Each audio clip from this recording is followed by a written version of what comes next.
by William Walker Atkinson, Dynamic Thought, or the Law of Vibrant Energy. This is a queer book. It is a marriage of the ancient occult teachings to the latest and most advanced conceptions of modern science. An odd union, for the parties thereto are of entirely different temperaments. The marriage might be expected to result disastrously, were it not for the fact that a connecting link has been found that gives them a bond of common interest. No two people may truly love each other unless they also love something in common. The more they love in common, the greater will be their love for each other, and let us trust that this will prove true in the marriage of occultism and science, celebrated in this book. The occultists usually get at the facts first, but they manage to evolve such outrageous theories to explain the facts that the world will have none of their wares and turns to science for something reasonable. Science, proceeding along different lines, at first denies these facts of the occultists, not finding them accounted for by any of her existing theories, but later on, when the facts have been finally thrust under her eyes, after repeated attempts and failures, she says, "Oh yes, of course," and proceeds to evolve a new theory, welding it with other scientific hypotheses, and after attaching a new label thereto, she proudly exhibits the thing as the latest discovery of modern science, and smiles indulgently or indignantly when the theory of the old occultists is mentioned, saying, "Quite a different thing, we assure you," and yet, in all justice be it said, science usually proceeds to find much better proofs to fit the facts of occultism than did the occultists themselves. The occultist sees things but is a poor hand at proofs, while the scientist is great on proofs but so often and so long fails to see many things patent to the occultist, who is able to look within himself, but who is then unable to positively and scientifically prove the facts. This is easily explained. The occultist's information comes from within, while the scientist's comes from without, and proofs belong to the without side of mentation, and this is why the occultist so often makes such a bungle regarding proofs, and the scientist fails to see facts that are staring the occultist in the face. The whole history of occultism and science proves the above. Take the phenomenon called mesmerism, for instance. It was an old story with the occultist, who had been for years aware of it, theoretically and practically. Mesmer brought it into general prominence, and science laughed at it, and at Mesmer's fluid theory, and called him a charlatan and impostor. Years afterwards, Braid, an English surgeon, discovered that some of the facts of mesmerism were true, and he announced his discovery in a scientific manner, and lo, his views were accepted, and the thing was called hypnotism, poor old Mesmer being forgotten because of his theory. Then, after a number of years, certain other aspects of the phenomenon were discovered and scientifically relabeled suggestion, and the renaming was supposed to explain the entire subject. The learned ones now saying, "Pooh, 'tis nothing but suggestion," as if that explained the matter. But so far they have only accepted certain phases of this form of dynamic thought, for that is what it is, and there are many other phases of which they do not dream. And the same is true of the occult teaching, that there is life in everything. The universe is alive. For years this idea was hooted at, and we had learned scientific discourses upon dead matter, inert substance, etc., but only within the past decade, yes, within the last 5 years, has science discovered that there was life in everything, and that even in the atom of mineral and chemical substance there was to be found evidence of mind. And science is beginning to plume itself on its recent discovery, and to account for it by a new theory, which is quite a different thing, we assure you, from the old occult theory. And the same will prove true in the case of the occult teaching of an universal mind or cosmic mind. Science and philosophy have long laughed at this, but even now their foremost investigators have come to the borders of a new country, and are gasping in amazement at what they see beyond its borders. They are now talking about life and mind in the ether, and before long they will discard their paradoxical, absurd, hypothetical ether and say, we are bathed in an ocean of mind. Only they will insist that this ocean of mind is somehow a secretion of matter, something oozing out from the pores of matter, perhaps. But science is doing valuable work in the direction of investigation and experiment, and in this way is proving the principal occult teachings in a way impossible to the occultists themselves. So, you see that both occultism and science have their own work to do, and neither can do the work of the other. Just now science is coquetting with the question of thought transmission, etc., at which she has for so long sneered and laughed. By and by she will accept the facts and then proceed to prove them by a series of careful and conclusive experiments, and will then announce the result solemnly as a triumph of science. And so, in this book you will find a marriage of the old occult teachings and modern scientific researches and investigation. And the two are bound together with that bond forged by the writer of the book, heated in the oven of his mind, and hammered into shape with his untrained thought, a crude, clumsy thing, but it serves its purpose, a thing called the theory of dynamic thought. And so, this is what this theory is, a tie that binds. How you will like it depends upon yourself. For himself, the writer does not hesitate to say that he is pleased with his handiwork, rude and clumsy though it may be. He believes that he has made a thing that will stand wear and tear, and that though it be not beautifully finished, it will serve and be useful, and that is the main thing after all. And then, perhaps, some may see beauty in the very crudeness of the thing, may see that it bears the loving mark of the hammer that beat it into shape, may recognize that over it has passed the caress of the hand that made it, and in that seeing, there may come the recognition of a beauty that is beyond prettiness. William Walker Atkinson.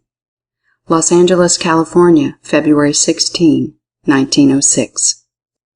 A fire mist and a planet, a crystal and a cell, a jellyfish and a saurian, and caves where the cavemen dwell. Then a sense of law and beauty and a face turned from the clod. Some call it evolution, and others call it God, like tides on a crescent sea beach, when the moon is new and thin. Into our hearts high yearnings come welling and surging in, come from the mystic ocean, whose rim no foot has trod. Some of us call it longing, and others call it God. W. H. Caruth. In the beginning. This book will deal with life.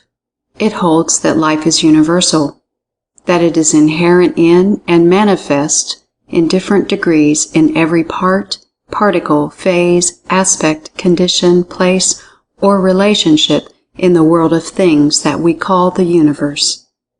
It holds that life manifests in two aspects or forms, which are generally found by us in connection and cooperation with each other, but which are both probably an expression of some one thing higher than either. These two aspects or forms, which together go to make up or produce that which we know as life, are known as 1. Substance or matter, and 2. Mind. In this book, the term substance is used in preference to matter, owing to the fact that the term matter has become closely identified with certain ideas of the materialistic school of thought and has generally been regarded by the public in the light of dead matter, whereas this book holds that all substance is alive. The term mind is used in the sense of mind as we know it, rather than as mind as it is, or as the cosmic mind. In some places, the term mind principle is used to convey the idea of a portion of the great principle of mind, of which that which we call mind is but a small and but partially expressed portion. These terms are explained and illustrated as we proceed.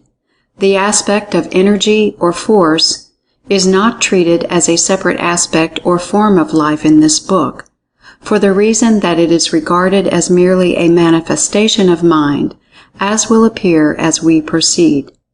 We have much to say regarding motion, but the writer has tried to explain and prove that at the last all motion results from mental action, and that all force and energy is vital mental force and energy. This book is not intended to run along metaphysical or theological lines. Its field is different, and so, while it recognizes the importance of these branches of human thought still, it finds that its own particular field is sufficient to engross its entire attention for the moment, and consequently the aforesaid subjects shall not be touched upon except incidentally in connection with the subject matter of the book. This being the case, there will be no discussion of the origin of life, the question of creation, the problems of theology and metaphysics, the riddle of the why and wherefore of life and the universe. The writer has his own opinions upon these questions, but feels that this is not the place in which to air the same. For the purposes of the book, he prefers to leave every reader to his own favorite views and conceptions regarding these great subjects, feeling that the views regarding life, mind, motion, and substance that are advanced in this book may be accepted by any intelligent reader without prejudice to his or her accepted religious or philosophical views. The writer sees that this something called life exists.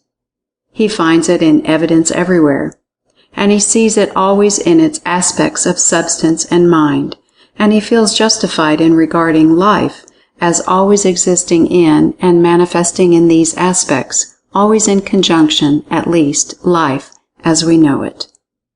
And he finds certain apparent laws of life in operation in the universe to which all life, in all its aspects, is apparently amenable. And he feels justified in considering these laws constant and invariable and unchangeable so long as the universe as it now is exists. And with the above views in mind, this book will proceed to a consideration of its subject, without attempting to peer behind the veil separating the universe from its causer, life from its source. But in justice to reader, subject, and writer, the latter has thought it well to state that he does recognize not only the veil, but that which is behind the veil. To proceed without this statement would be unfair and misleading.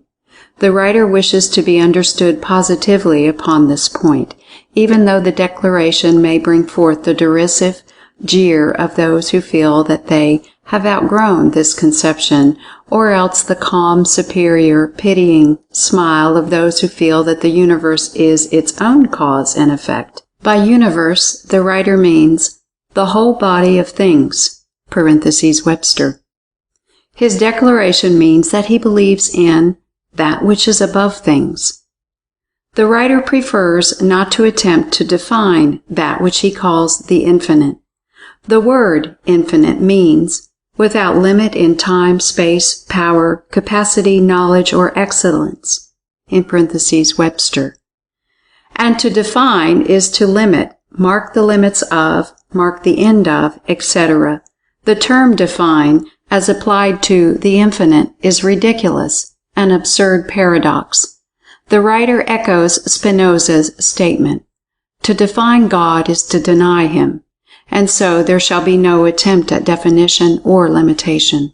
But the human mind, in considering the subject, is bound by its own laws to think of the infinite as real, and actually being and existent, if it thinks of it at all.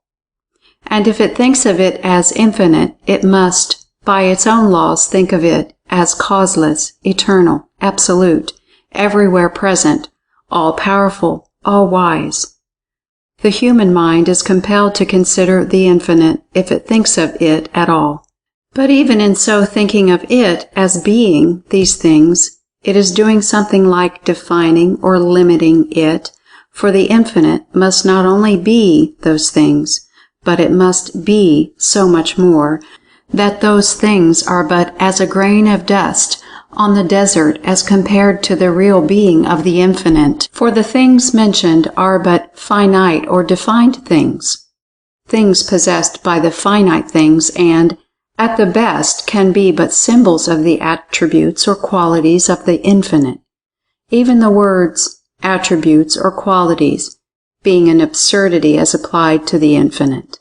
This view also must be reported by the human reason, if it thinks about the matter at all. The final report of the human reason regarding this matter is that it is insoluble and unthinkable to that reason in its final analysis.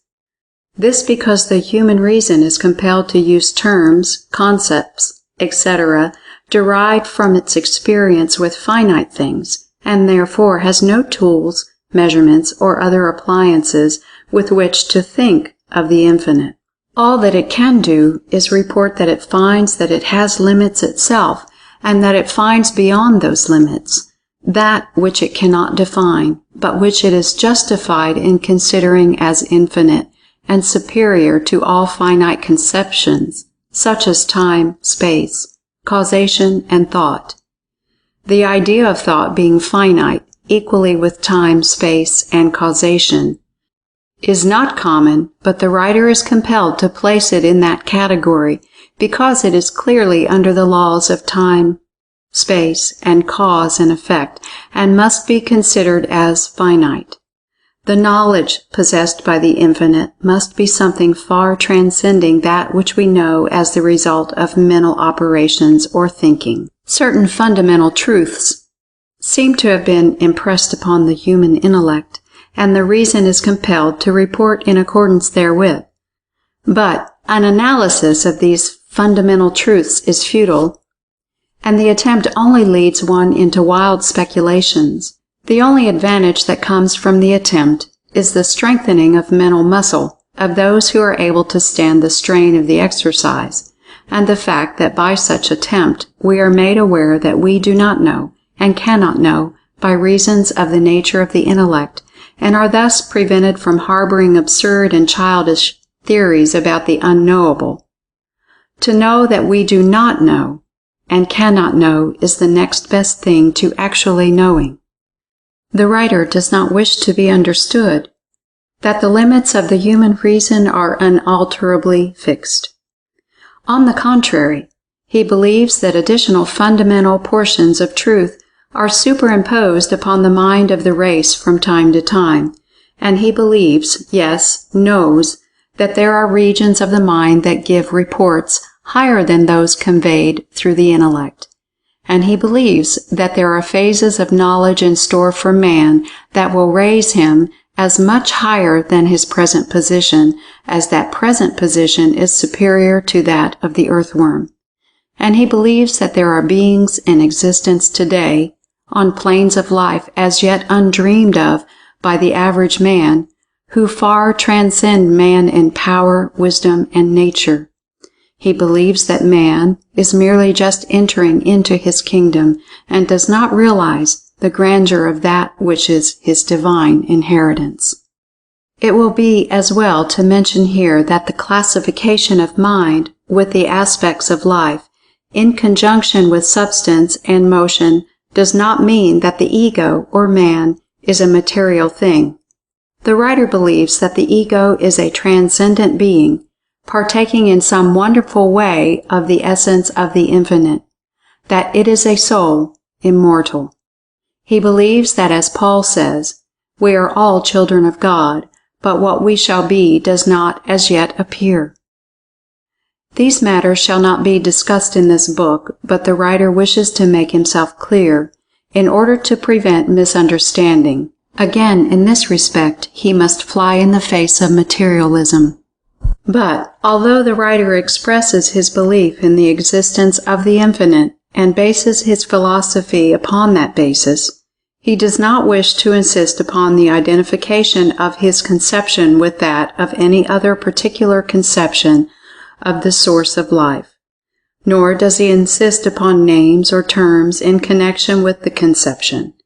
He has used the term, the infinite, because it seems to be broader than any other of which he could think, but he uses it merely as a name for the unnameable. So, if the reader prefers, he or she may use the terms God, deity, first cause, principle, unknowable, infinite, and eternal energy. The thing in itself, the absolute, or any of the other countless terms used by man in his attempt to name the unnameable, to describe the undescribable, to define the undefinable. And all may retain their ideas or lack of ideas regarding the relation of the infinite to their own particular religious views or lack of views. The philosophy of this book need not disturb a man's religious belief, nor does it insist upon the man holding any special religious belief. Those are matters entirely for the exercise of the man's own reason and conscience, and they may retain their own pet philosophy regarding the origin, purposes, or plan of the production and existence of the universe. This book shall not meddle with their metaphysics or philosophy. What is herein offered may be assimilated with the fundamental ideas of nearly every form of religious or philosophical belief, it being in the nature of an addition rather than a subtraction or division. Its philosophy is constructive rather than destructive. Things as they are. In our last chapter we considered the source of all things, which we called the infinite. In this chapter we shall consider the all things itself, which men call the universe. Note that the word universe is derived from the Latin word unus, meaning one, and versor, meaning to turn, the combined word meaning literally one that turns or moves.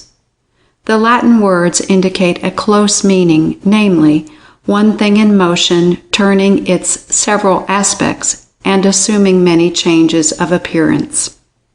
The writer does not intend touching upon theories of the origin of the universe, nor of its purpose, or of any design in its production or management, nor of its possible or probable end. These questions do not belong to our subject. And then again, as was said in the last chapter, speculation regarding it is devoid of results, and leads one to quicksands and bogs of mental reasoning from which it is difficult to extract oneself. The answer to the riddle of the universe rests in the infinite. But it is different with the case of the manifested universe that is evidenced by our senses. Science is a different thing from metaphysics, and its process and mode of work are along different lines. And much knowledge of things may be obtained from a consideration of it, remembering always that its knowledge is confined to things and not to that which is back of things. And so let us consider the universe of things. Material science has held that the universe is composed of two principles: 1, matter, 2, energy or force. Some hold that these two principles really are aspects of the same thing, and that there is really but one principle, one aspect of which is shape, form, etc., and called matter, the other a quality manifesting in motion, which quality is called force. Others, the most radical, hold that there is nothing but matter, and that force and energy is but a quality or power inherent in matter. Others hold that force is the real thing, and matter but a form of force. All branches hold to the idea that matter and energy are always found together and cannot be thought of separately. Matter and force are held to be eternal and infinite, it following that there can be no addition to or subtraction from either, all apparent loss and gain, creation and destruction being but change of form or mode. God is declared unnecessary, and the universe is held to operate according to certain laws of matter or force, either or both, which are unchangeable and immutable, eternal and always valid. Mind and thought are held to be products of properties of matter or force, one or both, secreted, evolved, or produced in the brain. The soul is relegated to the waste heap and discarded as useless in the new philosophy. Moleschott said, "Thought is a motion of matter," and Holbach that matter enjoys the power of thinking. Natural laws are held to be sufficient for the explanation of all phenomena. although ignoring the fact that the reason has never before formed the conception of a law without thinking it necessary to think of a lawmaker or a power to enforce and administer the law. However, the philosophers hold that it is no more difficult to think of such a law than to try to form an idea of space or eternity, both of which are unthinkable to the human reason, but both of which are admitted as self-evident facts. But notwithstanding this somewhat crude and raw reasoning, material science has accomplished a wonderful work in the world and has brought to light facts of inestimable value to man in mastering the material world and in forming correct ideas of the solution of material difficulties. The facts of material science enables the world to cheerfully overlook its theories. And even the theories are rapidly undergoing a change, and, as we have stated, some of the most advanced scientists are rapidly reaching the position of the occultists and mystics, bringing with them a mass of facts to back them up, to exhibit to the occultists who dealt with principles rather than with details, or material facts so far as fundamental theories were concerned. Each is boring his way through the mountain tunnel of the unknown, and both will meet in the center, their lines meeting each other without a variation. But the occultist will call the tunnel center mind, and the scientist will call it matter. But both will be speaking of the same thing, and the causer of the mountain will probably know that they both are right. But we are speaking of the new school of advanced material science now, not of the old conservative, all is matter people who have been left behind. The new school speaks of substance now, instead of matter, and ascribes to substance the properties of matter, energy, and something that they will call sensation, by which they mean mind in a crude form, and from which they say mind and soul evolved. This new school of scientists are very different from their predecessors. They are less hidebound and far from being so cocksure. They are seeing matter melting into energy and giving signs of sensation, and they are beginning to feel that, after all, there must be a thing in itself that is the real basis of, or real thing in substance. There is heard very little among them about dead matter, blind force, or the mechanical theory of life in the universe. Instead of it being a big machine operated under mechanical laws with life as the steam, the universe is beginning to be regarded as somehow filled with life, and science is finding new examples of life in unexpected quarters, and the dead matter area is being narrowed. Men who have followed the advances made by recent science are holding their breaths in awe and earnest expectation, and those who are pushing the inquiries and investigations to the fullest extent are showing by their eager faces and trembling hands that they feel that they are very close to the borderline, separating the old materialism from a new science that will give thought and philosophy a new impetus and a new platform. Such men are feeling that they are seeing the old matter melting away into something else. The old theories are falling apart under the light of new discoveries, and these men feel that they are penetrating a new and hitherto unexplored region of the unknown. May success be theirs, for they are now on the right road to truth. In the following chapters we shall see frequent references to science, and when we use the word we shall know it means this new school of scientists, rather than the older school that is now being superseded. There is no conflict between true occultism and true science, notwithstanding their directly opposite theories and ideals. They are merely looking at the truth from different viewpoints, at different sides of the same shield. A better day is coming when they shall work together instead of in opposition. There should be no partisanship in the search for truth. Things have worked out this way. Occultism would enunciate a theory or principle, but would not attempt to prove it by material facts, for it had not gathered the facts, having found the principle within the mind rather than without.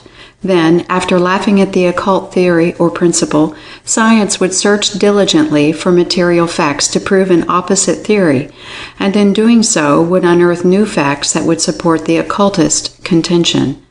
Then science would discard its old theory, that is, the younger men would, the old ones never, and proceed to proclaim a new theory or principle under a new name, and backed up with a mass of facts and experiments that would create a new school with many enthusiastic followers. The old claim of the occultist would then be forgotten, or else go unrecognized under its old name, or disguised by the fantastic and bizarre coverings which some so-called occultist had draped around the original truth. But so long as truth is being uncovered, what matters it who does the work, or by what name he calls his school? The movement is ever forward and upward. What matter the banner under which the armies move? In this book, the writer will advance a very different theory of the universe of all things from that of modern science, although he feels that his theory may easily be reconciled with the most advanced views of that school. In the first place, as he has stated in the first chapter, he does not hold that the universe as we know it is self-sufficient, but he recognizes a something back of all phenomena and appearances, which something he calls the infinite.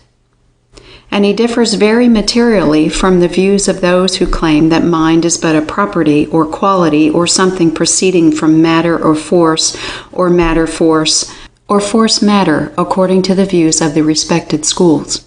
He takes an entirely different and opposite position. He holds that all that we call matter or substance and mind as we know it are but aspects of something infinitely higher, and which may be called the cosmic mind. He holds that what we call mind is but a partial manifestation of the cosmic mind, and that substance or matter is but a cruder or grosser form of that which we call mind, and which has been manifested in order to give mind a body through which to operate. But this view he merely states in passing, for he makes no attempt to demonstrate or prove the same, his idea being that it forms a different part of the general subject than the phase of dynamic thought, to the consideration of which this book is devoted. He also differs very materially from the materialistic school in his conception of force or energy. Instead of regarding force as a distinct principle and as something of which mind is but a form, he walks boldly out into the arena of scientific thought, and throwing down his gauntlet, proclaims his theory that there is no such thing as force apart from life and mind. All force and energy is the product of life and mind. All force, energy, and motion result from vital mental action. All force, energy, and motion is vital mental force, energy, and motion. The mind abiding in and permeating all substance not only has the power to think, but also the power to act, and to manifest force and energy, which are its inherent and essential properties. He also takes the position that mind is in and about and around everything, and that everything is alive and thinking, and that there is no such things as dead matter or blind force, but that all substance, even to the tiniest particle, is permeated with life and mind, and that all force and motion is caused and manifested by mind. He holds that all forms of force, energy, and motion, from the attraction of the particles of matter and their movements in response thereto, up to the attraction of gravitation and the response of the worlds and suns and stars and planets thereto, are forms of mental energy and force and action, and that from the tiniest atom or particle to the greatest sun, all obey this great action of mind, this great force of mind, this great energy of mind, this great power of mind. And upon this rock of truth, he believes it to be, he takes his stand and announces his belief and bids all comers take notice of what he believes to be a germ thought that will grow, develop, and increase so that it will eventually permeate all scientific thought as the years roll along. He calls this theory the theory of dynamic thought. The universality of life and mind. The writer has deemed it advisable to preface his consideration of mind in itself, as well as of substance and motion, with 2 chapters, the purpose of which will be to demonstrate that mind, in some form or degree, is to be found in connection with all things, and that everything has life, and that mind is an accompaniment of all life. To many, the term mind means only the thinking quality of man, or perhaps of the lower animals, and life, the property only of such organic creatures. For that reason, it has been deemed advisable to point out that life and mind are found even in the lowest forms of substance, even in the inorganic world. In this chapter and from now on, the writer shall use the term the mind, etc., to indicate the particular mental principle of the creature or thing, the bit of mind that is segregated from the rest, and which each person thinks of as mine, just as he thinks of my body as distinguished from the universal supply of substance. The term mind will be used in its universal sense. And the writer intends to use Elmer Gates's term mentation in the sense of effort, action, or effect in or of the mind, in short, mental process. The word is useful, and when one has learned to use it, he will prefer it to the more complicated terms.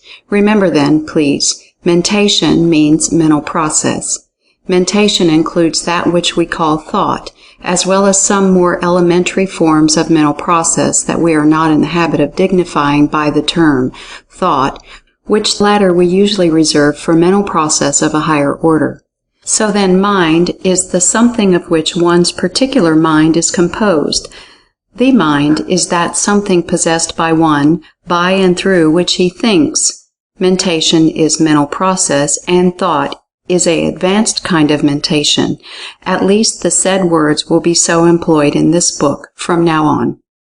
In this chapter you are asked to consider the fact that life is universal, that everything is alive, and that mind and mentation is an attribute of life, and that, consequently, everything has mind and is able to express a degree of mentation. Forms of life, as we know them, are always seen as possessing two aspects, viz., 1. Body, substance, and 2. Mentation, mind. The two aspects are always found in combination. There may be living creatures who occupy bodies of so fine a form of substance as to be invisible to the human senses, but their bodies would be substance just as much as is the body of the granite rock. And in order to think, these beings would need to have a material something corresponding to the brain, though it be finer in quality than the rarest gas, vapor, or electric wave. No body without mentation, no mentation without a body. This last is the invariable law of the world of things, and naught but the infinite, that which is above things, can be exempt from that law. In order to grasp the idea of the universality of mind, let us go back to the elementary forms of things, and, step by step, see how mentation manifests itself in every point on the scale from mineral to man, using bodies ranging from the hardest rock to the finest form of known substance, the brain of man. As man advances in the scale of evolution, it creates its own working instrument, the body, including the brain and shapes, and molds it to admit of the fullest possible expression of mentation possible at that stage. Mind is the molder, body and brain that which is molded. And inclination, desire, and will are the motive powers leading to gradual unfoldment, the impelling cause being the craving for satisfaction. We shall make our journey backward, and ignoring beings higher in the scale, we shall start with man, leaving out of the consideration for the moment the fact of the existence of the ego or spirit of man, which is higher than body or mind, and considering the mind of man rather than the man himself, we have our starting point on the downward journey of investigation. We need not devote much attention to the consideration of the mind of man at this stage, though we shall have much to do with it later on.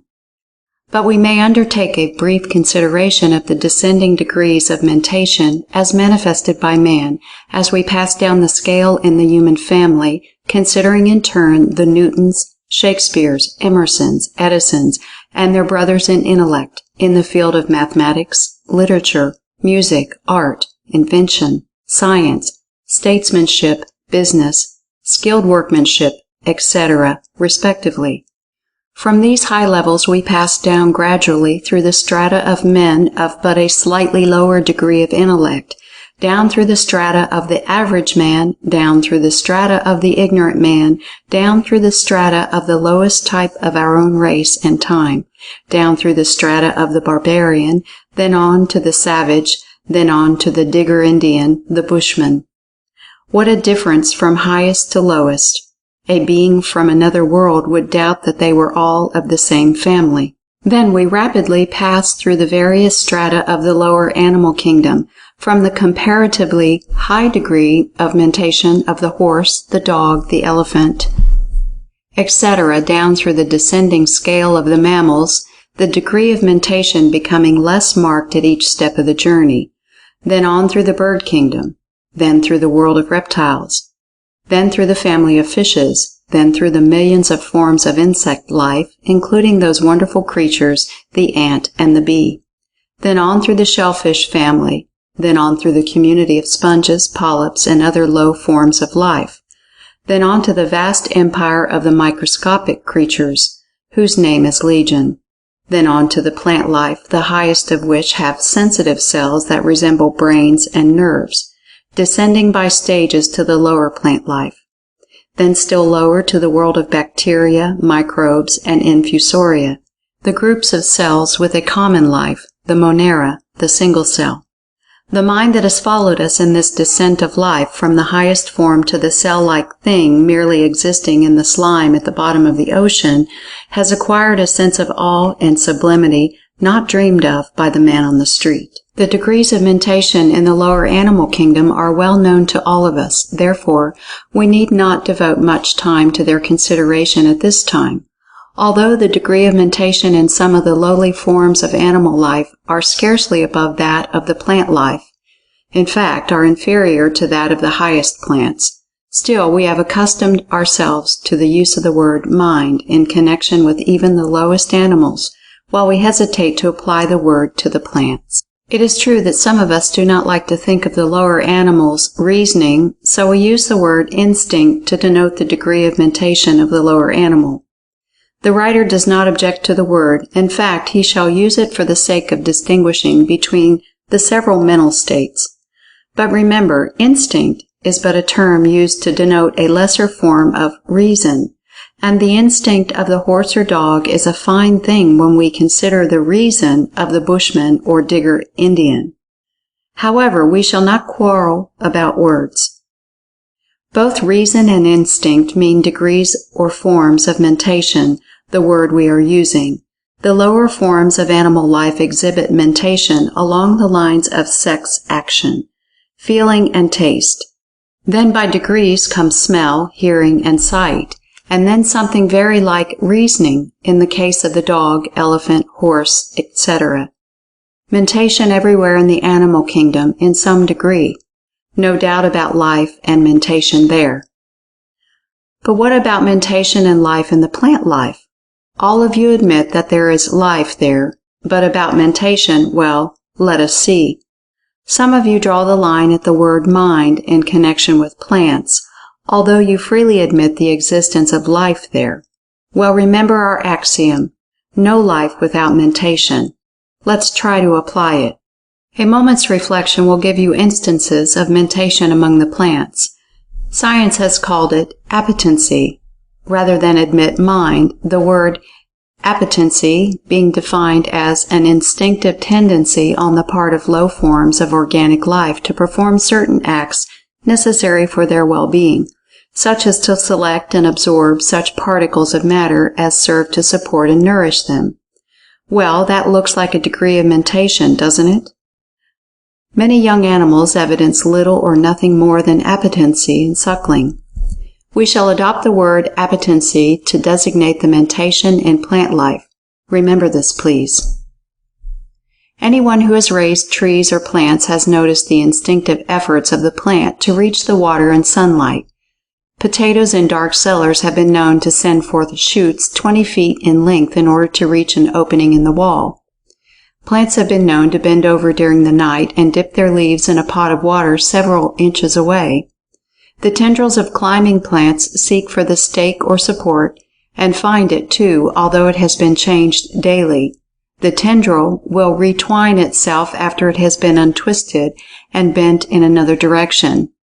The tips of the roots of the tree are said to show a sensitiveness almost akin to that of the limb of an animal, and evidently possess something akin to nerve matter. Duhamel placed some beans in a cylinder of moist earth. When they began to sprout, he turned the cylinder around quarter way of its circumference. then a little more the next day, and so on, a little each day, until the cylinder had been described a complete revolution, had been turned completely around. Then the beans were taken from the earth, and lo, the roots and sprouts formed a complete spiral. With every turn of the cylinder, the roots and sprouts had changed their position and direction, the roots striving to grow downward, and the sprouts striving to grow upward, until the spiral had formed. Akin to this is the boy's trick of uprooting a sprouting seed and replanting it upside down, in which case the sprouts begin to turn a semicircle until it is able to grow straight up to the surface of the earth, while the roots describe a semicircle until they can grow downward once more. And so on, story after story of appetency or mentation in plants might be told until we reach the insect-catching species, which even the most conservative observer is forced to admit that, well, it does almost seem like thinking, doesn't it? Any lover of plants, flowers, or trees, and who has been able to study them at first hand, does not need much argument to prove that plant life exhibits traces of mentation, some of it pretty far advanced, too. Some lovers of plants go so far as to claim that one must love plants before they will succeed in growing them, and that the plants feel and respond to the feeling. But the writer does not insist upon this, but merely mentions it in passing. Before leaving the subject of mentation in plants, the writer is tempted to steal a little more space and tell you that plants do more than receive sensations of light and moisture. They exhibit rudimentary taste as well. Haeckel relates an interesting story of an insect-catching plant. He states that while it will bend its leaves when any solid body, excepting a raindrop, touches its surface, still it will secrete its acrid digestive fluid only when that object happens to be nitrogenous, meat or cheese. The plant is able to distinguish its meat diet, its food being insectivorous. And while it will supply its gastric juice for meat and cheese, as well as for the insect, it will not do so for other solids to which it is indifferent. He also mentions the fact that roots of trees and plants are able to taste the different qualities of soil, and will avoid poor soil and plunge into the richer parts of the earth. The sexual organism and life of plants also affords a great field for study to the student hunting for evidences of life and mentation in that kingdom. The motion or circulation of the sap in trees and plants was formerly considered to be due to capillary attraction and purely mechanical laws, but recent scientific experiments have shown it to be a vital action, an evidence of life and mentation. The experiments having proven that if the cell substance of the plant was poisoned or paralyzed, the circulation of sap immediately ceased, although the mechanical principles had not been interfered with in the least. And now on to the mineral kingdom.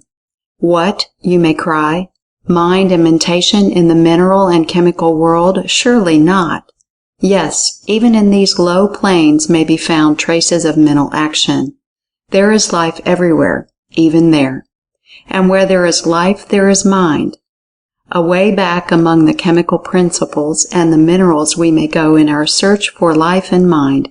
They cannot escape us, even there. Life and mind among the atoms. To the majority of persons, the title of this chapter would seem an absurdity. Not to speak of inorganic mind, the idea of life in the inorganic world would seem a ridiculous paradox to the man on the street, who thinks of substance as dead, lifeless, and inert.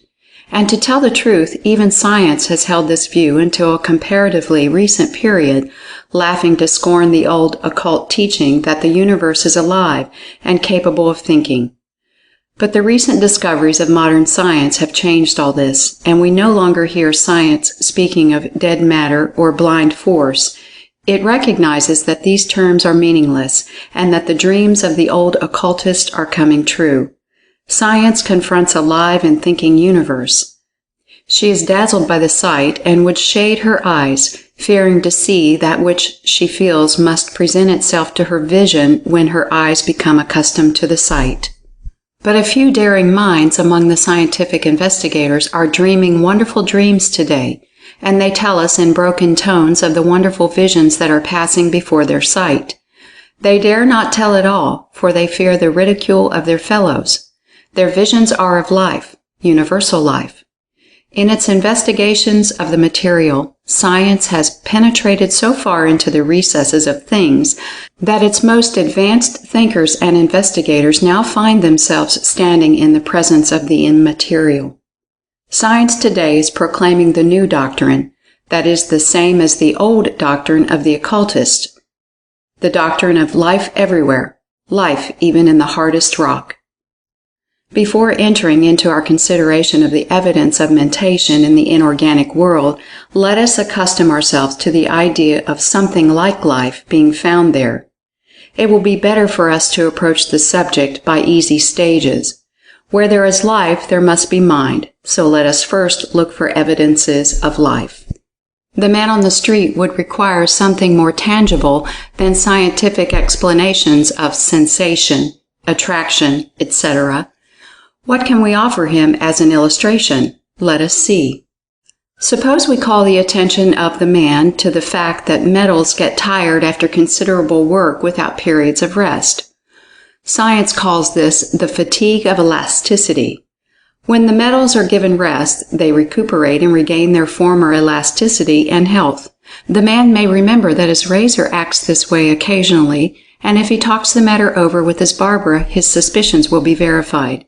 Then, if he consults a musician friend, he will be informed that tuning forks also become tired and lose their vibrating quality until they are given a rest. Then his machinist friend will tell him that machinery in factories must be given a rest occasionally, else it will begin to disintegrate and die.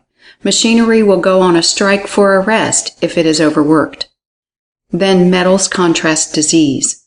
Science informs us that zinc and tin have been infected, and the infection has spread from sheet to sheet, crumbling the metal into powder.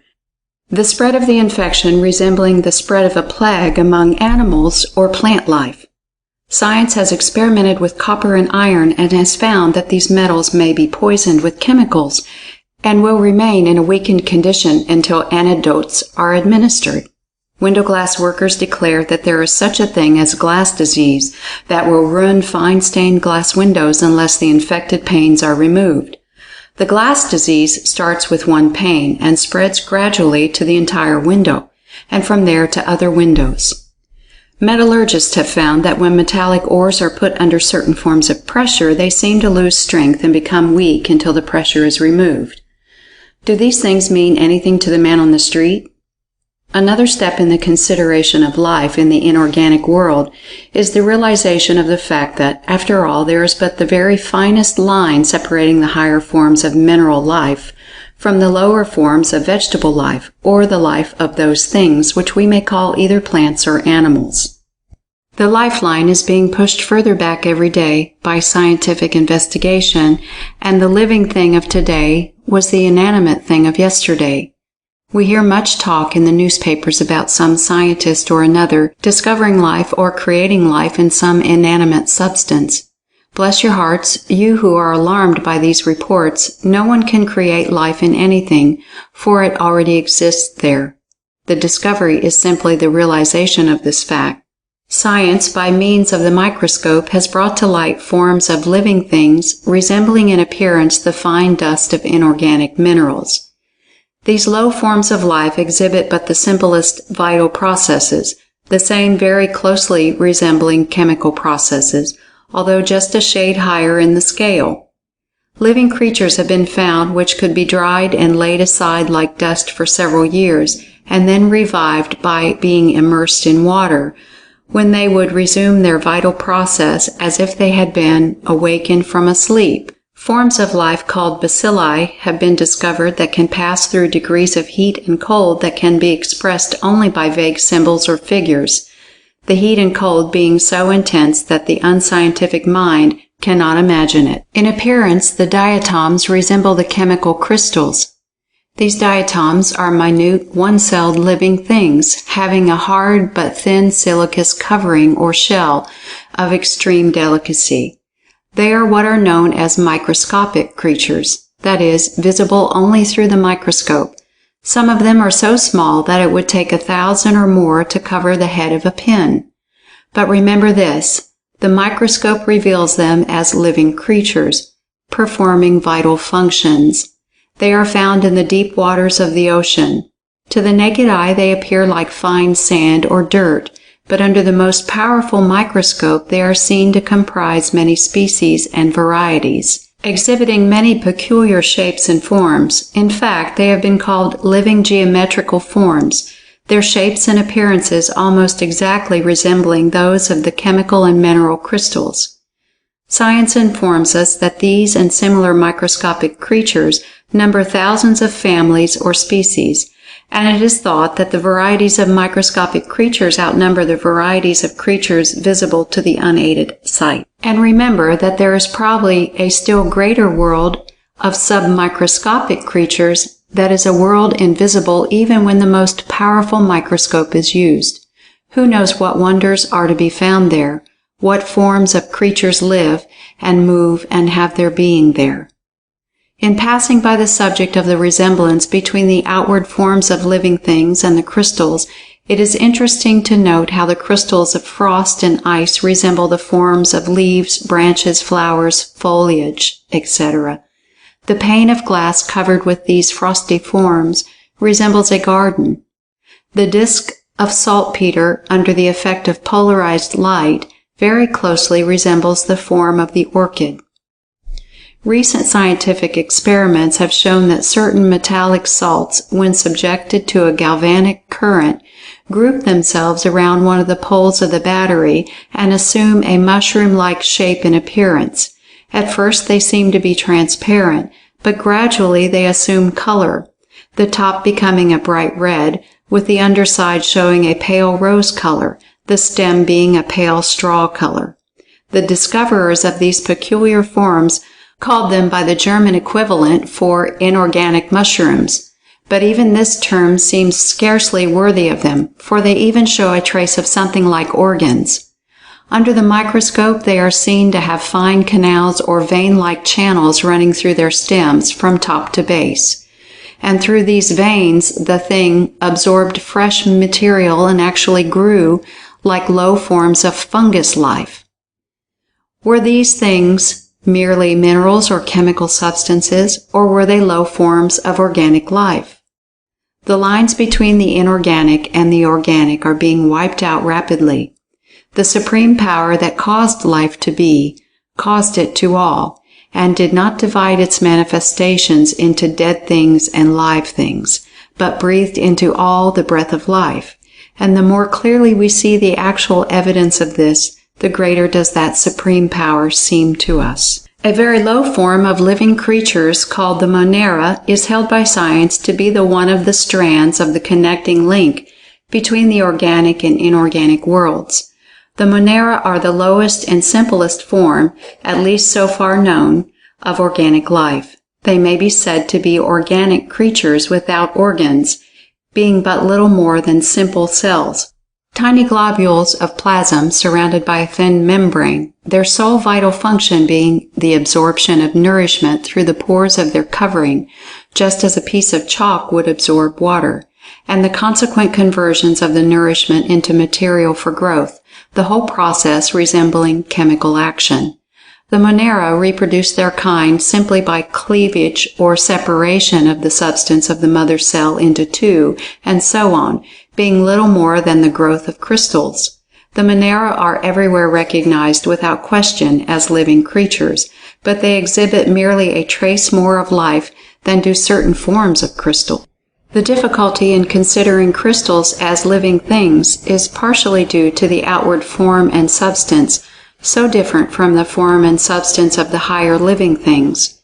But we have seen that the diatoms took on shapes in crystals, and that the outer shells or covering was similar to silica, a mineral, the inner substance being but a tiny speck of plasm similar to that of the substance of a plant cell.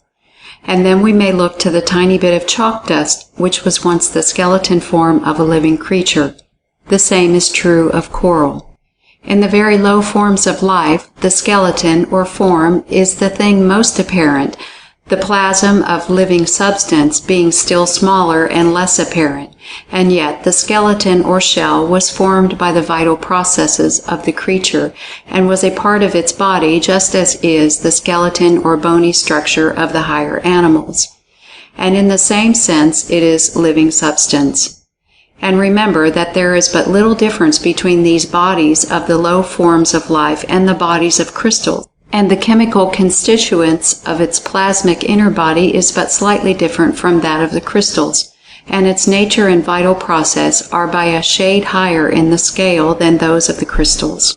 You may ask why we have said so much of crystals. The reason is just this. Science has begun to think of crystals as semi-living things, and its most advanced investigators and thinkers go further and assert that the crystals are alive. Crystallization is an evidence of life process. Crystals arrange themselves in well-known and well-defined shapes, direction and order of formation being observed implicitly. Each crystal follows the laws and habits of its kind, just as do plants and animals. Its lines of crystallization are mathematically perfect and according to the laws of its being. Not only this, but some substances have a range of 6 or 7 different forms of crystal forms possible to them. In some cases, a chemical element assumes one form of crystallization when it manifests as one mineral, and a second form when it manifests in another form. In each case, however, it manifests along well-known and recognized courses of action, movement, and shapes. Crystals may be killed by a strong electrical discharge, that is, they are so affected that they disintegrate, their atoms separating to form new combinations, just as is the case with the bodies of higher forms of life. Some scientists have gone so far as to claim that they had discovered something akin to rudimentary sex action in certain crystals, resembling the sex process of the lowest plant life. But this has not, as yet, been positively established, although it seems probable and reasonable. A recent writer in one of the magazines has said, "Crystallization, as we are to learn now, is not a mere mechanical grouping of dead atoms. It is a birth." This may seem mere scientific poetry until the process of crystallization is carefully studied, when it will be seen to give evidence not only of something like vital and mental action, but also something very much like reproductive functioning of the lower forms of life. There is an assimilation of material to build up the crystal in the first place, just as an animal assimilates matter to build up its shell, or a tree to form its bark. The form of the crystal is truly its body, and behind and in that body there is something at work that is not the body, but which is forming it. And later on that crystal increases in size and then begins to separate into two, throwing off a smaller crystal, identical in form with the parent crystal. This manner of reproduction is almost identical with the process of reproduction in the lower forms of life, which consist merely of a like separation of the parent form into two and the throwing off of the offspring. The principal difference between the growth of crystals and of the Monera is that the crystals grow by absorbing fresh matter and attaching it to their outer surface, while the Monera grow by absorbing fresh material and growing outwardly from within. But this may be accounted for by the difference in the density of their bodies, the crystal being very solid while the Monera is like a thin jelly. If the crystal had a soft interior, it could grow like the Monera or diatom, but then it would be a diatom. The process of crystallization is accountable only by the theory that in the crystal there exists something like life and mentation. There is something more than mere mechanical motion or blind chance at work here. Does not the process of crystallization look like rudimentary purposive action? It may be said that it is movement and action in accordance with some established law of nature, granted, but is not that also true of the physical processes and growth of higher forms of life? Is the forming of the crystal form to be considered as a mechanical effect, and the forming of the shell of the Monera to be considered a mental and vital action? If so, wherefore? The point is that crystals act as if they are alive and capable of assimilation, growth, and reproduction in a manner and degree differing but very slightly from corresponding functioning of the lower forms of life. Verily, the crystals are alive, and if alive they must have at least a trace of mind. Does it not appear that they exhibit something very like both? Quoting from a recent writer, let us notice that recent investigations in the new department of science, which has been termed plasmology, show in crystals phenomena which are absolutely analogous to vital phenomena, so much so that photographs of certain forms produced in the changes of crystals appear to be almost exact duplicates of those in the various lower forms of microbes. The question has been raised as to whether the microbe is no more alive than the crystal, or the latter equally endowed with life as is the former. And now another step in our search for life. Remember that the hardest rocks are composed of crystals of certain kinds, and if the higher crystals have life, then it is only fair to suppose that the lower and cruder forms are likewise endowed, even if in a still lower degree. And if all crystals are endowed with life, then the most solid rocks, being composed of aggregations of crystals, must be masses of inorganic life, and consequently of inorganic mind.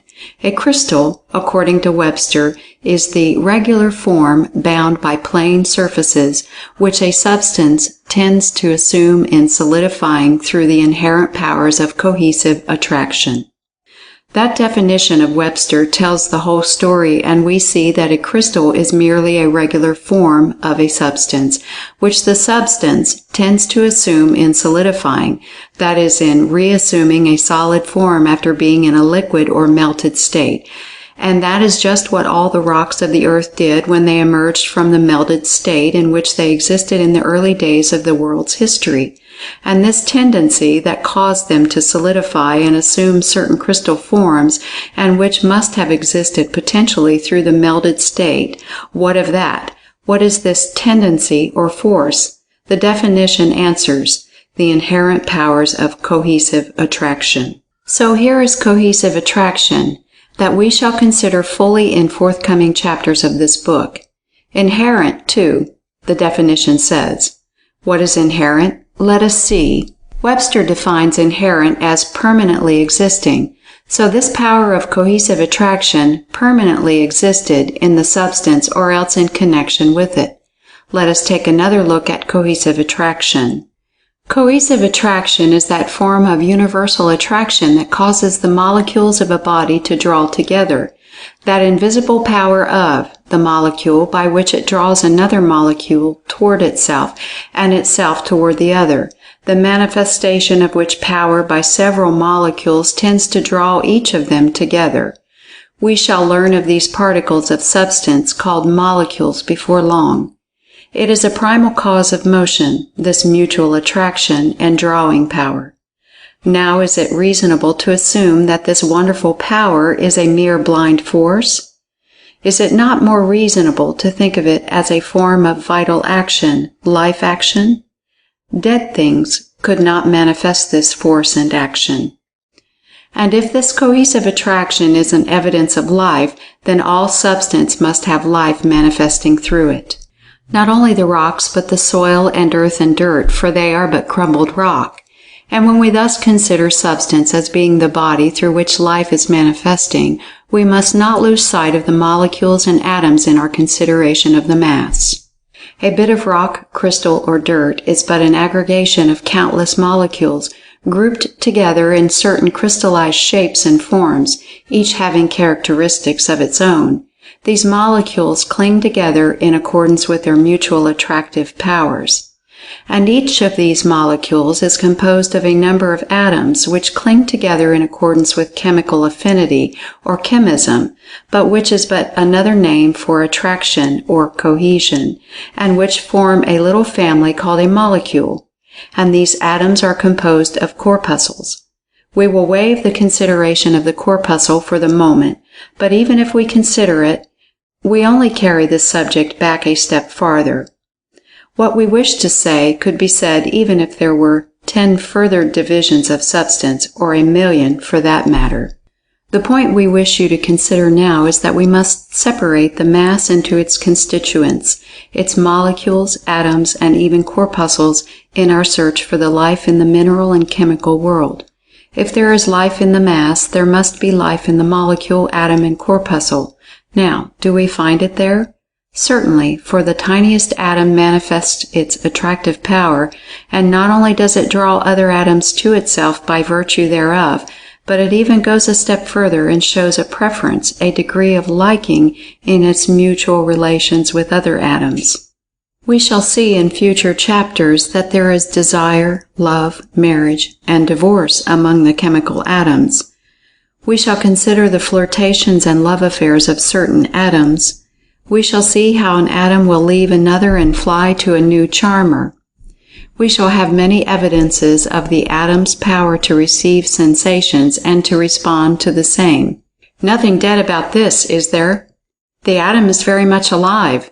The attraction, affinity, and motions of the atom give a certain evidence of something very much like life, as we see it in higher forms. In the atom exists all the life that causes crystallization, and in the atom lies that which causes force and motion to manifest. Verily, the atom lives and moves and has its being. And so our journey is ended. We have traced life to its last stages of manifestation, and we have found it there, and at each step of the journey. But stop, we have not completed our journey. We have but begun it.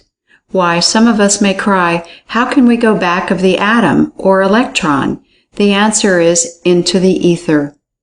Yes, back of the atom and the corpuscle is said by science to lie that wonderful paradoxical something they call the universal ether. That something that science has considered the womb of matter and force. Something that is different from anything ever known or dreamed of by man. That something which science has labored so diligently to build up, and which it has used as an explanation for so much phenomena, but regarding which, of very recent date, there has begun to grow a distrust and a suspicion owing to the discovery of radiant matter and things that followed in its train. But notwithstanding these shadowy suspicions, science still asserts in belief in the constancy and integrity of the ether, and it behooves us to investigate that wonderful region in which it dwells, in order to see whether life and mind are also to be found there. We think that, in the words of the street, we shall find that they are very much there. And so in later chapters of this book we shall consider the ethereal region very fully. But before doing so, we had better give substance and motion in all their forms a careful consideration, for a correct understanding of them is vitally necessary for an intelligent conception of the ideas underlying the philosophy to be herein set forth. Now pray do not leave this chapter with the belief that the writer has said that the particles of inorganic substance are endowed with conscious reasoning powers. Nothing of the kind has been said. Nothing of the kind is meant. The life and mind evidenced in the particles are but the faintest glimmerings. There is no sign of consciousness or reasoning. The mind exhibited is less than that of the plant, yes, less than even that of the cell of the plant. The life is evidenced by power to move, and the mind is evidenced by the ability to receive impressions and to respond to the same by evidencing force and movement. There is no evidence of consciousness or understanding in these mental processes. Consciousness is not an essential attribute of life or mind action. In fact, but a small part of even the mentation of man is performed in the field of consciousness. Nearly all of his bodily functions are beneath the field of consciousness. One does not consciously regulate the beating of his heart, the circulation of his blood, the digestion and assimilation of his food, the tearing down and building up work of the cells, the work of the organs, etc., etc. Yes, these processes are all mental processes, and far from mere mechanical movements or chemical processes as some imagine. Let the spark of life leave the body and the processes stop, although all the chemicals are still there, and the mechanical movements might go on unhindered. The particles of substance have enough life and mind to enable them to move, receive, and respond to impressions and to exert force in accordance with the law of attraction, but there it stops. The crystals show signs of something like taking nourishment, but the real taking of food may be said to commence with the Monera.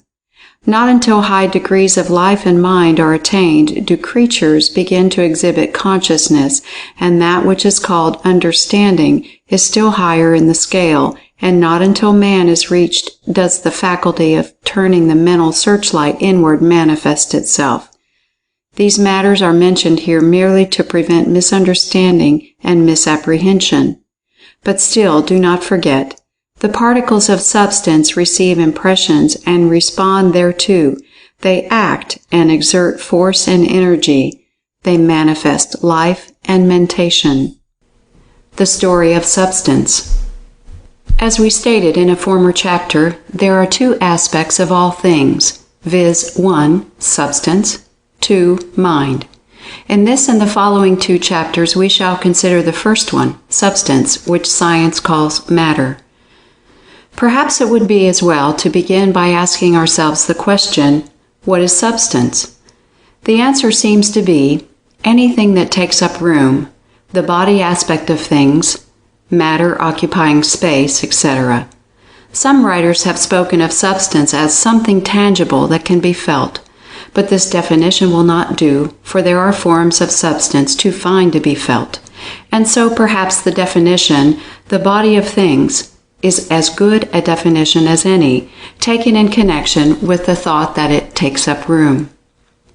Science divides substance, which it calls matter, into four general classes, viz. 1. Solid matter, which is substance, the parts of which closely adhere and resist impression, such as stone, wood, flesh, etc., the degrees of solidity varying greatly, and sometimes shading into the next class, which is called 2. Liquid matter, which may be described as substance, the parts of which have a free motion among themselves and easily yield to impression, such as water, molasses, etc.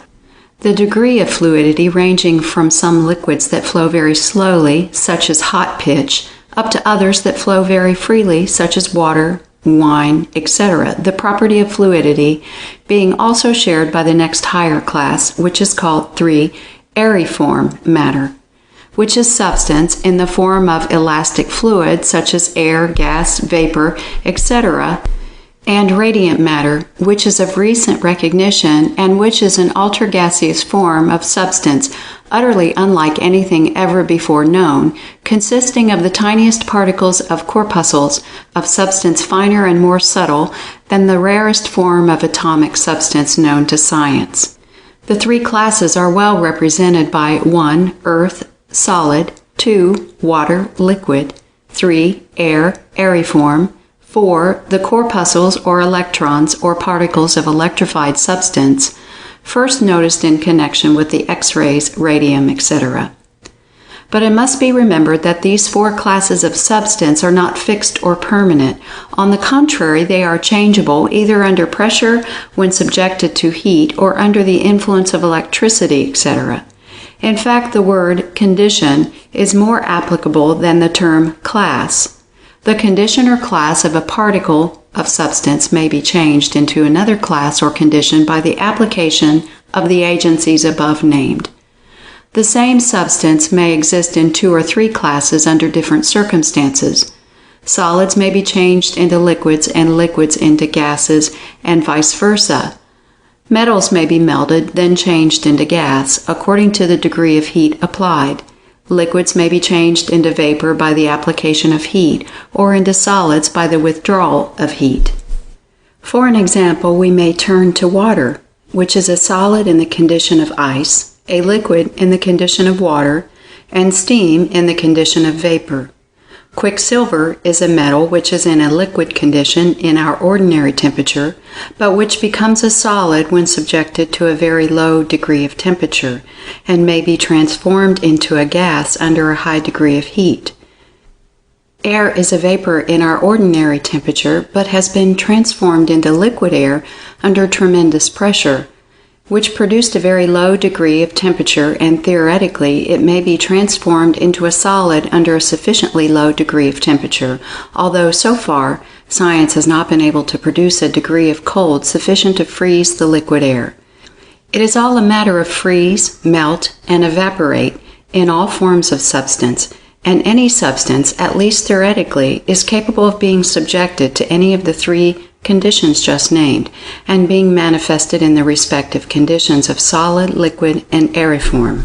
This may actually be accomplished with the majority of substances at this time, although in some instances we are not able to produce a sufficiently high temperature to melt and evaporate certain solid substances, on the one hand, or a sufficiently low degree of temperature to liquefy or freeze solid certain vapors. But the intense heat of the center of the earth is able to melt rocks and show them as liquid lava flowing from volcanoes, and science teaches that the solid substance of the earth and other planets, suns, etc., existed in the shape of a vapor at one time, and would again take on that condition in case of a collision with another great body, which convert motion into intense heat that would first melt and then vaporize every solid particle of which the earth is composed. If the sun's heat were completely to die out, the cold would be so intense that the air around the earth and all the gases and vapors would be frozen to solids. In physics, the term gas is generally applied to a substance that is aeriform in ordinary temperature, but which may be liquefied in a low temperature. The term vapor being generally applied to the aeriform condition of substances that are solid or liquid in our ordinary temperatures, but which may be evaporated by heat and thus transformed into an aeriform condition, resuming their original form upon cooling. These terms, however, are technical, and practically there is no difference between a gas and a vapor. In the above statements regarding the possibility of the transformation of each of the several forms of substance into other forms, the reference has been applied only to the three better forms, i.e., solid, liquid, and aeriform. The fourth form or state of substance, known as radiant matter, is of too recent discovery to admit of its properties being accurately observed. The best and latest opinion of science, however, is that it constitutes what may be called primal matter, that is, substance from which all other forms, states, kinds, and varieties of substance arise, the stuff from which they are manufactured. Science seems to be discarding the ether theory of the origin of matter in favor of this primal matter. Physical science divides substance into masses, molecules, and atoms, that is, the old physical science did, but the later investigators now see that even the atom may be subdivided, but the old terms may as well be used, at least for the time being. Let us consider these divisions. A mass is a quantity of substance considered as a whole, but which is composed of a collection or combination of parts, molecules. A lump of coal, a piece of iron, a portion of meat, even a drop of water, is a mass. The only requisite for a mass is that it contains two or more parts or molecules. Therefore, a mass is a collection or combination of two or more molecules considered as a whole. A molecule is the physical unit of substance, or, in other words, the smallest part of any kind of substance that can exist by itself and still remain that particular kind of substance, but not the smallest chemical part. The latter is called an atom, and atoms combine to form a molecule. The molecule exists as a unit and cannot be split or separated by physical means, although it may be separated into atoms by chemical means. In order that we may form a clear idea of the molecule, let us take a very small mass of matter. A drop of water, for instance. This drop of water is a mass composed of a great number of molecules. It may be divided and subdivided into smaller and still smaller parts. This division may be carried on until it reaches a point where our sight and instruments are unable to make a further subdivision. But theoretically, the work may be carried on still further until at last a limit is reached where we are unable to divide the water into any smaller parts, without separating its chemical constituents from each other, in which latter case there would be no water at all.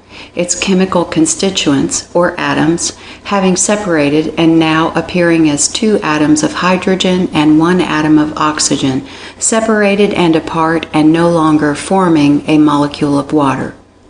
Well, this smallest possible part of water, or any other form of substance, is a molecule.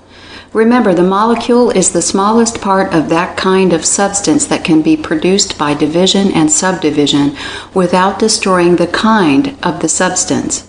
It is the smallest part of any kind of substance that can exist by itself and maintain its kind. In order that you may grasp the minuteness of the molecule, we may mention that science claims that no molecule, even the largest, is of sufficient magnitude to be seen under even the strongest microscope.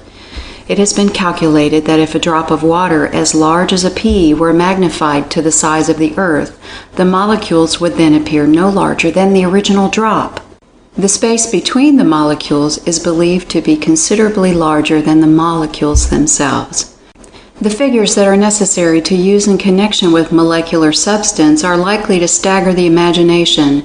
Besides speaking of the molecules of inorganic substance, it may be interesting to note that a spider's thread is so fine that a piece of it large enough to circle the earth would weigh only half a pound. And yet each thread is composed of 6,000 filaments. And each of these minute filaments may be divided into tiny bits, and each bit will still be a mass of substance containing thousands of molecules and their constituent chemical atoms. There are living, microscopic creatures so small that 5 millions of them might be crowded into a space the size of a pinhead. And yet each of them have organs, and in these organs fluids circulate. Try to figure out the size of the molecules of the fluids circulating in these tiny organs, not to speak of the chemical atoms. When you handle a coin, an infinitesimal portion of it is worn off.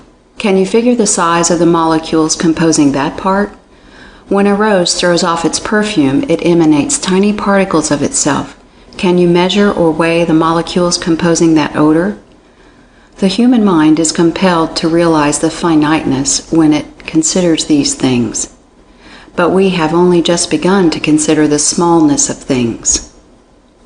An atom is the chemical unit of substance, that is, the smallest chemical part that can enter into combination. It has been considered indivisible, that is, incapable of further subdivision. That is, it has been so considered until very recently, but the latest discoveries have exploded this idea and have shown the atom is composed of certain other things, as we shall see a little later on. Still, we may use the atom as a very good unit of measure, for it still represents the unit of chemical substance, just as the molecule is the unit of physical substance. In order that you may understand the difference between molecules and atoms, physical units and chemical units, let us give you a few examples.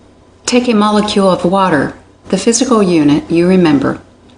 When it is chemically separated or analyzed, it is found to contain 2 atoms of hydrogen and 1 atom of oxygen. Both chemical units, remember, which when united and combined form water, but which when separated are simple atoms of certain chemical gases. The proportion in water is always the same, 2 of hydrogen and 1 of oxygen. This is the only partnership that will form water. The molecule of table salt contains 1 atom of sodium and 1 of chlorine. The molecule of air contains 5 chemical gases, of which nitrogen and oxygen are the principal ones, the proportion being about 3 parts of nitrogen to 1 of oxygen. Some molecules are far more complex. For instance, the molecule of sugar is composed of 45 chemical atoms, and sulfuric acid of 7. An atom is estimated at 1/250 millionth of an inch in diameter. But this is not all. The old theory of the finality and ultimateness of the atom has been shattered by the recent discoveries of science. The atom of hydrogen was formerly considered to be the refinement of substance, the ultimate atom, the smallest and finest atom possible or known, the last thing that could be imagined about substance. Some even went so far as to declare that the atom of hydrogen was the ultimate element. That is, the element out of which all other atoms were made, the mother of atoms. It was supposed that all other atoms of matter were composed of a varying number of hydrogen atoms, which themselves were vortex rings in the ether, and that analysis could go no further. Science rested on its oars and pronounced the work of a century completed. But alas, no sooner was the position reached than the discovery of radiant matter and the formulation of the corpuscle theory brought down the whole theoretical structure, and science was compelled to take up the hunt again and to probe further into the inner recesses of things for the ultimate thing. But nevertheless, atoms still exist, although their finality is no longer urged. The facts remain, although the theory has fallen. Let us see about this latest theory, the corpuscle or electron theory. The discovery of radiant matter and the investigation of the late discovery of radium has led to the further discovery that each atom, instead of being a thing in itself, is a little mass containing numerous other things called corpuscles or electrons because electrified. The theory is this, briefly, that each atom is a minute mass of substance containing a number of electrified particles which are known as electrons, in constant motion and vibration, revolving around each other as do the planets, suns, and moons of the universe. In fact, each chemical atom is like unto a universe in itself. The simplest atom, that which was supposed to be the ultimate atom, the atom of hydrogen, is supposed to contain within its tiny self no less than 1,000 minute corpuscles, which because electrified are called electron, revolving and fixed in regular orbits within the containing globe of the atom. The more complex forms of atoms are supposed to contain a far greater number of electrons, the authorities estimating those in an atom of oxygen at 10,000, those in an atom of gold 100,000, and those in an atom of radium 150,000. These figures are of course mere scientific guesses, but when compared with the similar guess regarding the size of the atom, they give a startling illustration of the size of the newly discovered corpuscle or electron. Another authority for an illustration asks us to consider a great globe about 100 feet in diameter, that is, of course, 100 feet through its center. Let the globe represent the atom. Then imagine 1,000 minute specks, each the size of a pinpoint, composed of substance, and each containing, as in a capsule, an atom of electricity. Each speck is revolving around each other in a regular orbit in the great 100 feet through globe, and keeping well away from one another. That will give you an idea of the relative size of the electrons and atoms, and the room that the former have to move about in. Good many feet between each, you will notice. Lots of room and plenty to spare. Try to figure out the size of an electron. Many readers of the magazines have been confused as to the relation between the corpuscles and the electrons, or ions as some have called the latter. The matter is very simple. They are both the same. The corpuscle is the tiny particle of matter, which because it is electrified and has thus become the unit of electricity, is called an electron. From the viewpoint of substance, we call the tiny particle a corpuscle. From the viewpoint of electricity, we call it an electron. These electrons are the tiny particles that pour forth from the pole in the Crookes tube and constitute what are known as X-rays, cathode rays, Becquerel rays, etc. They also are the particles that are thrown off and emitted by radium and similar substances. They exist in the atom, as explained, but also are found free and independent, and in the last condition or state are thrown off in the aforesaid rays and by radium, etc. So far, the corpuscles are known only as charged with electricity, and the electron only as a tiny charge of electricity with which the corpuscle is charged. But science dreams of corpuscles of substance other than electrons, in which case the old occult teachings of light dust and heat dust, etc. will be verified. The electron contains a powerful charge of electricity, as much in fact as an atom 1,000 to 150,000 times its size will carry. But science is wondering how these highly charged particles manage to hold together in the atom, so rigidly coherent as to appear indestructible. We think that we may get a hint at the matter a little later on in this book. Science, or at least some scientists, are wondering whether the whirl or vibration of the corpuscle might not produce that which we call electricity, and whether, when the motion is intensified, waves of electricity will not be emitted. The writer fully agrees with the idea and finds that it fits closely his own theories regarding substance and motion. But the reader is cautioned against falling into the error of many recent popular writers on the subject, some of whom have used terms calculated to convey the idea that the corpuscle, electron, is electricity itself, rather than tiny particles of substance called corpuscles, charged with the unitary charge of electricity and therefore called electrons. But for that matter, electricity is only known to us as associated with some form of substance and not as a thing in itself. We shall see the reason for this as we proceed with this book. These corpuscles are destined to play a most important part in the theories of science from now on. They already have overturned several very carefully and laboriously erected theoretical structures, and many more will follow. Among the many important ones evidently doomed to the dust heap being the vortex ring atom theory, and other theories built upon the etheric origin of matter, and other theories concerning the ether, even to the extent of breaking down the theory of the ether itself, which theory had almost come to be considered a law. We shall further consider the corpuscles and their qualities, characteristics, etc. in the next chapter, for they have an important bearing upon the theories advanced in the course of the study of this book. Substance and beyond. Science has ascribed to substance certain characteristic qualities which it calls properties. It divides these properties into two classes, viz. 1. Molecular properties, sometimes called physical properties, and 2. Atomic properties, sometimes called chemical properties.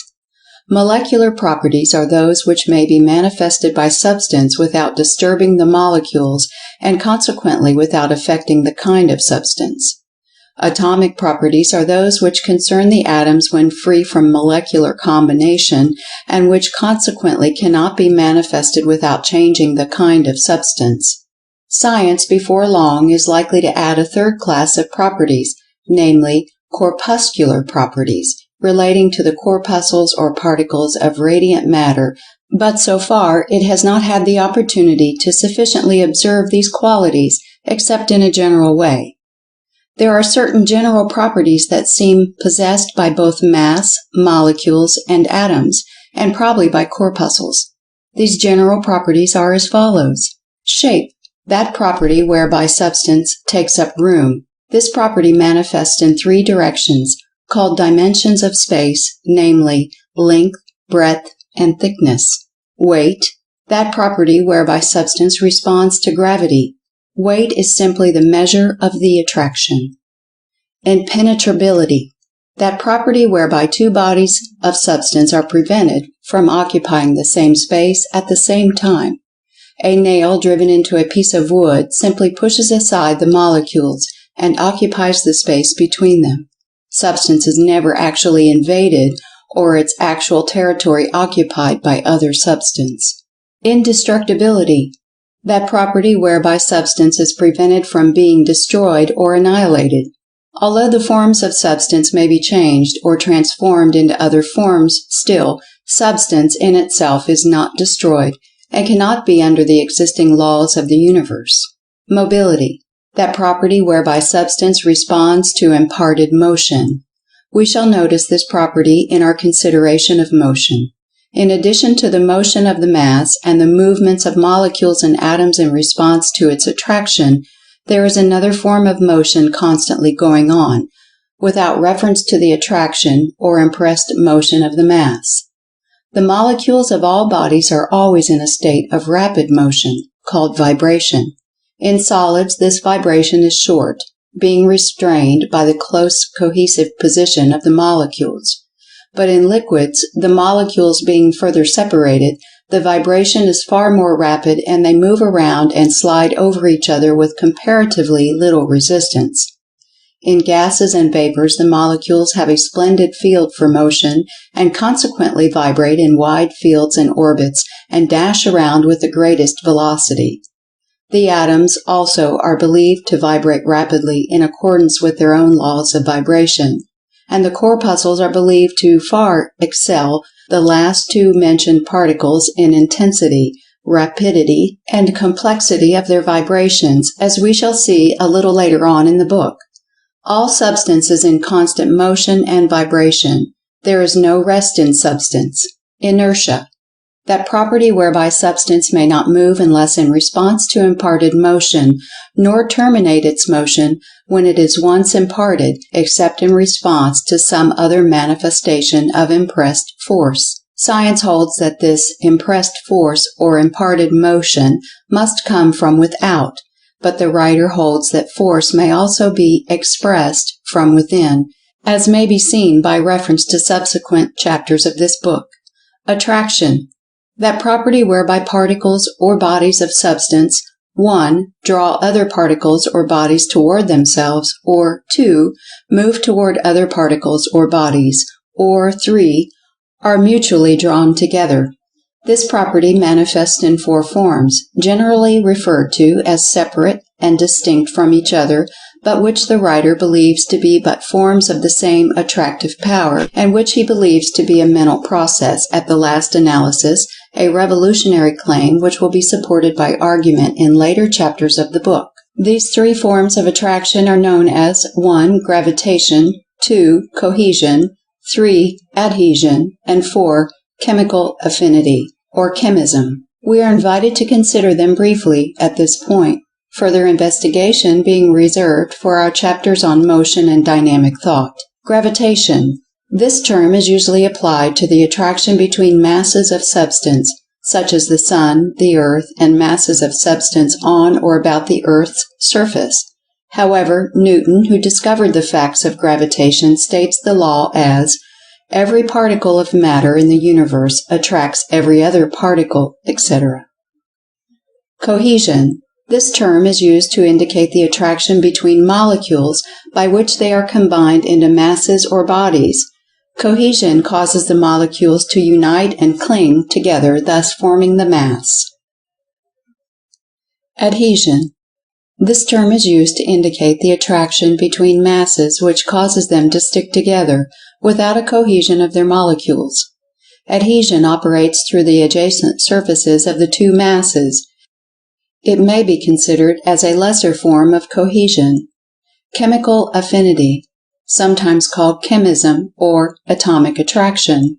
This term is used to indicate the attraction between the atoms by which they combine, unite, and cling together, forming the molecule. Science has before it the task of naming and classifying the attraction between the corpuscles by which they combine and form the atom. But whatever the name, it will be seen that it represents but another manifestation of attraction. Arising from molecular attraction or cohesion are several properties peculiar to masses having molecules, and resulting from the tendency of the latter to resist separation. We had better consider them briefly, in order to understand the power of molecular attraction and its incidence. Porosity. This property indicating the distances observed by the molecules in their relation to each other, which varies in different kinds of substance. All substance is more or less porous, that is, has more or less space existing between the molecules. The degree depends upon the closeness. Compressibility and expansibility, sometimes mentioned as properties, are but results of porosity. Elasticity. That property whereby bodies resume their original size and form after having been compressed, expanded, or bent. The result is caused by the inclination of the molecules to resume their original positions. What is sometimes called plasticity is merely the reverse of elasticity and denotes a limited degree of the latter. Hardness. that condition resulting from molecular attraction resisting the forcible entrance and passage of other substance between the molecules. Tenacity, that condition resulting from molecular attraction resisting the forcible pulling asunder or tearing apart of the mass. This condition sometimes is called toughness. Malleability, that condition resulting from molecular attraction resisting the forcible separation of the mass by pounding, hammering, or pressure. The resistance is passive and consists of the molecules allowing themselves to assume a spread-out formation rather than to be forced apart. Ductility, that condition resulting from molecular attraction resisting the forcible separation of the mass by a drawing-out process. The resistance is passive and consists of the molecules allowing themselves to be drawn out into a formation of the shape of wire or thread rather than to be pulled apart. In any of the above cases, we may intelligently and with propriety substitute the words molecules by means of cohesion, resisting, etc., for the terms above used, molecular attraction, resisting, etc. All masses of substance, probably molecules as well, are capable of expansion and contraction, both phenomena in fact and in degree resulting from the relation of the molecules. Contraction is a crowding together of the molecules, expansion a getting apart of them. Density, the amount of substance in relation to a given bulk. Volume, the size or bulk of a body of substance. Mass, besides being used to designate a body of substance composed of two or more molecules, the term mass is used to designate the total quantity of substance in a body. An application of the above terms may be seen in the following illustration. A quart of water occupies a certain space and has a certain volume, mass, and density. Convert the same mass of water into steam and it expands to a volume of 1,700 times that of water. But as no molecules have been added, the mass remains the same. But as a quart of steam weighs 1,700 times less than the same volume of water, the density of steam is 1,700 times less than that of water. As the volume of a given mass increases, the density decreases in the same proportion, but the mass remains the same. Mass, therefore, has two factors, i.e., volume and density. The density of a mass is determined by the weight of a certain volume of it. The above consideration of the properties of substance dealt only with the molecular properties or physical properties, as they are sometimes called, that is, with properties depending upon the existence of the molecules. When we consider the molecules as being composed of atoms, and when we consider the processes whereby these molecules are built up of, or broken down through the separation of atoms, we come to the subject of atomic properties or chemical properties, as they are often called. The atomic properties of substance consist principally in the power and manifestation of motion, in the direction of combination, separation, and the complex motions resulting from the same. This motion is manifested by reason of atomic attraction, sometimes called chemical affinity, which we shall consider a little later on in this chapter. Atomic principles, as above mentioned, are best illustrated by a reference to chemical changes, and we shall now examine the same. And the better way to consider chemical changes is by comparing them with physical changes or changes of the molecules. Some physical changes in substance are brought about by heat, which tends to separate the molecules, or rather to allow them to spread out away from each other, so long as the high temperature is maintained, the degree of their nearness being influenced by temperature. Other physical changes are produced by outside forces, separating the molecules to such an extent, to such a distance, that their cohesive force is lost, and the solid matter is said to be broken, or even reduced to dust. Other physical changes are brought about by electricity, causing the molecules to separate and disintegrate. Chemical changes, as distinguished from physical changes, do not involve or deal with molecules, the action being solely upon the atoms of which the molecules are composed. Physical changes separate molecules from each other, while chemical changes destroy and break up the molecule so that its identity is forever lost, its atoms therefore either existing free-form combinations or else recombining with other atoms and forming new combinations. Chemical changes are occasioned by either physical or chemical agencies. The physical agencies generally employed are heat, electricity, light, pressure, percussion, etc.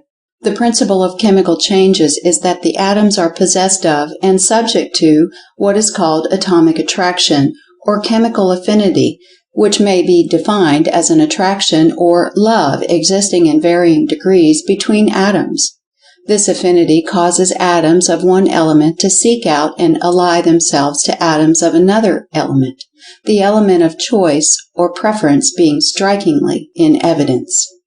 Atoms of different elements form marriages and cling together in harmony until perchance by some physical or chemical agency the molecule is brought in sufficiently close connection with another molecule composed of different elemental atoms, when, alas, one of the atoms of our molecule finds that it has a greater affinity for some other elemental atom in the second molecule, and lo, it flies away, leaving its first partner and seeking the new charmer. Divorce and remarriage is a common thing in the world of atoms. In fact, chemistry is based upon these qualities. Physical and chemical changes gradually transform solid rock to earth or soil. Disintegration, by the action of changes in temperature, rains, and atmospheric influences and other physical changes, have slowly worn down the rocks into dirt, gravel, clay, loam, etc., and decomposition by chemical change that set the atoms free from their combination has aided in the work. There is no rest in the world of substance. Everything is changing, constantly changing. Old forms give way to new, and these, grown old while being born, are in turn replaced by still newer, and on endlessly. Nothing persists but change, and yet nothing is destroyed, although countless forms and shapes have succeeded each other. Substance is always there, undisturbed and unaffected by the varieties of forms it is compelled to undergo. Masses may change and do change. Molecules may change and do change. Disintegration and decomposition affect both and bring to them the death of form, but their substance endures in the atom. Atoms may change and decompose or undergo whatever change that is their fate, and still the corpuscles, or what lies beyond the corpuscles, will remain. The atom was once regarded as eternal, but now even it seems to be capable of dissolving into some finer division of substance, and perhaps still finer subdivisions await it. That familiar form of substance that we call earth, dirt, soil, etc., is but the result of disintegrated rock, which has crumbled and lost its former form through the action of air, water, and atmospheric influences. And the rocks themselves from which the soil came were at one time a sea of melted, flowing liquid substance, somewhat resembling volcanic lava, and this melted rock is thought to have been condensed from the same principles in the shape of vapor that existed in the early days of our planetary system. Vapor, gas, liquid, semi-liquid, solid rock, soil, the substance unchanged, the forms totally unlike. Helmholtz estimates the density of the nebulous vapors of substance as being so rare that it would take several millions of cubic miles of it to weigh a single grain. Oh, nature, what a wizard thou art! We have spoken of air and water in a former chapter, and their constituent atoms have been named, and from these three great reservoirs of substance, the earth, the air, and the water, are obtained all the material that goes to form the bodies of the animal and vegetable kingdoms.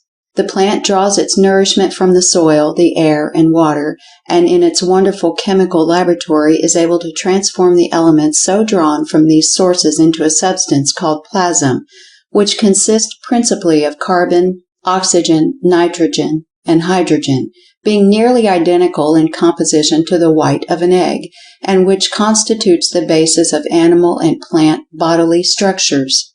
All the material of the physical bodies of men, animals, and plants are but forms of plasm.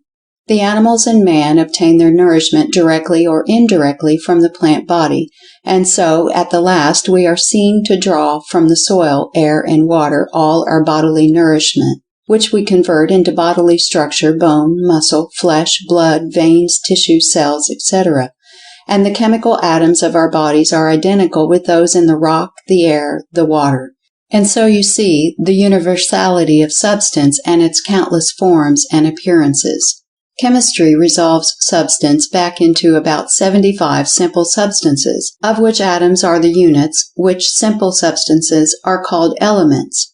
From these elements, by their atoms, all other substances are formed by combinations, the number of such possible combinations being infinite. An element, in order to be an element, must be a simple substance, that is, must be incapable of further analysis into some other elements. The 75 elements now recognized by science have never been resolved into other elements by chemical analysis, and therefore are accepted as simple. But it is true that other substances that were formerly considered as simple elements were afterward decomposed by electricity and found to consist of two or more simpler substances or elements. Thus, new elements were discovered and old ones discarded as not elemental. And this fate may be in store for a number of the elements now on the list, and many new ones may be discovered. For a long time, science was endeavoring to trace all elements back to hydrogen, the latter being considered the ultimate element, and its atoms composing all the other atoms under varying conditions, etc. But this theory is now almost abandoned, and science rests on its list of 75 elements, the atoms of which are composed of electrons. Some have hazarded the theory that the elements were all forms of ether. See next chapter. There are apparent differences resulting merely from the varying rate of vibration, etc. And in fact, such theory was about finally adopted as a working hypothesis until the discovery of the corpuscle. Everything in substance now seems to be moving back to the corpuscle, as we shall see a little further on. The following is a list of the principal elements known to science today: aluminum, antimony, arsenic, barium, bismuth, boron, bromine, cadmium, calcium, carbon, chlorine, chromium, cobalt, copper, fluorine, gold, hydrogen, iodine, iron, lead, magnesium, manganese, mercury, nickel, nitrogen, oxygen, phosphorus, platinum, potassium, radium, silicon, silver, sodium, strontium, sulfur, tin, zinc.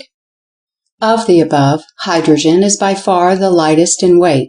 In fact, it is used as a unit of atomic weight, its weight being marked 1 on the scale, gold 197, lead 207, silver 108, oxygen 16, nitrogen 14, iron 56.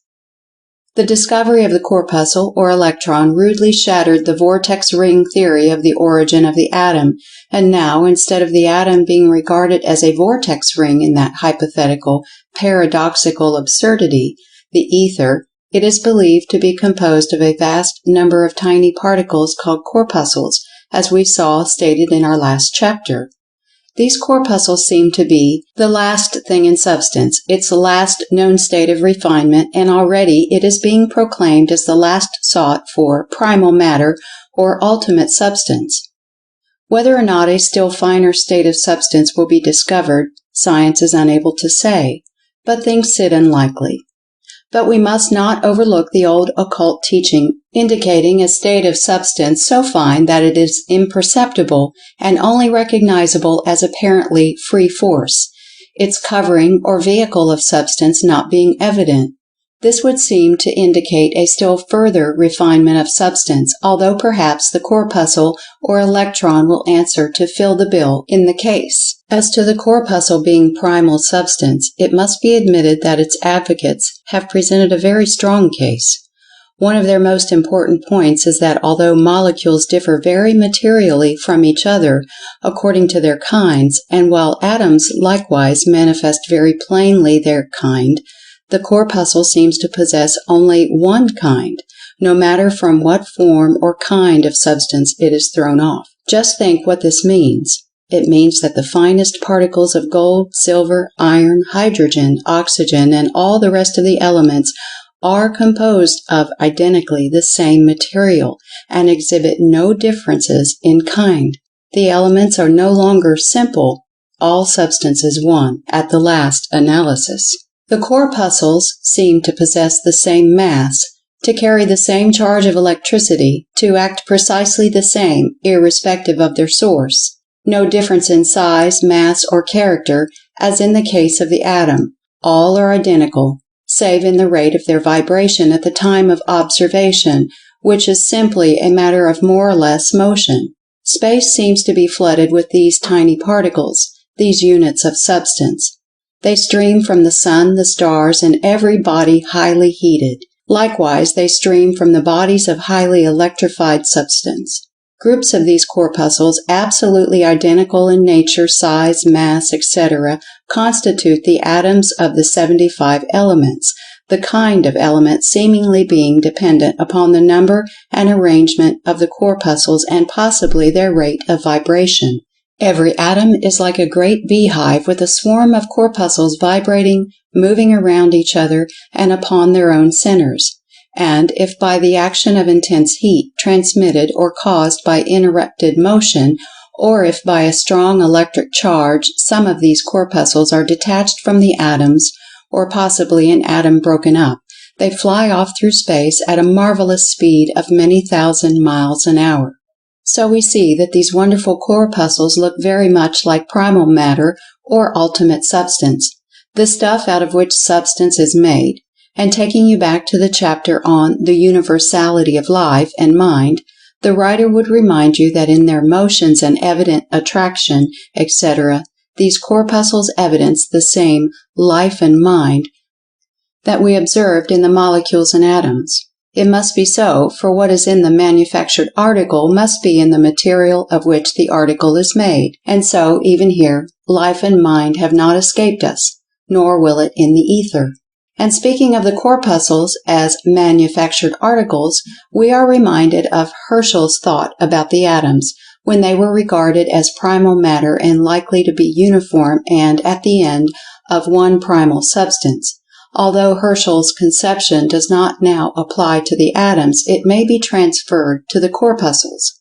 Herschel thought that the fact that the particles of substance were likely to be found to be uniform in size and identical in nature and characteristics indicated that they might be akin to manufactured articles, turned out from the same great machinery of creation. This idea would indicate that the Creator applied the rules of careful manufacture to the manufacture of the particles, the uniformity operating in the direction of 1. Economy of material, 2. Utility through interchangeability, replacing broken or discarded parts, etc., and also 3. Conformity to a standard of size, quality, etc. The thought is interesting and is mentioned here for that reason. It is not affected by the supposition that there may be a still finer and rarer form of substance from which the particles are manufactured. In fact, the idea of Herschel, if closely analyzed, would seem to indicate some such raw material from which the articles were manufactured. The paradox of science.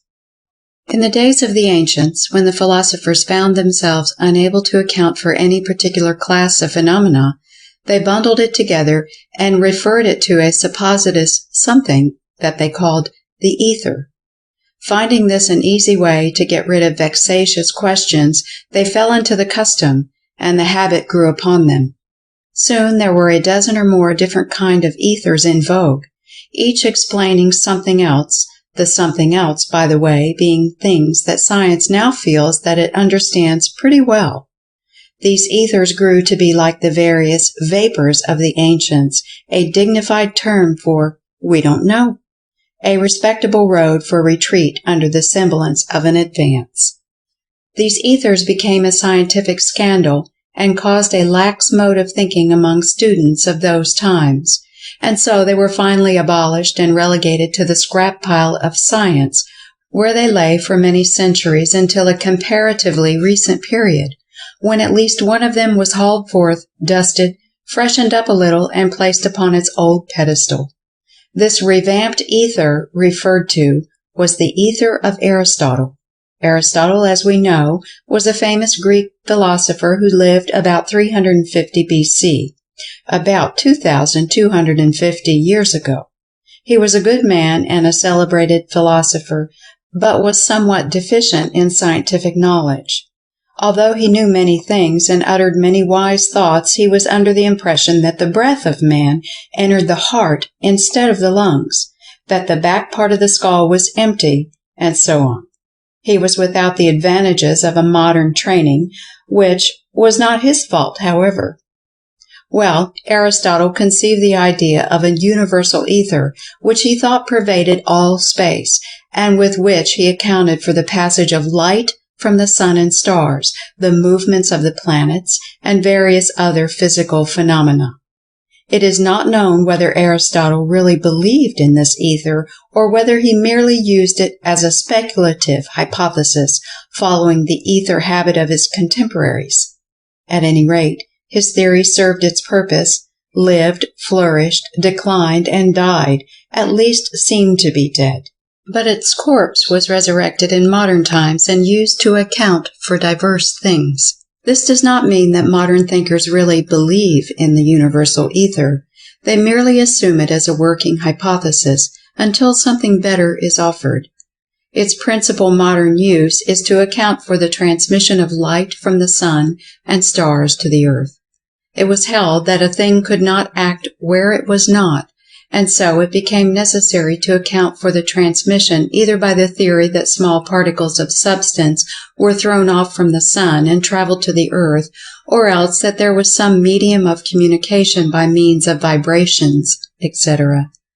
Newton held to the first theory, but his hypothesis went down before the ether advocates, who advanced the wave theory, although it seems that, like Banquo's ghost, Newton's theory will not stay down, and is now taking on a new lease of life, owing to the discovery of the corpuscle and radiant matter.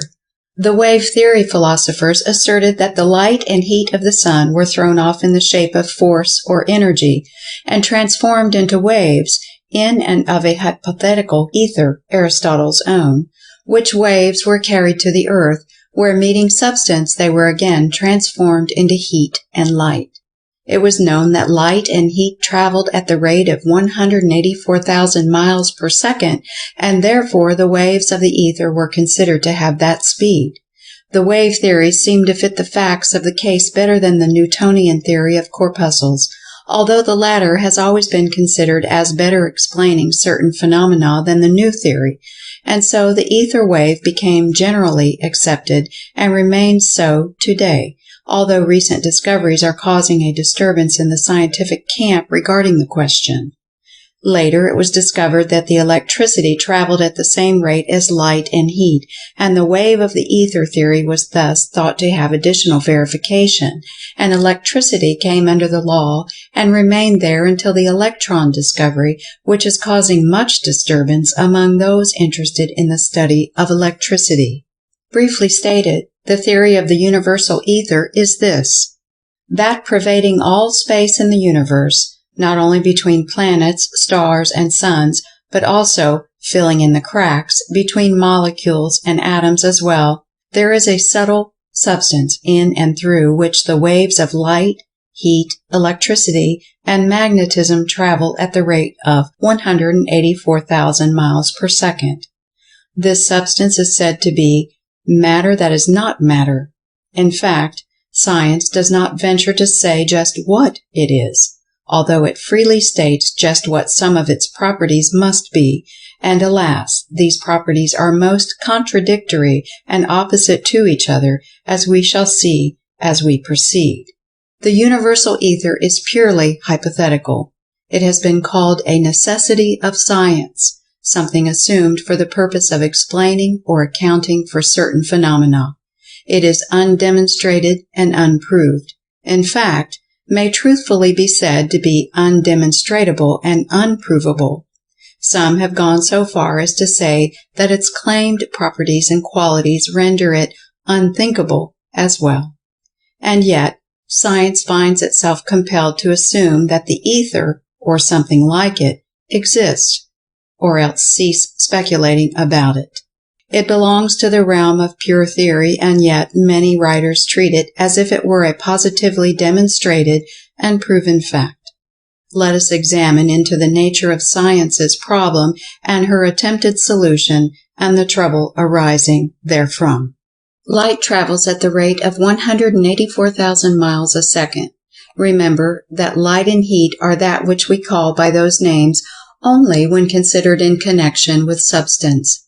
According to the theory, light in the sun's atmosphere is transformed into a light wave of the ether on its travels to the earth, and only when the wave comes in contact with the substance on the earth's body or atmosphere does it become again transformed into light as we know it. In its travels through space, it meets with no substance and has nothing to turn into light. Consequently, space between worlds is in a state of absolute darkness. The same is true of heat, and inner world space is absolutely cold, although passing through it are countless heat waves of great intensity which, later on, will be transformed into heat when they reach the substance, the earth. The same is true of electricity and magnetism. Although the ether, as we have seen, is a purely theoretical substance, yet science has found it reasonable to conclude that it must be possessed of certain attributes in order to account for certain known facts. Thus, it is said to be frictionless, else the worlds, suns, and planets could not pass freely through it, nor could the light and heat waves travel at such a tremendous rate. It also is thought to have something like inertia, because motion once started in it persists until stopped. Because it is at a state of rest until motion is imparted to it, and because it takes a fraction of time to impart motion to it, it is thought to be different from substance in any of its known forms, for many reasons, among such being the fact that no known form of substance could carry vibrations through space at the rate of 184,000 miles a second. And light and heat waves travel at that rate and have forms and shapes and lengths of their own. Light, for instance, vibrates on two planes, and a light wave is something like a Greek cross, thus having a horizontal and a vertical line or plane of vibration. And the ether cannot be a fluid of any degree because a fluid cannot transmit cross vibrations at all. And it cannot be a solid because a solid could not stand vibrations at such a terrific speed and still remain a solid. And yet, to transmit the two-plane light waves, the ether must have a certain degree of rigidity, else the waves could not travel. Lord Kelvin estimated this degree of rigidity as about 19 billionth of the rigidity of the hardest steel. So you see, science is compelled to assume that the ether is a continuous, frictionless medium, possessing both inertia and rigidity. Some scientists have thought it to be a kind of elastic jelly. Of the ether, Professor Oliver Lodge has said, "We have to try and realize the idea of a perfectly continuous, subtle, incompressible substance pervading all space, and penetrating between the molecules of ordinary matter, which are embedded in it, and connected to one another by its means. And we must regard it as the one universal medium by which all actions between bodies are carried on. This, then, is its function, to act as the transmitter of motion and energy." To give you an idea of the wonderful thing that science is compelled to think of the ether as being, by reason of the qualities it is compelled to ascribe to it, although it confesses itself unable to imagine the nature of the thing which it has created in bits by the adding and bestowing of qualities which were made necessary by the logical requirements of the case. Let us take a hurried view of the thing as the several departments of science say it must be thought of. To meet the requirements of the case, science says that the universal ether must be substance infinitely more rare and evanescent than the finest gas or vapor known to science, even in its rarest condition. It must convey heat in the manner of an infinitely solid body, and yet it must not be a solid. It must be transparent and invisible. It must be frictionless and yet incompressible. It cannot be a fluid. It cannot have attraction for substance, such as all substance has, nor can it have weight, that is, it is not subject to gravitation. It is beyond the reach of any known scientific instrument, even of the greatest power, and it refuses to register itself in any way, either to senses or instruments. It cannot be known of itself, but may only be recognized as existent by the things for which it acts as a medium or transmitting agent. It must convey energy and motion, yet it must not take up any part of either from the matter in its midst. It must not absorb any of the heat, light, or electricity. It must fill up the spaces between the worlds, as well as the most minute space between the molecules, atoms, and corpuscles, or any other minute particle of substance, either known by name to science now or which may be discovered or imagined later as a necessity of some conception regarding the nature of substance.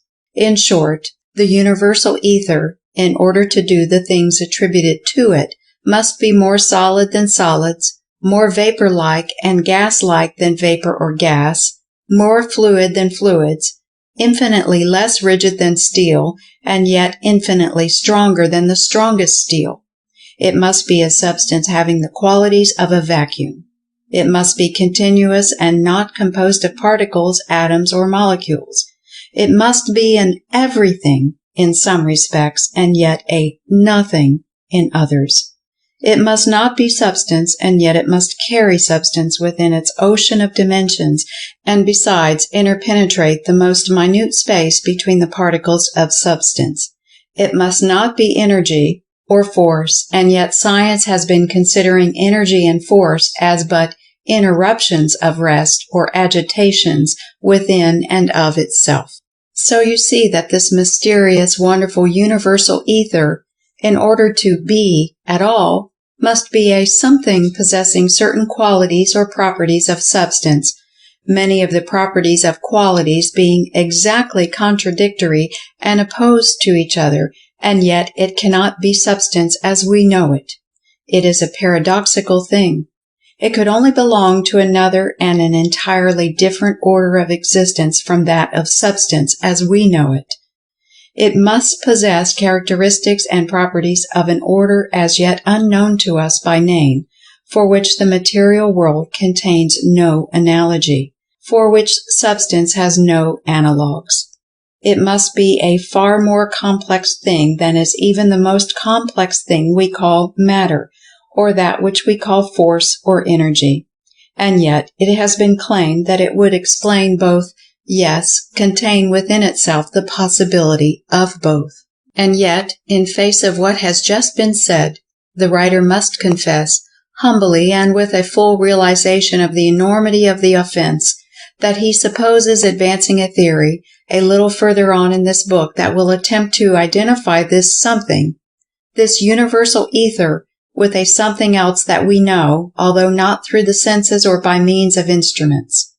Bear with him kindly, he begs of you, while he proceeds gradually along the path that leads to the theory. Scientists have compared substance moving through the ether as a coarse sieve moving through water, the latter making room for the passage of the sieve and then closing up behind it. If this be amended by the idea that the moving sieve, while allowing the water to pass through it freely, still carries along with it a thin film of water which clings to the wires of the sieve by adhesion, if there be admitted this clinging film, as well as the body of the water through which the sieve moves, then the illustration answers quite well as a crude illustration of substance and the ether. This fact is important in view of the theory that will be advanced further on in this book. Professor Lodge, in his interesting work, Modern Views of Electricity, mentions a number of experiments tending to prove the above-mentioned fact, which is not so generally known as other facts relating to the ether. Until the discovery of radiant matter, bringing with it the new theories of the corpuscle or electron, etc., brushed aside into the dust heap many generally accepted scientific theories regarding the nature of substance, the favored and most popular theory was what was known as the vortex ring, the theory of the atom. This theory held that the atoms of substance were but vortex rings of the ether, having had motion communicated to them in some way, and which afterwards acquired other motions, and which finally become apparent to our senses as substance. In other words, the atom was supposed to be a vortex ring of ether acted upon by force in some unknown way, the character, nature, and properties of the atom being determined by the shape and size of the vortex ring, the rate of motion, etc., etc. The new discoveries of science, however, have set aside, at least temporarily, this vortex ring theory, and at present science seems to find its latest thing in substance in the theory that substance, at the last, seems to be the corpuscle or electron.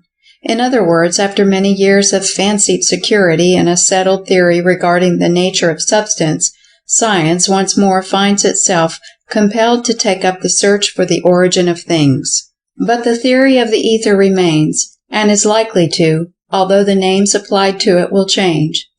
By some, it is still believed that in the ether, a little further removed, rests the origin of substance, and that the corpuscle may be the vortex ring product instead of the atom. It will be noticed that science has made no serious attempt to connect the phenomenon of gravitation or attraction with the ether. Gravitation stands alone, an outsider among the forces, responding to none of their laws, needing no time in which to travel, needing no medium like the ether in which to transmit waves, fearing no obstacle or interfering body, but passing right through the same, different.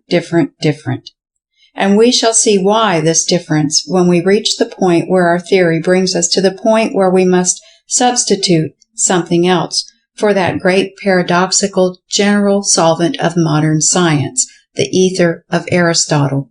We shall reach the point after a brief consideration of motion, force, and energy. The forces of nature. The substance filling the universe is in constant and unceasing motion. Motion is evidenced in every physical and chemical process and change, and manifested in the constant interchange of position of the particles of substance. There is absolutely no rest in nature. Everything is constantly changing, moving, and vibrating. Building up processes are ever at work forming larger masses of bodies of the particles, and tearing down processes, disintegration and decomposition of molecules and atoms and corpuscles are constantly at work also. Nature maintains a constant balance among her forces. If the building up energies and forces were allowed full sway, then all the particles in the universe ultimately would gravitate to a common center, thus forming a compact and solid mass, which would thus dwell for eternity unless the creative power should move upon it and again scatter its particles in all directions. And if the tearing down and dispersive forces and energies were allowed full sway, the particles would fly apart and would remain asunder for eternity, unless called together by some new creative fiat. But nature pits one force against another, maintaining an equilibrium. The result is constant play and interplay of forces, causing distribution and redistribution of particles, following the gathering together and building up processes. There is no lost motion or waste force. One form of force and motion is converted into another, and so on and on. Nothing is lost. All force is conserved, as we shall see as we proceed. In the public mind, or rather, in the mind of that part of the public which think of the matter at all, there seems to be an idea that force is something of the nature of an entity, separate from substance or mind, something that pounces down upon substance and drives it along by presence from without. The ancient philosophers regarded substance as acted upon from without by an entity called force, substance being regarded as absolutely inert and dead. This idea, which is still held by the average person, owing, doubtless, to the survival of old forms of expression, was generally held by philosophers until the time of Descartes and Newton. This old idea was due to the teachings of Aristotle, he of the ether theory, and science and philosophy were timid about shaking off the Aristotelian dogmas. Others held that light, heat, and electricity were fluids, conveyed from body to body. In fact, the general public still entertains this idea regarding electricity, owing to the use of the term the electric fluid. The present teaching of science is that force is the result of the motion of the particles of substance and, of course, originates from within rather than from without. It is true that motion may be communicated to a body by means of another body in motion, imparting the same to it, but that does not alter the case, for the original motion came from the movement and vibration of the particles of substance, although it may have passed through many stages of transformation, change, and transmission in its progress. The only exception to the rule is gravitation, which is a form of force, the nature of which is unknown to science, although its laws of operation, etc., are understood. We shall learn some new facts about gravitation in the forthcoming chapters of this book. It will be well for us to remember this fact, in our consideration of force and motion, that force and motion originate from the inherent property of motion passed by the particles of substance and come from within, not from without. This is the best teaching of modern science and also forms an important part of the theory of dynamic thought, which is advanced in this book. Buckner, the author of Force and Matter, vigorously insists upon this conception, saying, among many other similar expressions, force may be defined as a condition of activity or a motion of matter, or of the minutest particles of matter or a capacity thereof. The term force is generally defined in works on physics as that which causes, changes, or terminates motion. The word force is generally used in the sense of in action, while energy is usually used in the sense of potential force, capacity for performing work. The idea being that it is stored up force or force awaiting use. The term power is used in two senses, the first meaning a measure of mechanical energy, such as a 40-horsepower engine, etc. The second sense being capacity or ability to act or exercise force. This use being almost identical to the idea of energy as above described, although possibly a little stronger expression. The materialistic school holds that force is a property of matter, the latter being regarded as the real thing of the universe. Others hold that force is the real thing and that what is called matter or substance is but a center of force, etc. Others hold that the two are but aspects of the same thing, calling the thing by the name matter-force or force-matter. Haeckel calls the combined thing by the name of substance, claiming that what are called matter and force are but attributes of it, the third attribute being sensation, which he holds is akin to mind. Haeckel's substance is held to be eternal and self-existent, its own cause, in fact. In this book, the term substance is not used in this sense, but merely as synonymous with what science usually calls matter. The views advanced in this book differ materially from any of those above mentioned, it being held by the writer that all force is vital, mental force, and consequently force, as a separate thing, is considered an unreasonable proposition, what is called force being considered merely an action of mind upon substance, causing motion. The writer does not intend to advance this idea at this point beyond the mere mentioning of the fact, the theory being brought out and developed as we proceed, and he will proceed to a consideration of the phenomena of force along the lines of modern science, believing that in this way the subject may be better understood. The term motion, as used in physics, is defined as the act, process, or state of changing place or position, movement, Webster. So you see, motion is the movement of substance, changing place or position. Force is that which causes, changes, or terminates motion, and energy is the capacity for manifesting force, and power the ability to act. In works on physics, you will notice the expression potential energy, meaning energy awaiting action, also kinetic energy, meaning energy in action, that is, in motion. We shall not need these terms in this book, but it is well to understand them. Another term frequently met with is conservation of energy, which is used to indicate the law of physics, the operation of which renders energy indestructible. That is, science holds that energy cannot be destroyed, that it is not lost or created, but is merely transformed into other forms of energy, potential or kinetic.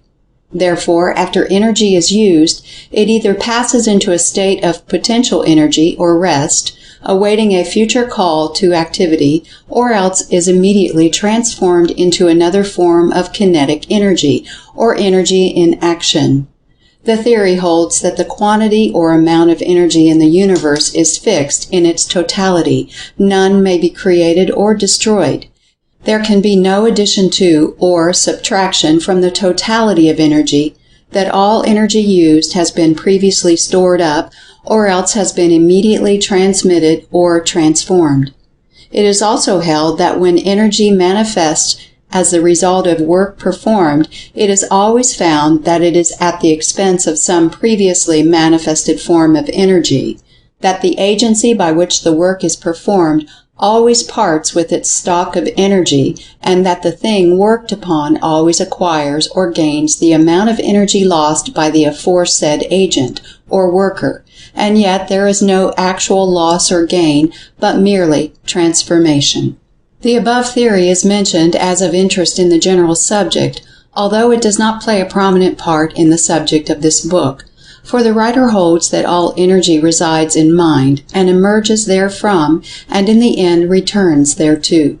This being believed, it is seen that energy is not to be thought of as a separate thing having a totality, but merely as a quality of mind. The question of its totality or fixed quantity not being inquired into, although both probably run along the lines of the nature of mind and depend upon the limitations or lack of limitations of the latter. However, the question does not assume a vital importance in our consideration of the subject. So far as the question of transmission or transformation of energy is concerned, however, the principles of the law of conservation of energy may be accepted as correct, although it more properly belongs to the principle of what has been called the correlation of force, the idea of which is that one form of energy may be, and is always, transformed into another form, and so on, unto infinity. This idea is followed in this book, except that the idea of from mind originally to mind finally is incorporated within it. This law of the correlation of force may be illustrated by the following quotation from Tyndall, the great scientist of the last century, who says, "A river, in descending from an elevation of 7,720 feet, generates an amount of heat competent to augment its own temperature 10 degrees Fahrenheit, and this amount of heat was abstracted from the sun in order to lift the matter of the river to the elevation from which it falls. As long as the river continues on the heights, whether in the solid form or as a glacier or in the liquid form as a lake, the heat expended by the sun in lifting it has disappeared from the universe. It has been consumed in the act of lifting. But at the moment that the river starts upon its downward course and encounters the resistance of its bed, the heat expanded in its elevation begins to be restored. The mental eye, indeed, can follow the emission from its source through the ether as vibratory motion to the ocean, where it ceases to be vibration and takes the potential form among the molecules of aqueous vapor, to the mountain top where the heat absorbed in vaporization is given out in condensation, while that expended by the sun in lifting the water to its present elevation is still unrestored. This we find paid back to the last unit by the friction along the river's bed, at the bottom of the cascade where the plunge of the torrent is suddenly arrested, in the warmth of the machinery turned by the river, in the spark from the millstone, beneath the crusher of the miner, in the alpine sawmill, in the milk churn of the chalet, in the supports of the cradle in which the mountaineer, by water power, rocks his baby to sleep. All the forms of mechanical motion here indicated are simply the parceling out of an amount of calorific motion derived originally from the sun. and at each point at which the mechanical motion is destroyed or diminished, it is the sun's heat which is restored. The following quotation also is interesting as illustrating another phase of this law. The work performed by men and other animals is due to the transformed energy of food. This food is of vegetable origin and owes its energy to the solar rays. The energy of men and animals is, therefore, the transformed energy of the sun. Excepting the energy of the tides, the sun's rays are the source of all the forms of energy practically available. It has been estimated that the heat received by the earth from the sun each year would melt a layer of ice over the entire globe 100 feet in thickness. This represents energy equal to 1 horsepower for each 50 square feet of surface. Anthony and Brackett. From the above quotations, it will be seen that the principal and most familiar sources, or great storage batteries, of energy apparent to dwellers upon this planet are 1. The earth manifesting the power of gravitation, and 2. The sun manifesting solar heat. In Tyndall's illustration, we see the force of the sun's energy, heat, raising the water from the ocean by evaporation, although aided by the Earth's gravitation, pulling down the heavier air, allowing the vapor to rise. Then we see the force of gravitation causes the condensed vapor to fall as rain or snow on the mountaintop, then causing the rain to run into little streams, and so on until the river is reached, then causing the river to start on its downward journey of over 7,000 feet, then causing it to plunge over the cascade, to turn the wheels that operated the machinery, and turned the millstone, and the crusher of the miner, and the sawmill, and the milk churn, and the cradle. And as Tyndall might have added, had he lived a little later, in the running of the dynamo, which running produced electricity, that in turn caused lights to burn, other machinery to run, and manufacture things, stoves to cook, flat irons to iron, automobiles and engines to run, and many other things along the lines of transmitting energy, force, and motion. And in this consideration, let us not forget the important part that gravitation, that most wonderful of all forces, plays in the grand scheme of nature. Not only does this force cause the planets to circle around the sun, and perhaps that sun around another sun, and so on until the matter becomes unthinkable. Not only this, but it performs 1,000,000 parts in the affair of earthly matter, as we shall see in a later chapter. The force of gravitation is one of the greatest mysteries confronting science today, although many believe it a simple question. Gravitation and the universal ether contain the great secrets of nature that man is striving to unveil. And yet so common is gravitation that the race, including almost all the scientists, take it as a matter of course. We shall devote much attention to the question of gravitation in the forthcoming chapters of this book, for it plays a very important part in the general theory of dynamic thought, upon which this book is based.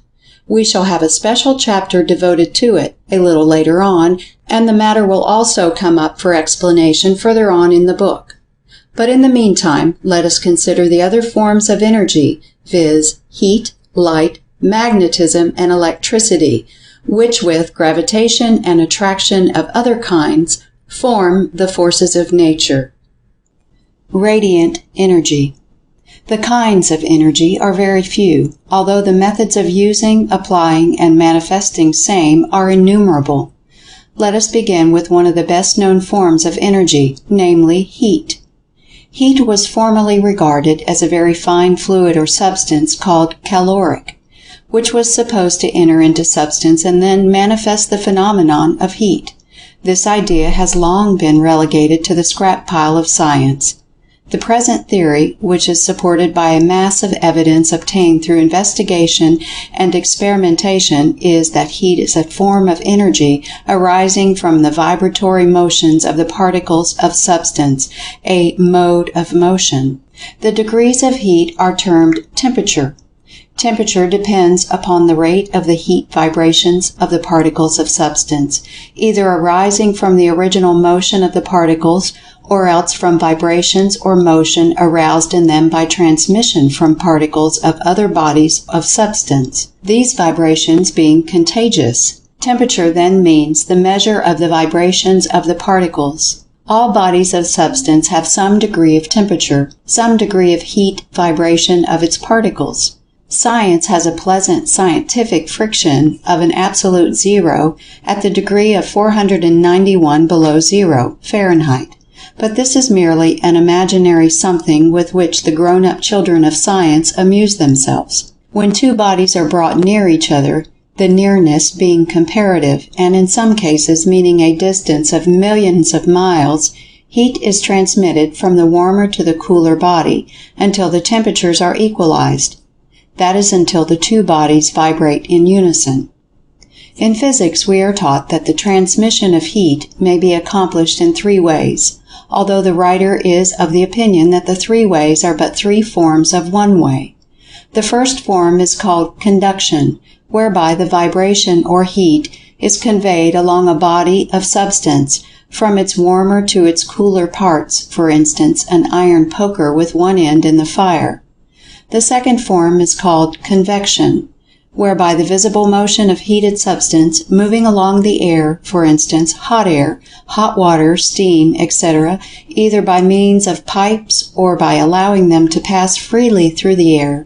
The third form is called radiation, whereby the vibrations are believed to be transformed into waves of the ether, which will be spoken of later, in addition to what has been said on the subject in our chapter entitled The Paradox of Science. The writer thinks that a little consideration will show us that the same rule operates in all of the above cases, and that conduction and convection are but forms of radiation. For instance, in conduction there must be a few particles first set into vibration, the same gradually passing on to the others farther and farther away. Passing how? By contact, replies physics. But the particles are never in absolute contact.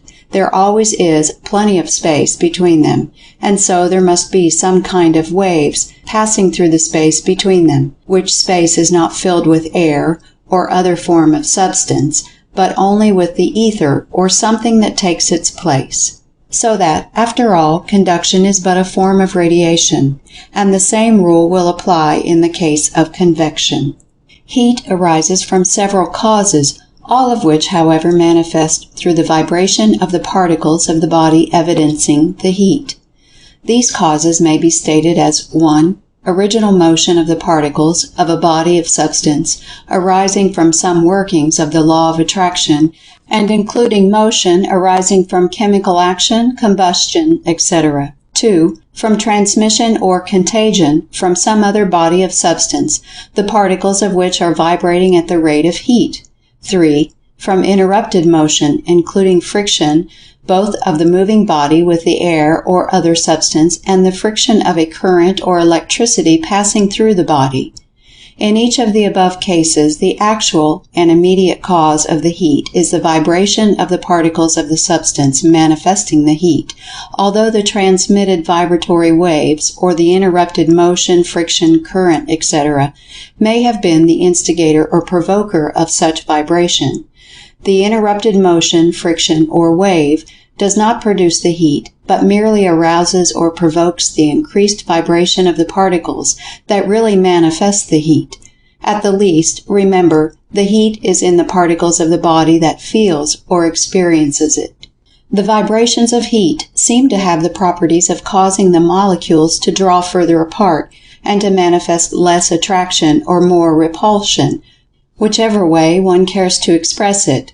This moving away of the molecules tends to cause the body to increase in volume or size, and occasions what is known as expansion in substance. In this way, heat transforms solids into liquids, liquids into gases or vapors, the change being wholly a matter of the relative distances of the molecules. Magnetism is another form of energy, and is generally believed to be a part of the phenomena of electricity, if indeed not a form of electricity itself. Science knows very little about the nature of magnetism, but in a general way holds to the theory that it results from the vibration or motion of the particles of substance, as do all other forms of energy. The magnetic qualities of a body may be increased or decreased by motion affecting the relation of the molecules, which fact has been regarded as having some bearing on the theory.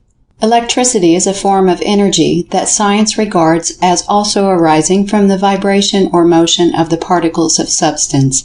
It is transmitted like heat, by conduction and radiation, the waves tending to provoke similar vibrations in the particles of substances receiving them. By many careful investigators, electricity is believed to be very closely related to the phenomenon called light, both having much in common. Science seems to be discovering new points of resemblance between them, and it is possible that in the near future they will be seen to be but varying forms of the same thing. The purposes of this book do not call for an extended consideration of the properties of electricity, the same being served by a consideration of its nature being akin to that of the other forms of energy, namely, vibration or motion in or among the particles of matter. Light is a form of energy, the study of which is of the greatest interest to science, for the reason that the field seems to be widening out continuously and reaching out into the territory formerly thought to be the special region of electricity. And in another direction, it seems to be reaching out into the territory of heat, the latter being considered by many to be but a form of light in its lower vibrations. In fact, the writer of this book so considers the subject, and for the purposes of this book, in latter chapters he will combine electricity, heat, and light, including also the phenomena known as the X-rays, Becquerel rays, radium waves, etc., as forms of light, the combined forms of energy to be called radiant energy. In this combination he believes that he is in line with the latest and best thought of modern science. However, he does not insist upon his readers following this idea, and so, if they prefer, they may think of each of these forms as separate and distinct, and yet not run contrary to the line of thought of the book. Light is not the simple thing that it is considered to be by the general public. It is composed of many parts, qualities, and manifestations. Its rays, when separated by the spectrum, are seen to consist of waves or vibrations of differing degrees of rate and intensity. The lower range contains the heat rays, and it is interesting to know that there are rays of heat too far down in the scale to be evidenced by human senses that may be distinguished by delicate instruments. But there are rays still further down in the scale that are known to exist, theoretically, that cannot be registered even by the finest instruments. To gain an idea of the delicacy of these instruments, let us remember that Professor Langley has an instrument called the bolometer that is so delicate that it registers a change of temperature of 1/1,000,000th of a degree and will register the heat of a candle 1½ miles distance from it. Light vibrations arise from combustion, friction, electricity, etc., causing the particles to assume increased motion. Let us consider the report of the spectrum. Beginning with waves or vibrations far below the sensibility of man, the scale shows an advance until the first warm vibration of iron was reached. This first indication of warmth comes when the vibrations reach the rate of 35 trillion per second. Then gradually they increase until a dull red glow is noticed, the lowest visible light ray, when the vibrations are 450 trillion per second. Then come the orange rays, then the golden yellow, then the pure yellow, then the greenish yellow, then the pure green, then the greenish blue, then the ocean blue, then the cyanic blue, then the indigo, then the violet, the latter evidencing when the vibrations reach the rate of 750 trillion per second. Then come the ultraviolet rays, invisible to human sight, but evidenced by chemical media. In this ultraviolet region lies the X-rays, etc., and also the actinic rays that produce photographs, sunburn one's face and blister the nose, that cause violent explosions in chemicals that transform forms of substance that are employed to cure skin diseases, etc. These actinate or chemical rays have an important role to play in plant life, for they act upon the green leaves of the plant, causing a chemical change by which carbonic acid and water are transformed into sugar and starches. Some of the rays of the ultraviolet region of light penetrate substances formerly considered solid and impenetrable, and some of them, emitted from radium, etc., would destroy organic life if applied in sufficient quantities. Some of them are practically waves of electricity, so that light and electricity are seen to be closely related.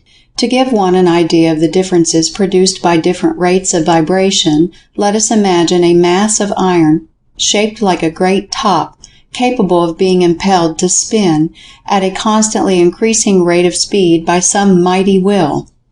At first it is seen as a slowly spinning top manifesting nothing but slow motion to our senses. Now imagine our top spinning at a rate doubling each second. The first second the top spins at the rate of 2 revolutions per second. We notice no change except that we can see the movement. The next second the revolutions are doubled to 4 per second. Then, doubling each second, we have, respectively, revolutions of 8 per second, then 16, and then in the 5th second, 32 per second. Then we begin to notice a change. When the revolutions reach 32 per second, the friction of the moving top on the air causes it to give forth a very low, deep bass note of sound. This note is like a low, deep hum, and is the lowest possible of perception by the human hearing, although it is possible that some of the lower forms of life may be conscious of still lower vibrations. The 6th second, the revolutions reach 64, and the low note has grown much higher in the scale.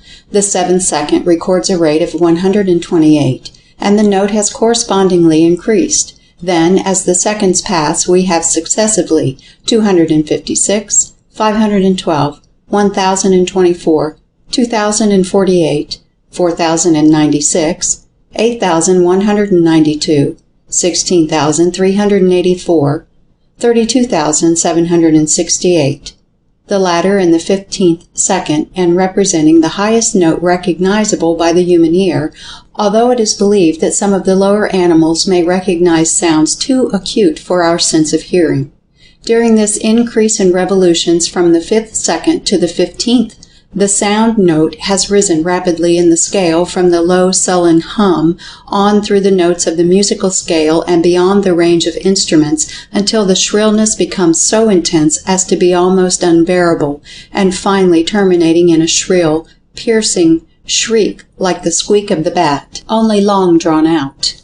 Then, from the termination of the sound, by reason of the rate of vibration having become too high, silence reigns for 30 seconds. Absolute silence, in spite of the rapidly increasing rate of vibrations, in fact, because of it.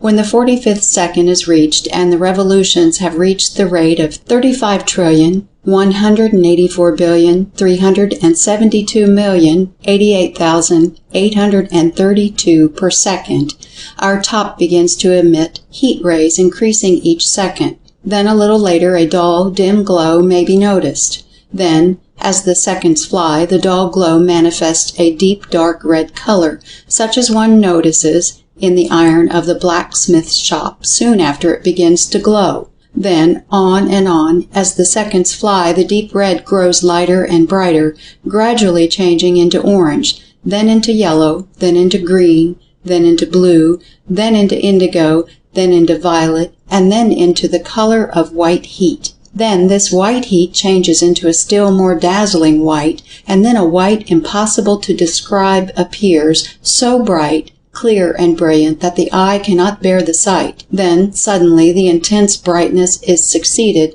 by absolute darkness, and the moving top cannot be seen by the eye, and yet it moves on.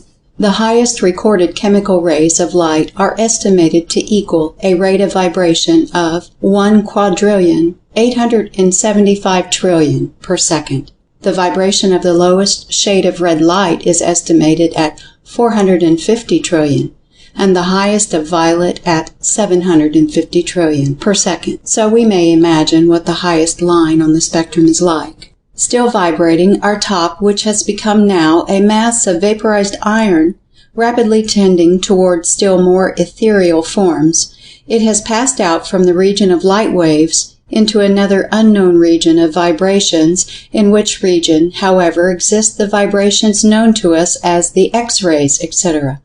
It is throwing off great quantities of electrons. If we were to use a fluorescent screen, we would be able to observe the phenomena of the Röntgen rays and similar manifestations of radiant energy. On and on vibrates the top of what we once called iron, cold iron, warm iron, hot iron, melted iron, gaseous iron, etherealized iron, if you like.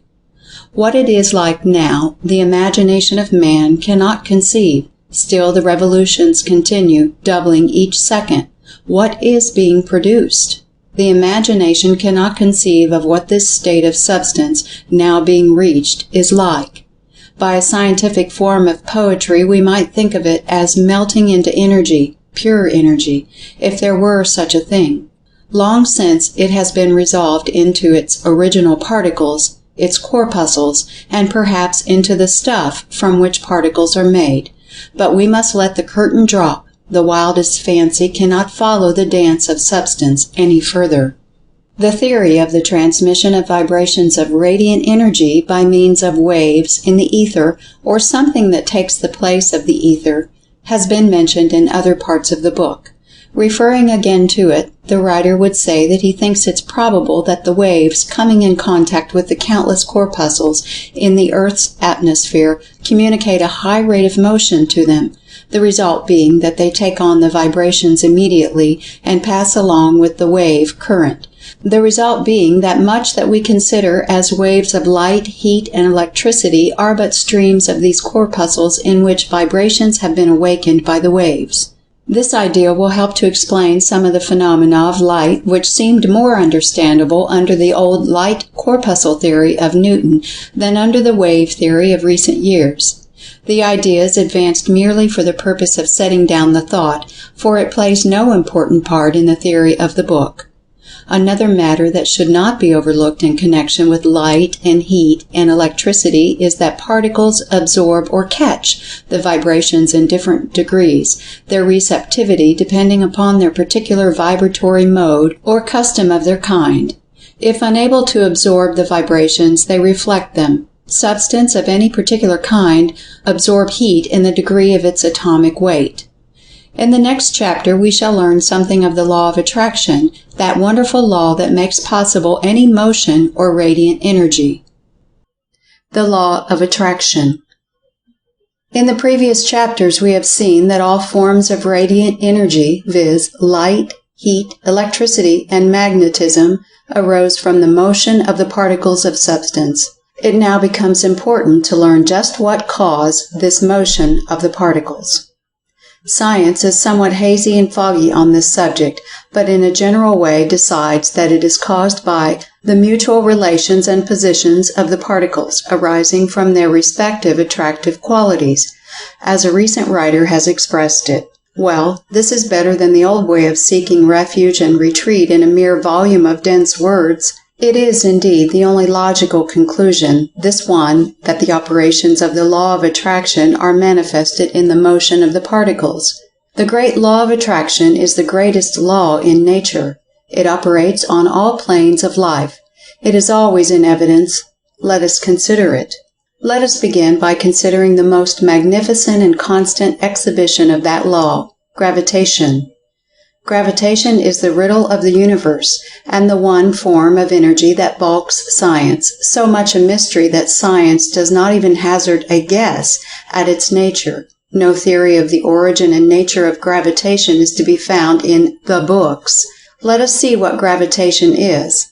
It is more than the power that pulls things to the earth, as the average man would define it. It does more than cause water to run downhill and turn mill wheels to drive machinery.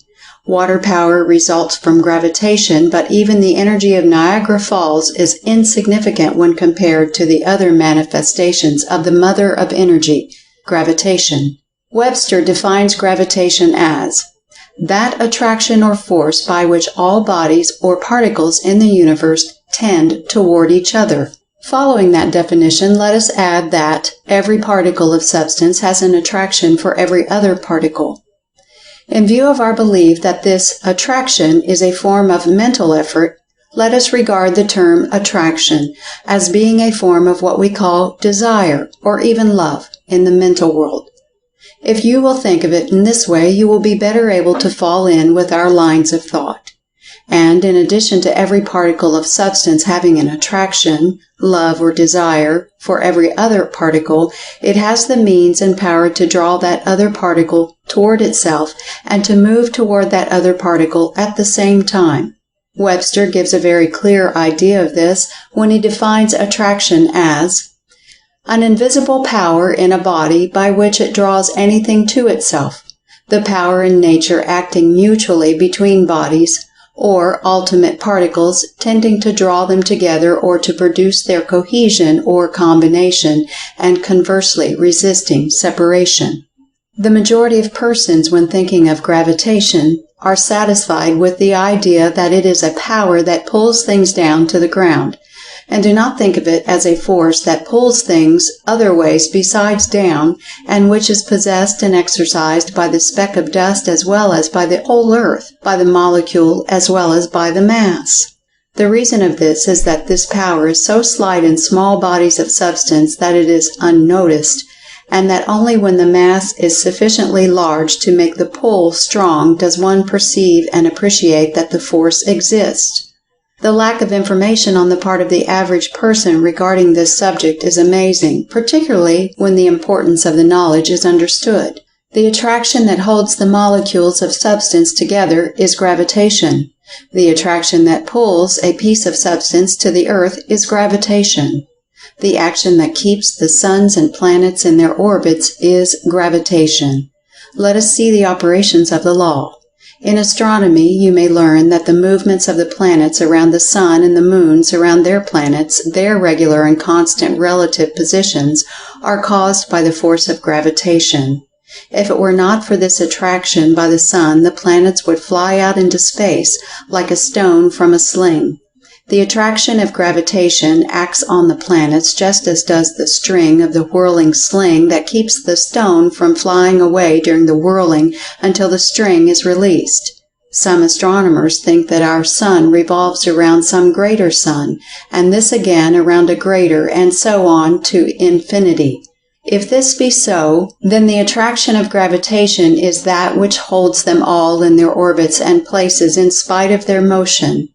And in physics you may learn that this same attraction of gravitation prevents the people and objects on the surface of the earth from flying off into space, and that it holds the portions of the earth together, preventing them from flying apart. And remember this, for it is important. The attraction of the earth, great and powerful as it is nothing more than the combined attractive power of its constituent molecules or atoms or parts. The center of the earth is the center of the attraction because it is the center of the aggregation of its particles. It must not be supposed that the earth simply attracts downward, that is, toward its center. On the contrary, large masses of earth, large mountains for instance, exert a certain degree of attraction of gravitation, and experiments have shown that a plum is slightly deflected by reason of the proximity of a large mountain.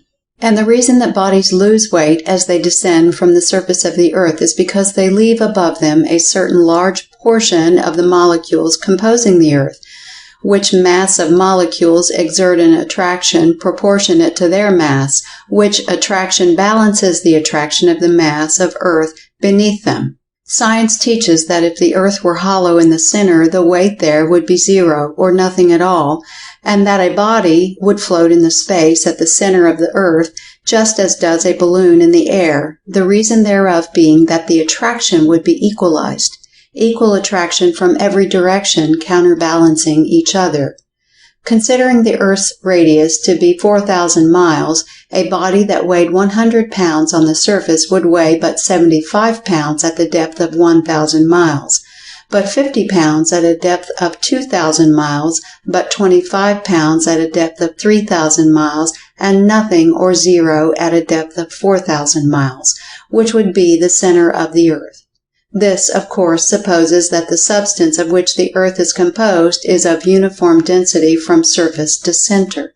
From an equal distance above the surface of the earth, bodies released or dropped will reach the surface at exactly the same degree of speed and in exactly the same time, this irrespective of weight or size. In other words, a cork or piece of lead, no matter what their sizes may be, will travel with equal rapidity. In case where the lighter substance travels more slowly, compare a feather and bullet, for instance, the difference is caused by the light object meeting with more resistance from the air.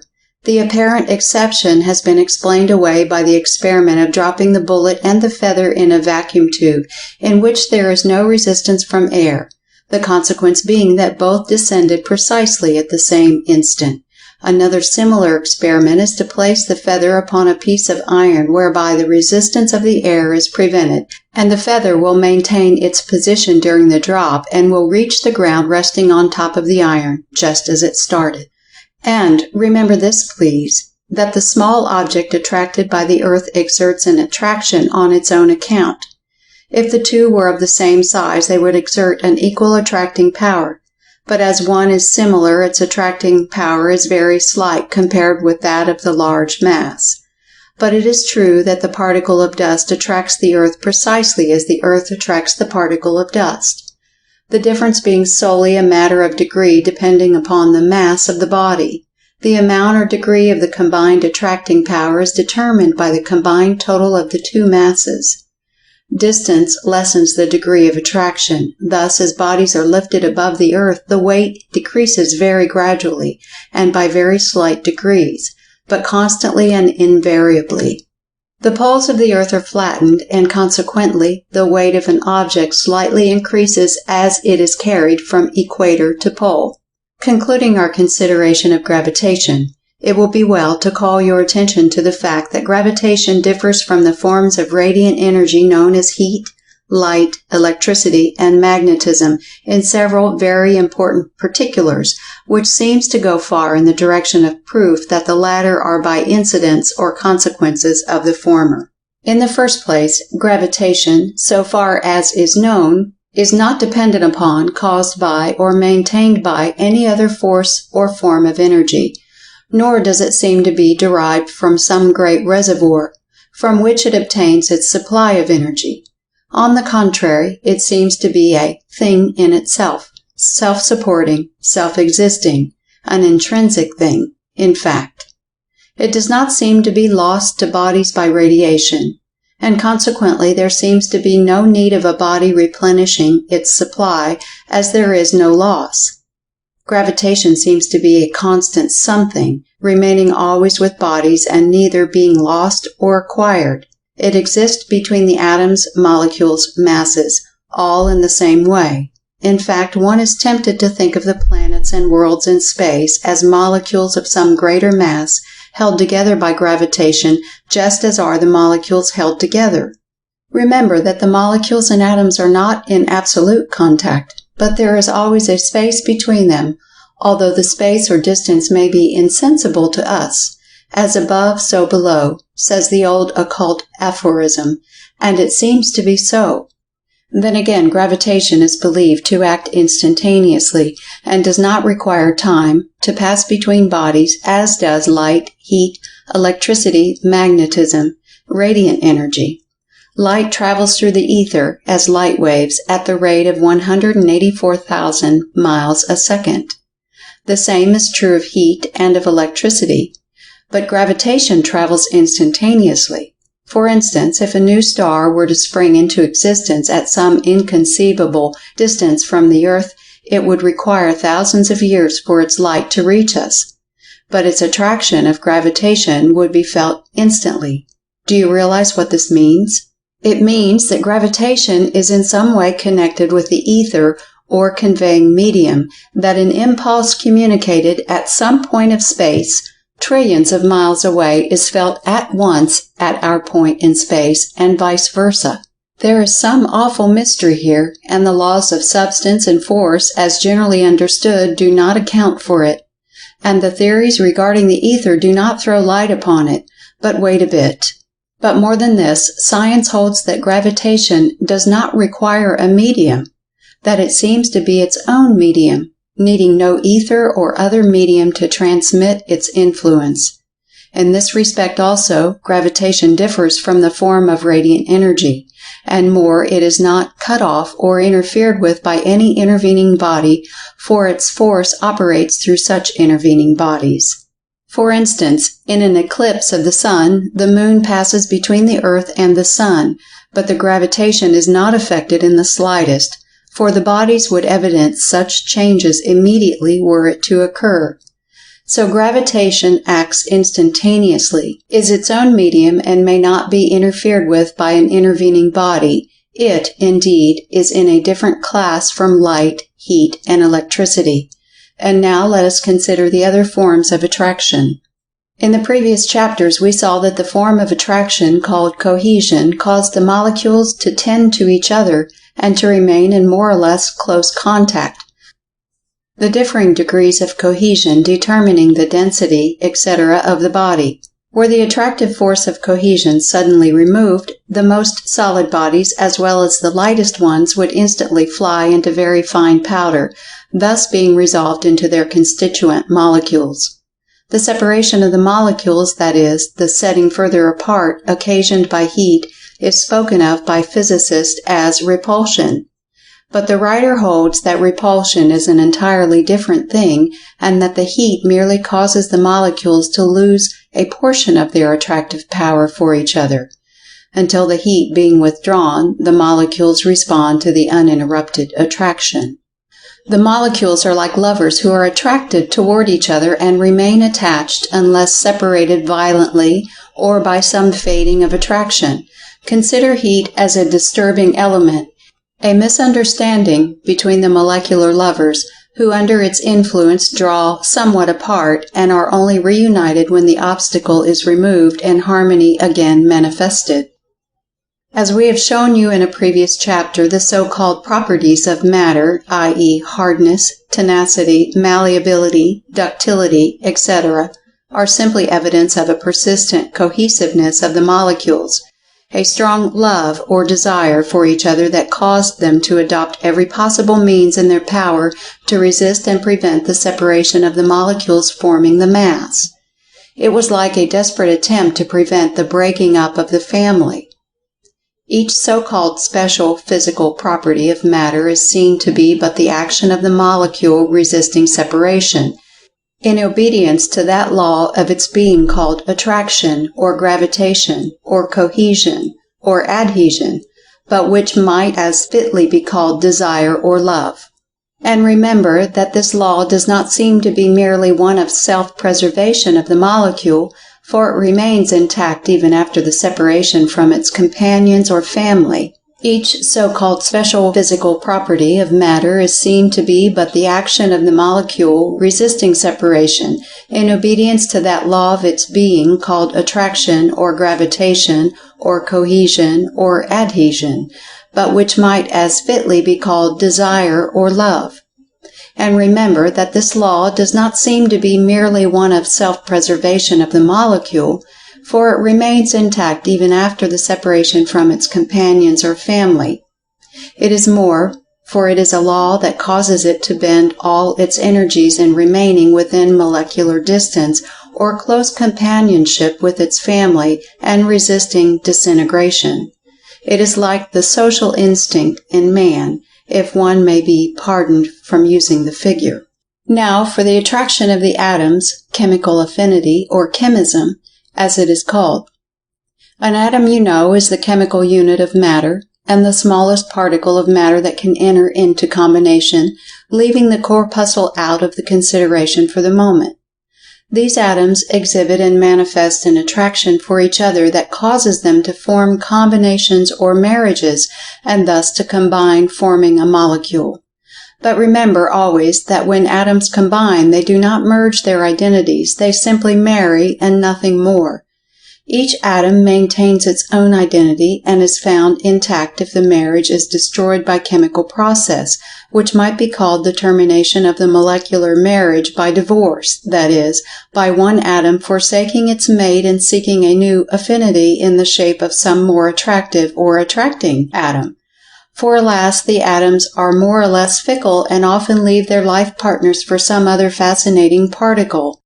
At times there is manifested a condition of, how happy could I be with either, were to other fair charmer away. There is a conflict of attractions. There is more flirting and affairs of the heart in the world of atoms than in the region of the molecules, for while the latter are apt to seek only the companionship of their own family, or some nearly related family, the atoms have quite a number of possible affinities, and will invariably desert a lesser attraction for a greater one, thus forming a new molecule, and leave the deserted one to get along alone as best it may, or else form a new alliance with some other affinity who is either impervious to the attraction of the more brilliant charmer, or else is out of the danger of temptation. But if we analyze and carefully consider this chemical affinity, chemism, we will see that it comes well under the definition of attraction, as given by Webster, and quoted in the first part of this chapter. It certainly comes under the rule of the power in nature acting mutually between bodies or ultimate particles tending to draw them together, etc. The writer thinks that he is justified in asking you to consider gravitation, cohesion, adhesion, and chemical affinity as related forms of the same thing. If you do not like to call this same thing by the name of gravitation, suppose we call it the law of attraction, of which gravitation, cohesion, adhesion, chemical affinity, or chemism are but different aspects. This relation is described in Chapter 13. And the writer believes that this law of attraction is the underlying cause of all that we call energy, force, power, motion, etc. in the physical world. For if gravitation accounts for all mass motion, or mechanical motion, if molecular cohesion and the vibrations accompanying it manifest in forms of molecular motion, and if atomic chemical affinity or chemism manifests in atomic motion, and if even the corpuscles in their movements obey this same law of attraction in some form, and if all force and energy is but a mode of motion, then, if all this be true, are we not justified in claiming that this law of attraction is the basis of all energy, force, and motion? And are we not justified in thinking of this law of attraction as always manifesting in the direction of drawing together particles of substance, be those particles suns, planets, masses, molecules, atoms, or corpuscles, in pursuance of some basic law imposed upon all things by that which is above things? The following quotation is interesting in our consideration of this subject. There are other forces besides gravity, and one of the most active of these is chemical affinity. Thus, for instance, an atom of oxygen has a very strong attraction for one of carbon, and we may compare these two atoms to the earth and a stone lodged upon the top of a house. Within certain limits, this attraction is intensely powerful, so that when an atom of carbon and one of oxygen have been separated from each other, we have a species of energy of position just as truly as when a stone has been separated from the earth. Thus, by having a large quantity of oxygen and a large quantity of carbon in separate states, we are in possession of a large store of energy of position. When we allowed the stone and the earth to rush together, the energy of position was transformed into that of actual motion, and we should therefore expect something similar to happen when the separated carbon and oxygen are allowed to rush together. This takes place when we burn coal in our fires, and the primary result, as far as energy is concerned, is the production of a large amount of heat. We are, therefore, led to conjecture that heat may denote a motion of particles on the small scale, just as the rushing together of the stone and the earth denotes a motion on the large. It thus appears that we may have invisible molecular energy as well as visible mechanical energy. Balfour Stewart. To the writer it seems that the particle of substance finds within its mind principle, for you know we have seen that all substance had something akin to life and mind, a constant craving embedded in its very nature, which causes it to seek satisfaction. This craving for satisfaction results in unrest, and seeks a solution along two lines. These two lines are indicated by two entirely different desires that it finds within itself, the first being a desire or inclination to seek the companionship of some other particle, the second being a desire or inclination to be free of attachment or entanglement. The desire for attachment arises from the force of the law of attraction that exists between each particle of substance. The desire for non-attachment arises from some inward inclination for freedom.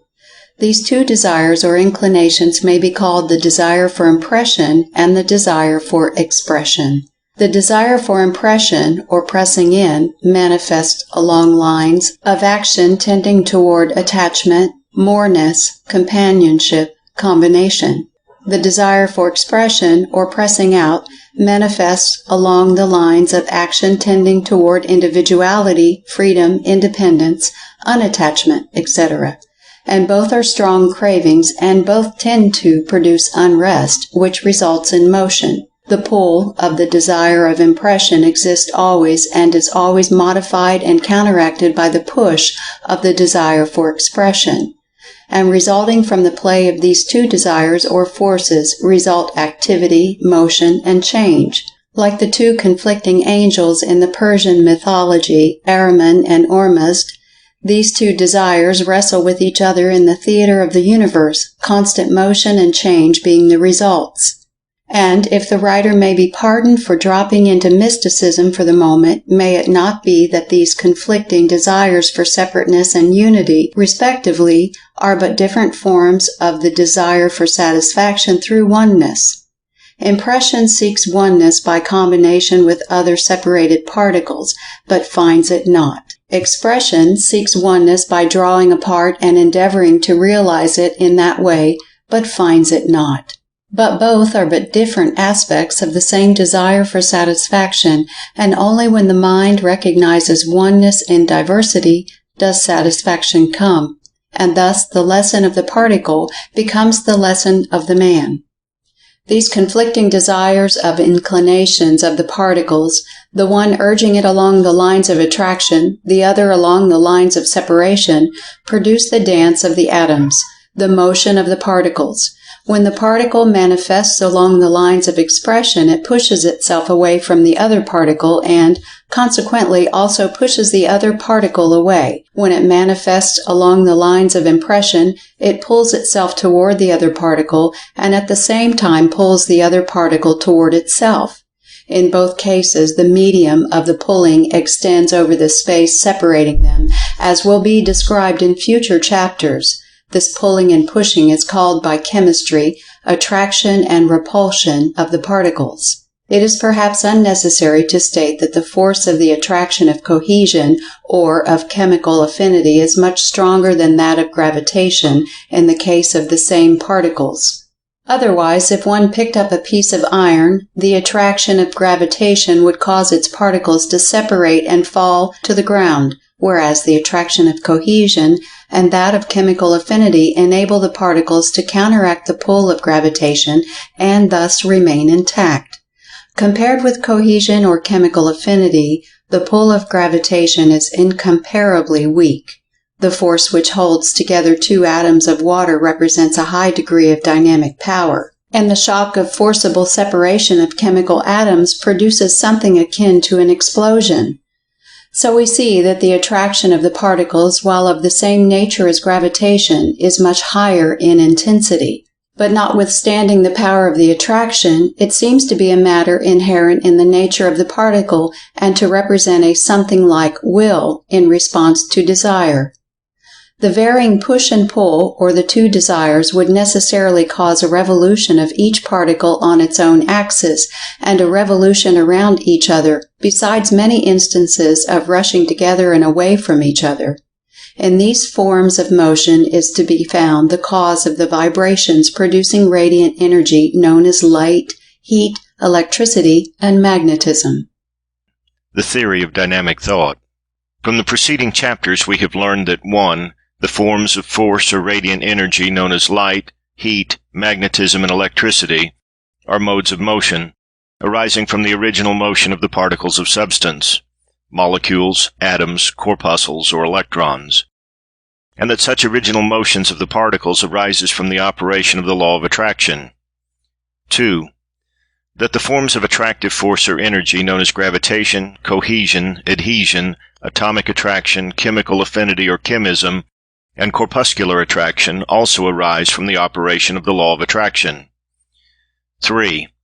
That from the above it follows that all manifestations of force and energy in inorganic substance, viz., both radiant energy in its forms of light, heat, magnetism, electricity, etc., and also attractive energy in its forms of gravitation, cohesion, adhesion, chemical affinity or atomic attraction, and corpuscular attraction, arise from the operation of the law of attraction. It will be well to remember that the fact that some of the above forms of radiant force or energy, such as heat, light, magnetism, and electricity, may arise from motion transmitted from other substance, does not alter the matter. For if they arise from waves from some other substance, it merely follows that the original motion that gave rise to the waves arose from the operation of the law of attraction. Or if they arise from interrupted motion, it merely follows that the motion that is interrupted may be traced back to original motion that arose from the operation of the law of attraction. So that all mechanical power, and all the forms of energy or force producing the same, omitting for the moment the forms of energy or force of living organisms, which will be described later on, arise from the operation of the law of attraction. Now for the next step. We have seen that the operation of the law of attraction results from vital mental action on the part of the life and mind principle inherent in the nature of the particles of substance. Consequently, all forms of energy and force arising from the operation of the law of attraction, the latter being the result of vital mental action, then it follows that all forms of energy and force having its origin in the law of attraction are manifestations of vital mental action. But this is not all, for we have not considered the energy and force abiding in and manifested by what are called living organisms, such as human, animal, and plant life, which are manifested by the physical organisms or bodies of man, animal, and plant. In order to avoid a long digression into the realms of biology, we will omit all but a passing reference to the theories that seek to identify the action of the cells of organic life with those of the particles of inorganic life. For remember that organic substance has its molecules, atoms, and corpuscles, as well as its higher combinations known as cells, and we will seek the ultimate source of all forms of force and energy exhibited by organic life in that which lies back of physical action. We need no argument here, for all will readily recognize that behind the physical action of man, animal, and plant lies life and mind, and that therefore all force and energy arising from such action must be manifestations of vital mental action. And so, summing up our conclusions regarding force and energy and motion and then in organic substance, we arrive at an understanding of the basic proposition of the theory of dynamic thought, which is as follows. Basic proposition: that all forms and exhibition of force, energy, motion, and power are manifestations of vital mental action, and that consequently at the last there is no force but vital mental force, no energy but vital mental energy, no motion but vital mental motion, no power but vital mental power. It is possible that the average reader will fail to recognize the tremendous importance of the above proposition. It is most revolutionary, and is not only directly opposed to the materialistic theory which makes matter the dominant factor, the only factor, in fact, in life, but it is also far different from the opinion of the average person who has been taught to think of blind force, dead matter, mechanical energy, power of machinery, engines, etc. And yet you are invited to go back over the path that leads up to the theory and test and examine every bit of the road for weak spots, insecure bridges, etc. The writer feels that the work will bear examination. He thinks that he has succeeded not only in proving that 1. The universe is alive and thinking, and 2. That mind is dominant, but he believes also that he has made at least partially understandable the old occult and metaphysical aphorism that has been heard so much in these later days. The statement that all is mind. Mind is all. The only fact needed now is proof of the old occult theory that matter or substance blends gradually into mind, and that in the end is found to have its origin there. So far, science has not given us this proof, but it begins to look that way, although science does not dream of what lies at the end of the road she is traveling. She tells us that she sees matter melting into force or energy, and that perhaps the universe may be found to be energy or force at the last. But she ignores the fact that her investigations have already proven, to those who know how to combine them, that mind is back of force, that all force is mental force at the last. And so, you see, it is not so far a cry from matter to mind in these days of the 20th century. The bridge is being erected by the materialists, but the mentalist will be the first to cross over it. But there are many important questions ahead of us for consideration in relation to the theory of dynamic thought, and we must hasten on to them. One of the first questions that must be considered is that of the transmission of force, energy, or motion. Science has told us that light travels and is contagious, that heat travels and is contagious, that electricity travels and is contagious, that magnetism travels and is contagious, but it has failed to find evidences of cohesive force or adhesive force, or the force of gravitation, or the force of chemical affinity, or the force of corpuscular affinity being contagious.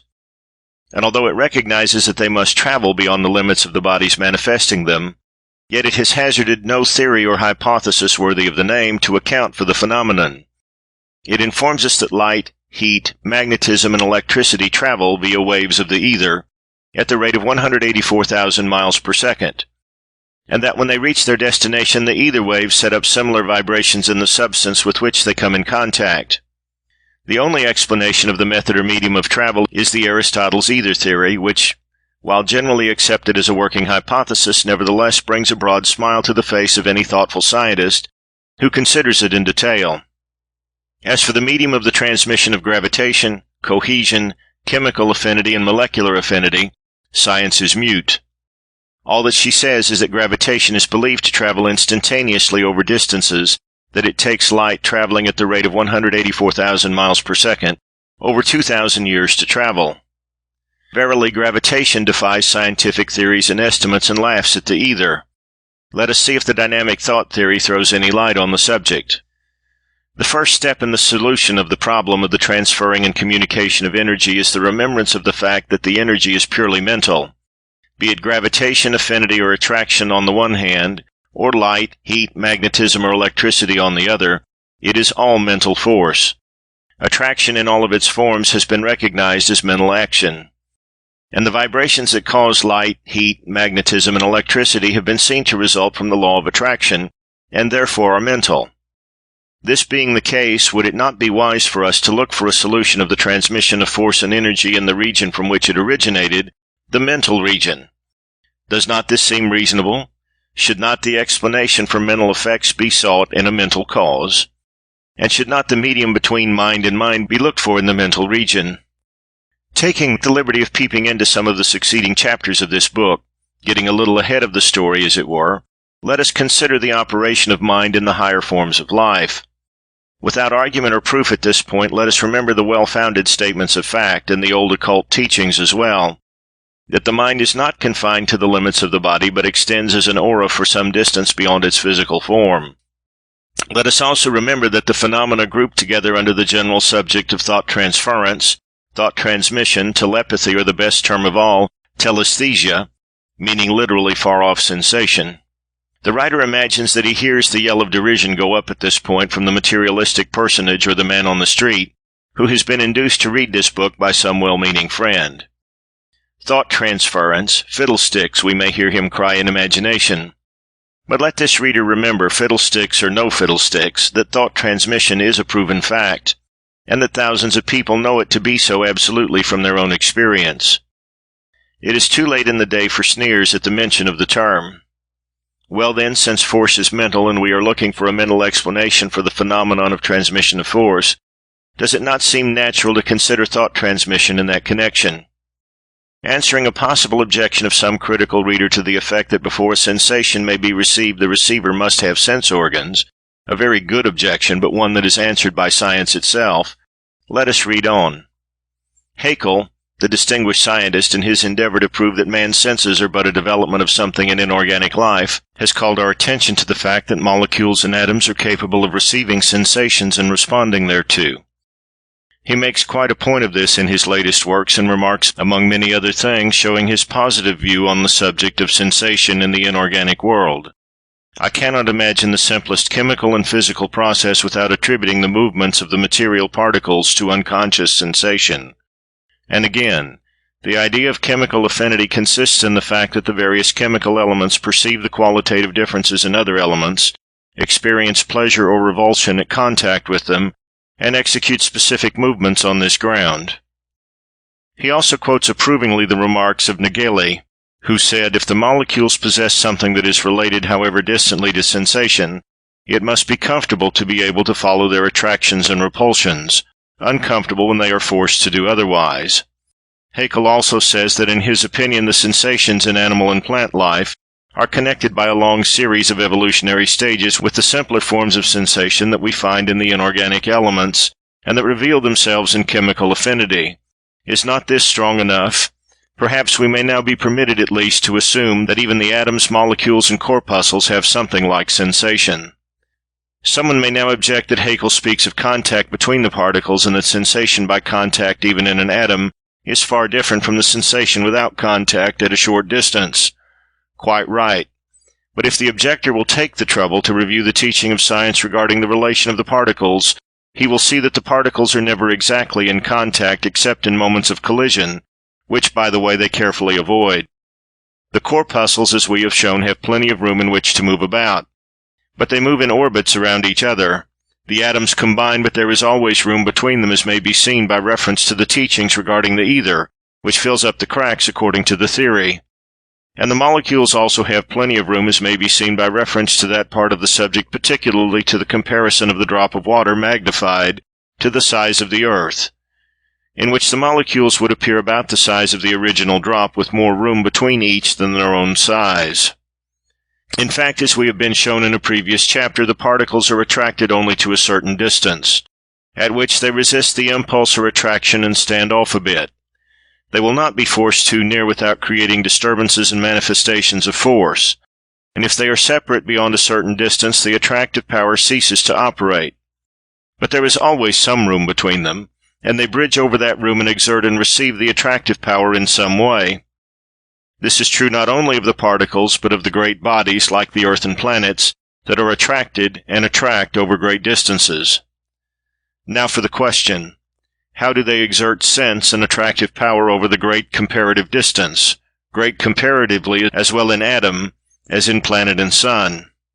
Someone may answer the question closing the last paragraph with the word electricity. Very good. Electricity, like the ether, comes in quite handy when one is forced to explain something not known. Electricity, like the glacial period, Aristotle's ether, natural laws, and suggestion, is a most handy weapon of argument, and often acts as a preventative to further inquiry and investigation until some sufficiently irreverent of precedent arises to ask, but why and how, and starts the ball rolling again. But electricity will not answer in this case, for the rate of the travel of electricity is well known, 184,000 miles per second, which, fast as it is, assumes the crawl of a slow freight when compared with the instantaneous rate of travel of gravitation. And then electricity requires a medium, and gravitation does not. And in many other ways, the two are seen to be totally different. And in the case of the space between the atom and molecule and corpuscle, it is no more reasonable to say electricity than it would be to say heat or light, and magnetism is not available for obvious reasons. Remember that electricity, light, and heat are caused by motion resulting from attraction, and the child cannot procreate the parent. Heat, light, and electricity may beget each other, and they do, and gravitation may procreate heat, light, and electricity, but heat, light, and electricity cannot procreate gravitation. Never. And light, heat, and electricity require replenishing from the common source of energy, but gravitation is self-sufficient and asks no replenishing or storage battery or powerhouse. Electricity, heat, and light come and go, appearing, manifesting, and disappearing, swallowed up by each other or by substance, but gravitation is always there, unchangeable, unwavering, immutable, invariable, something above matter and force, something majestic, awe-inspiring, sublime? Does it take a wild flight of the imagination to see that this something that is not matter and not force must be a manifestation of mind? Let us first apply this idea of thought transference to the operation of the law of attraction between the corpuscles, atoms, and molecules of substance, particles of substance. Particles are believed to move to or away from each other in accordance with the workings of attraction and affinity in its varying degrees. First, they must desire to move. Not desire in the developed sense that we feel it, but still elementary feeling or inclination or tendency, call it what you will. But it remains rudimentary mental emotion. An E-motion, leading to motion. This is not a pun. Look up the meaning of the word emotion and you will see its application. Then following the desire comes the action in the direction of gratifying it. The particles act to gratify desire in two ways. Acting at a distance, remember, they exert the attractive force which the writer believes to be mental force transmitted by mind, projection, a mental or psychic bond or connection being thus established. By means of this bond of mind, the particle endeavors to 1. Draw itself to the object, and 2. To draw the object toward itself. In the case of the molecule, this desire and movement seems to be mutual and evidenced by and to all molecules alike, providing they be within molecular distance, as science calls it. But in the case of the atoms it seems to be different, for there is found a greater degree of choice or elective affinity. This election or choice is not altogether free, but depends upon the relative likes and dislikes of certain kinds of elements, as we have seen in previous chapters, although to be sure these elements are all made out of the same stuff in different combinations. The details of corpuscular attraction are not known, so it cannot be told whether preferences exist, or whether, in the words of the street, all corpuscles look alike to each other. It would appear, however, that there must be some reasons for preference among the corpuscles, else they would always form in the same combinations, always act alike to each other as they are alike in other actions, and thus there would be but one element or kind of atom formed instead of the 75 already known. To be sure, in this case, it might be that the one kind of atom formed would be the atom of hydrogen, and that all other elements or atoms were modifications of that one, just proving the dream of the scientists of the 19th century. But as Kipling would say, that is another story. To return to the particle which we left trying to draw the other particle to itself and itself toward the other, there is no material connection between them, and electricity and magnetism will not answer, so what is to be done? Evidently the particle knows, for it exerts a drawing power or force by means of the mental connection, and the two come together. The particle evidently is able to exert a repelling or moving away power by reversing the process, the mental bond acting as the medium. This may cause a smile because we have never seen an instance of bodies pulling themselves together by intangible bonds. Haven't we? Then how about two pieces of magnetized steel or two electrified substances? Oh, that's different, you say. Why different? Isn't the bond intangible? And haven't we seen that both electricity and magnetism were mental actions also? Yes, that's it. Perhaps the attracting force is magnetism or electricity. No, that will not do, for we have seen that electricity and magnetism were products of this attraction, not producers of it. The attraction must come before electricity and magnetism, not after them. You are mixing cause and effect. And even if you were right, and you cannot be, wouldn't the electrical or magnetic force be called into operation and directed by the mental action arising from the desire? You cannot get away from mental action when you study the law of attraction. But how about the fact that the heat causes particles to change their vibrations and draw apart, and all that sort of thing, and electricity likewise, you may ask? Surely this takes the matter away from mental action, doesn't it? Well, the writer thinks that the phenomenon referred to only helps prove his theory, and he will endeavor to so prove to you. The consideration of the facts related in this chapter leads us to a supplemental proposition to our basic proposition, which may be stated as follows. Supplemental Proposition 1. Not only is the law of attraction the manifestation of a mental process or vital mental action, but also the actual force or energy used in bringing the particles of substance in closer relation in accordance with that law is in its nature a vital mental force or energy, operating between bodies or particles of substance without a material medium. The law of vibrant energy. In previous chapters, we have seen that the phenomena of radiant energy, known as light, heat, magnetism, and electricity, had their origin in the motion of the particles. The different classes of phenomena, depending upon the particular degree and nature of the aforesaid motion of particles. We have seen also that radiant energy could be communicated or transmitted from one body of substance to another, and that the communication of transmission might be accomplished not only by close contact of the bodies, but by waves of some sort which were caused in some medium, the ether, by the vibrations of the particles of the body, and which waves, when they reached the other body, were transformed into vibrations of the particles corresponding to those manifested in the first body. The idea has been illustrated by the sending telephone, the sound waves in the diaphragm of which were transformed into waves of the electric current, and thus passing along the wires were transformed again into sound waves by the diaphragm of the receiving instrument. We have seen also in the preceding chapter that the medium by which these vibrations were transferred, transmitted, or communicated might be supposed to be mind, the operation being akin to thought transference. Now, let us examine into the workings of the matter. In the first place, we assume a certain state of vibration existing in a certain body of substance, heat or electricity, for instance. Either illustration will answer.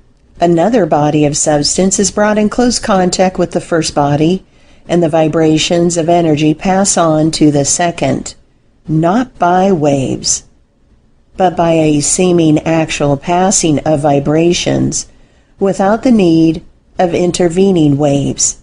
This science calls transmission by conduction, the theory being that the particles rapidly pass on the vibrations from one to another. Convection or conduction, along other forms of substance such as hot air, hot water, steam, etc., is but a variation of the above, as substance is the medium in both cases. The third form of transmission is by radiation, whereby the vibrations are transmitted by waves in some medium other than substance, according to the theory, as we have described in a preceding paragraph, as well as in previous chapters. As a matter of fact, a careful analysis of the matter will show that even in the conduction of the most solid substance, there must be a medium, not substance, between the particles of the substance, for the particles always have space between them. This being true of the particles of air as well as those of iron. So there is always space to be traversed by a medium, not substance. But we need not stop to split hairs regarding this question, for the general explanation will explain this also. Now, to get back to our body of substance, vibrating with radiant energy, separated from a second body of substance by a great distance, thousands of miles, in fact. Millions would be better. Let us take two worlds, for instance, the sun and the earth, ignoring for the moment the explanation of gravitations, which will be given later, and realizing that there is no medium of substance existing between the two bodies. We must grant that there is a medium, not substance, existing between them, either permanently or thrown out for the purpose of this special transmission. We shall assume a medium existing before the need of the transmission, for reasons to be seen later. Our theory of dynamic thought and thought transference between bodies of substance compels us to suppose that this medium is a mental connection or mental relation existing between the two bodies of substance. So, we must consider the question of this medium of mind transmitting the vibrations of radiant energy from the sun to the earth. How can mind conduct radiant energy? It does not conduct radiant energy, but it does transmit not radiant energy, but the mental state that causes radiant energy vibrations. This statement of a mental state causing radiant energy vibrations seems rather startling at first sight, but let us examine it. We have seen that the radiant energy was caused by the motion or vibrations of the particles, which motion or vibration was the result of the workings of the law of attraction, and which law was but the manifestation of vital mental action. And at the last, the vibrations of radiant energy are the result of peculiar or particular states of the life and mind of the particle.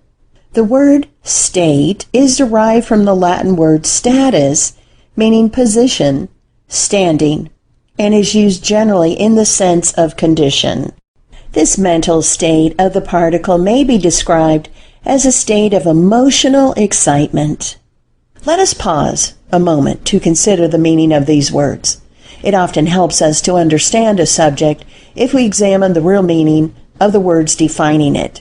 Emotion is derived from the Latin word emotum, meaning to shake, to stir up. The Latin word being made up of two other words, i.e., meaning out and motum, to move. Emotion is defined as a moving or excitement of the mind. Excitement is derived from the Latin word excitare, meaning to move out. The English word being defined as a calling to activity, state of active feeling, aroused activity. So you see that the idea of active motion and aroused activity of mind permeates the term emotional excitement that is used by the writer in connection with the mental state causing vibration of the particles of substance. The single word excitement will be used by the writer hereafter in the above connection in order to avoid complex terms. To those who still object to the use of a mental term in reference to motion of substance, he might remark that science makes use of the term excite and excitement in reference to electrical phenomena, so that he is not altogether without support in the use of the word. Now, to return again to our body of substance, the sun, the particles of which are manifesting a great degree of excitement, evidencing in vibrations producing the phenomena of radiant energy. The excitement is shared equally by its particles, the contagion having spread among them. Even the particles of its atmosphere are vibrating with excitement and evidencing radiant energy. The sun is in direct mental connection with the earth, as we shall see presently, and the excitement is transmitted by thought transference along this mental connection in the shape of dynamic thought waves of excitement. These waves have a rate of speed of 184,000 miles per second. Why this particular rate, or any rate at all, is not apparent, it being very evident. However, that this particular kind of mental action, excitement, or thought is not transmitted instantaneously, as is the mental quality known as desire, resulting in attraction or gravitation, which seems to be rather a basic quality rather than a temporary disturbance or emotional excitement. But the writer must not get ahead of his story. The excitement of the particles of substance composing the sun is contagious, and the thought waves travel along the mental connection or medium at a wonderful rate of speed.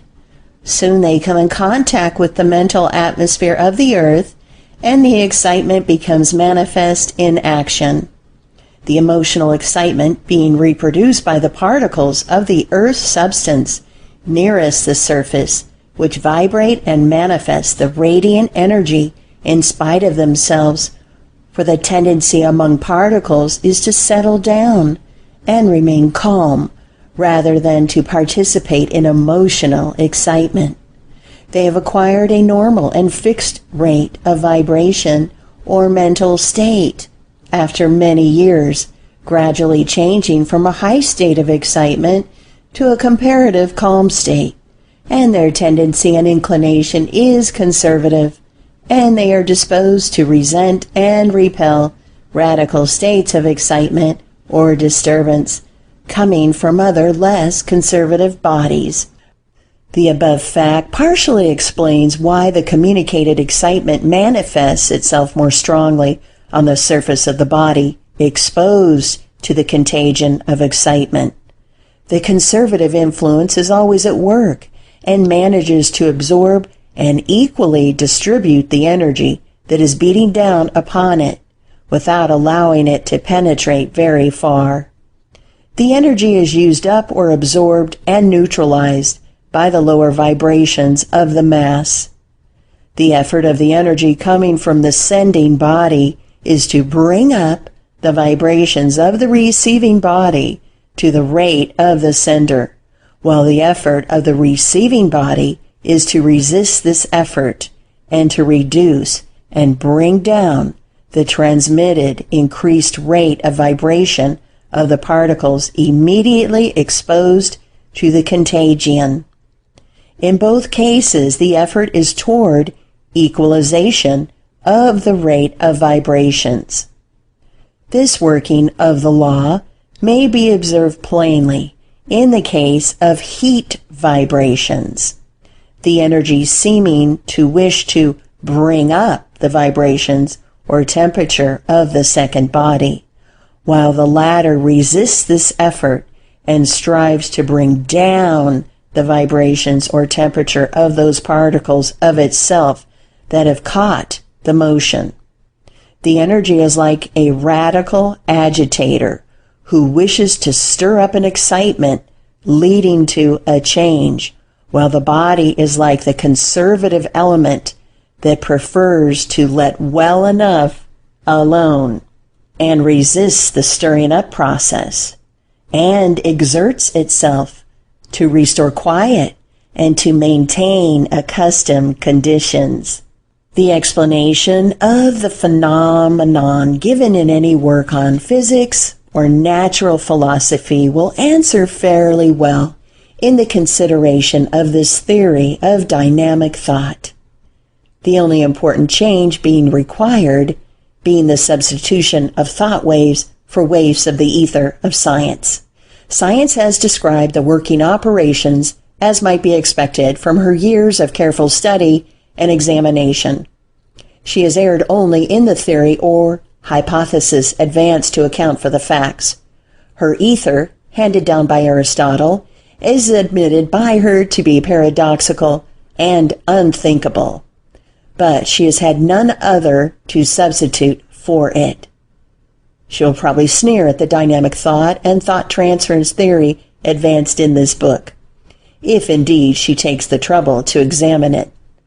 But sometime, from her own ranks, among her most advanced members, will arise a man who will claim that all force is mental force, and that transference of energy is thought transference, and the scientific world will accept the doctrine after it finds itself unable to fight it down, and it will give new names and terms to its workings, and it will proclaim loudly the new truth.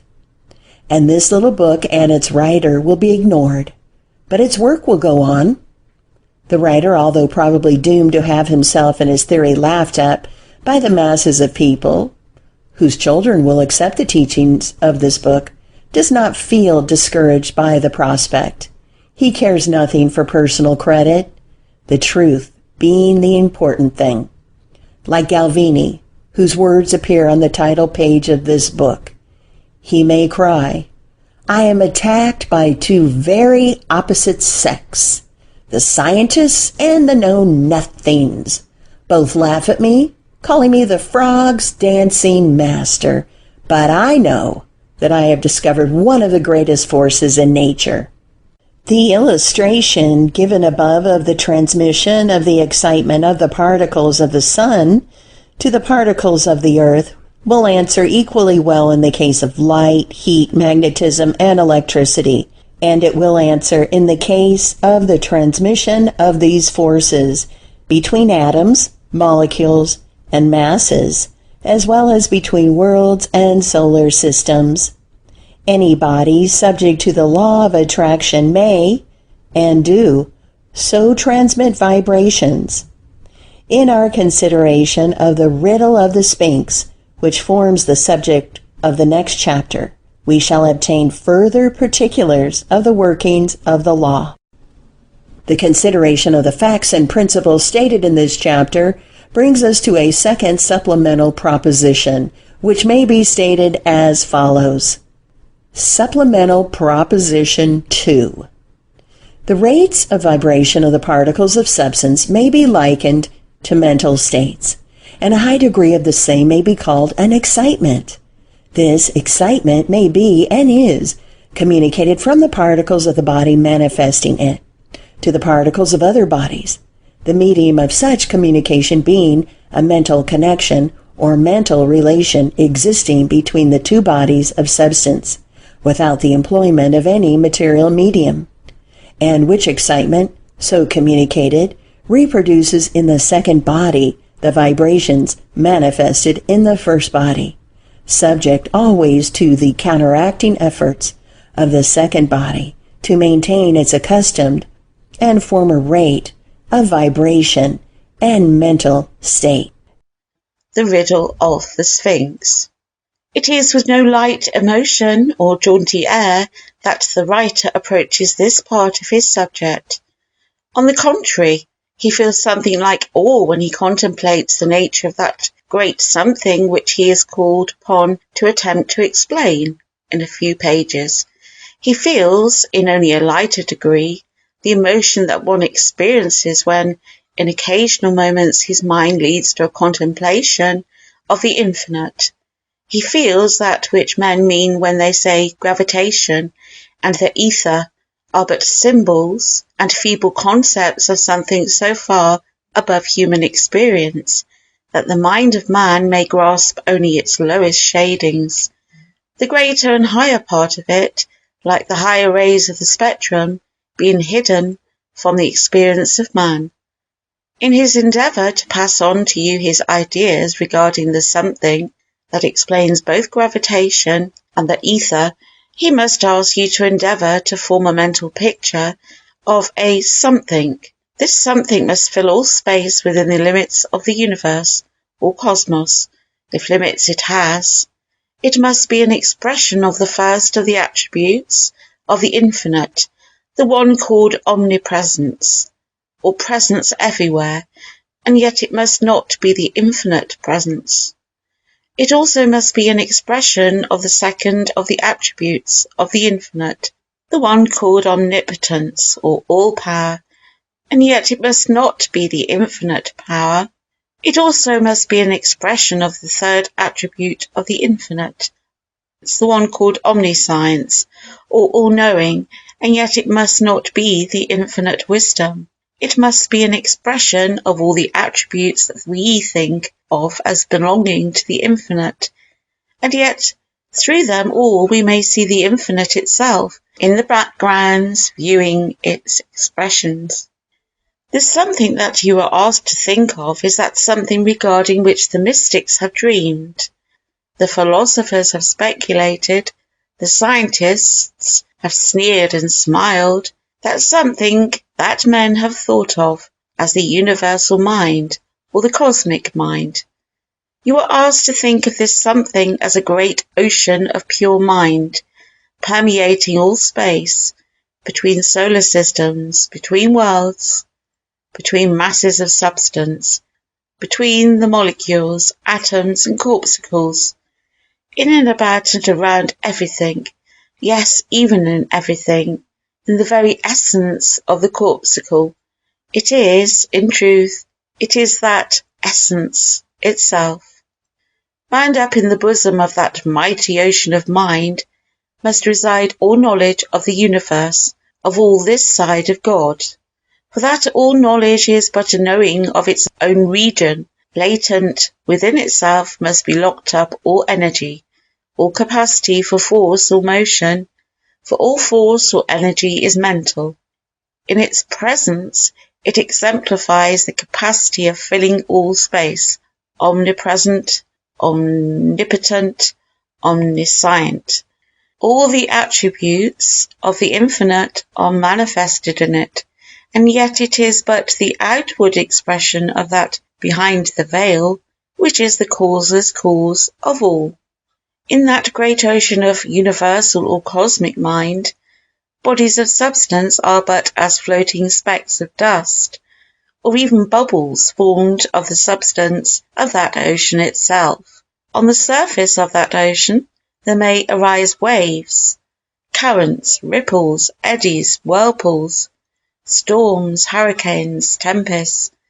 From its bosom may rise vapour, that after stage of clouds, raindrops, flowing in streams, rivers, bays, at last again reach the source of its origin. These substances are changes we call energy, force, motion, but they are but surface manifestations, and the great ocean is serene in its depths, and in reality is unchanged and undisturbed. This, friends, is that which the writer asks you to accept in the place of Aristotle's ether. Is it a worthy exchange? We have seen that the attraction of gravitation was different from any other so-called form of force and energy, both in its operations and laws, as well as in its constancy and self-support, and that it was different from the other forms of attraction, such as cohesion, chemical affinity, etc. And so we must consider it as more than a mere emotional excitement in the mind of the particle, that bubble on the surface of the ocean, and it must be different from the special forms of attraction manifested by the atom and molecule. It must be a simpler, more basic, and yet a more constant and a permanent thing. It must exist before and after excitement, vibration, cohesion, and chemical affinity. It must be the mother of the forces. Let us imagine the cosmic mind as a great body of something filling space, instead of as the surface of the ocean, which figure we used just now. Either figure is equally correct. This great cosmic mind is to be thought of as a filling space, and containing within its volume, for a better word, countless worlds and suns, as well as smaller bodies of substance. These suns and world and bodies are apparently free and unconnected, floating in this great volume of mind. But they are not free and unconnected. They are linked together by a web of lines of gravitation. Each body of substance has a line reaching out in a continuous direction and connecting it with another body. Each body has one of such lines connecting it with each particular other body. Consequently, each body has countless lines reaching out from it, some slender and some thick, the thickness depending upon the ratio of distances maintained by and relative sizes of the particular bodies that it connects. This system of lines form a great network of connections in the volume of mind, crossing each other at countless points, but not interfering with each other.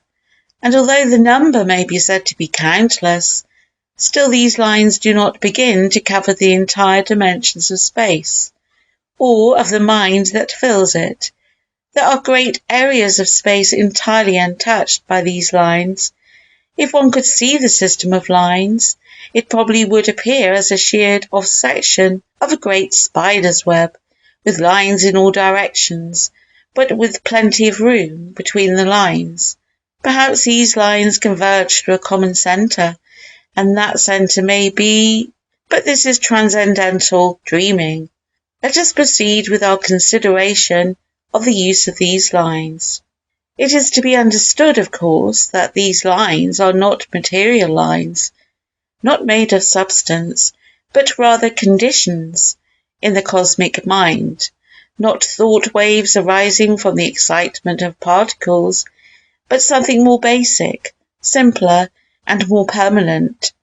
Let us look closer and we shall see the great lines of gravitation radiating from and connecting world with world, sun with planet, are really cables composed of much smaller lines, the finest strands of which are seen to emanate from each corpuscle or particle of substance. The line of gravitation reaching from the earth to the sun being composed of a mass of tiny strands which connect each particle of one body with each particle of the other. The last analysis shows us that each particle is connected with every other particle in the universe by a line of attraction. These lines of attraction are what we call gravitation, purely mental in nature, lines of mind, principle in the great volume of mind. These lines of gravitation must have existed from the creation of the particle, and the connection between particle and particles must have existed from the beginning. Beginning there was. The particles may have changed their positions and relations in the universe, but the lines have never been broken. Whether the particle existed as a free corpuscle, whether combined as atom or molecule, whether part of this world or sun or planet, or that one countless millions of miles removed, it mattered not. The line of gravitation always was there, between that particle and every other particle. Distance extended and thinned the line, or the reverse, as the case might be, but it was there always. Obstacles proved no hindrance to passage, for the lines passed through the obstacle. Can it not be seen that here is the secret of the fact that no time is required for the passage of gravitation, it apparently travelling instantaneously, whereas in fact it does not travel at all? And does not seem that this theory also explains why no medium is required for the travel of gravitation? And does it not explain why gravitation is not affected in its passage by intervening bodies? Gravitation does not travel or pass, it remains constant and ever present between the articles, varying in degree as the distance between the particles is increased, and vice versa, and increasing and decreasing in effect according to the number of particles combining their lines of attraction, as in the case of atom, molecule, mass, world. Gravitation is a mental connection or bond uniting the mind in the several particles, rather than their substance or material. Along these lines of gravitation pass the thought waves, resulting from the excitement of the particles, these fleeting, changing, inconstant waves of emotion. How different they are from the changeless, constant exhibition of gravitation! And among these same lines, when shortened by close contact, travel the impulses of cohesion and chemical affinity. Gravitation not only performs its own work, but also acts as a common carrier for the waves of desire force and the thought waves of excitement of the particles, manifesting as attractive energy and radiant energy, respectively.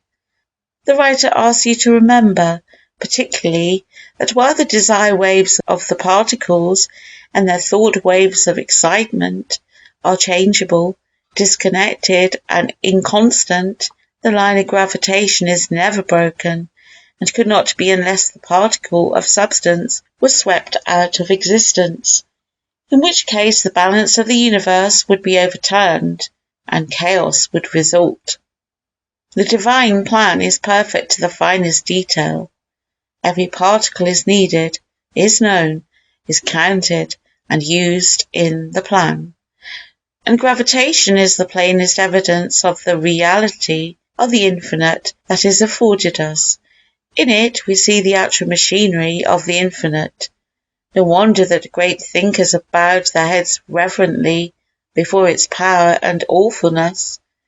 When their minds have finally grasped its import, verily the sparrow's fall is noted and known, as the biblical writer has recorded, for the fall is in obedience to that great law that holds the particles in their places, that makes possible the world of worlds and the existence of solar systems, that indeed makes possible the forms of life as we know them, that something that forever and ever has and will silently, ceaselessly, untiringly, and without emotion fulfilled its work and destiny, gravitation.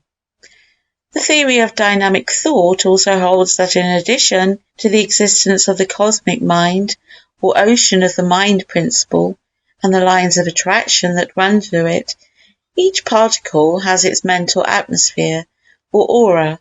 The aura is an atmosphere of mind that surrounds the particle, and also the larger bodies, and also living forms higher in the scale. This aura is merely an extension of the bit of mind that is segregated or apparently separated from the cosmic mind, for use by the individual particle, mass, or creature. Through and by means of this aura, the particle takes cognizance of the approach and nature of the other particles in its vicinity. The same rule holds good in the case of the creatures, including man, as we shall see in a later chapter. The fact is mentioned here merely in order to connect the several manifestations of mental phenomena mentioned in the several parts of this book. Some may object to the theory of the lines of gravitation being the only carriers of the energy of the sun, as being contrary to the conception of science that the sun radiates energy in all directions equally, just as does a piece of hot iron or a lamp. Answering this objection, the writer would say that there is a decided difference in the two cases. The iron or lamp radiates its heat and light to the particles of the surrounding air and other substance in close distance, the lines being very close together, so close in fact that they seem to be continuous, and having no space between them, at least no space sufficiently large to be detected by the eye of man or his instruments. But with the sun the case is different, for the distances are greater and the lines spread apart as the distance is increased. Draw a diagram of many fine X-rays emanating from a central point, and you will have the idea at once. If space were filled with substance, just as is the atmosphere of the earth, the air is meant of course, then indeed would the lines practically be joined together. But as space between the worlds is almost devoid of substance, the lines between the sun and the other worlds and planets spread out rapidly as the distance from the sun increases. To show how this objection is really an additional proof of the theory, the writer begs to call your attention to the fact that according to the calculations of the physicists in science, the sun's energy would have been exhausted in 20 million years, granting that it was dispersed equally in all directions during that time. But note this, science in its other branches, namely in geology, etc., holds that the sun already has been throwing out energy for 500 million years or more, 500 million or more years, and seems able to stand the strain for many millions of years more. Thus science is arrayed against science.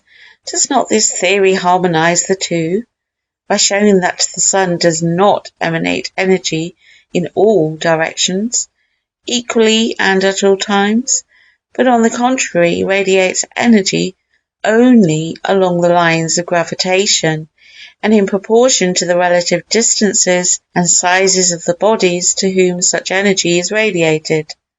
The writer need scarcely state that in the short space at his disposal, in the pages of this book, He has been able merely to outline his theory of dynamic force as applied to the inorganic world.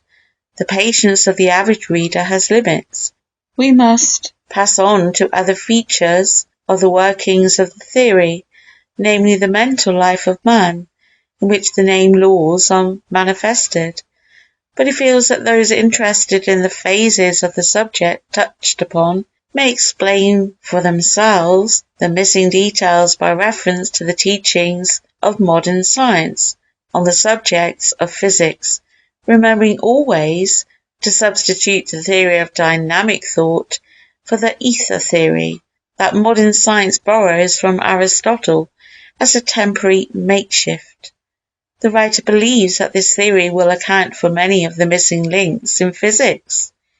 A broad statement, he knows, and one either extremely impudent or superbly confident, according to the viewpoint of the critic. The writer may be able to throw a little additional light, probably, upon the question of the relation between gravitation and the excitement waves of radiant energy. Without attempting to go into details, he wishes to suggest that in view of the fact that the particles are connected by the lines of gravitation, any great, extended, and rapid disturbance of a number of particles would cause a series of undulating or wave-like movements in the lines, which might be spoken of as waves of agitation or unrest in the lines of gravitation. This agitation or unrest, of course, would be thus communicated to all other particles toward whom lines extended. The intensity or effect of such agitation or unrest depending upon the relative distances and the number of particles involved. We may easily imagine how the intense and high rate of vibration among the particles of the sun, manifesting as intense heat, will cause a like high degree of agitation or unrest among the lines of gravitation, the lines dancing backward and forward, around and about, following the movements of the particles, and thus producing waves of gravitational agitation and unrest, which when communicated to the particles of the earth, would produce a similar excitement among the particles of the latter. In the same way the sunspots and consequent terrestrial electrical disturbance may be explained. By not absolutely trying himself to this particular conception of the details of the workings of the law, the writer feels free to say that he considers it a very reasonable idea, and one that in all probability will be found to come nearer to explaining the phenomena than any other hypothesis. It certainly coincides with the undulatory wave theory of science. The idea is but crudely expressed here, for lack of space, it being impossible to attempt to go into details, the mere mention of general principles being all that is possible at this time and space.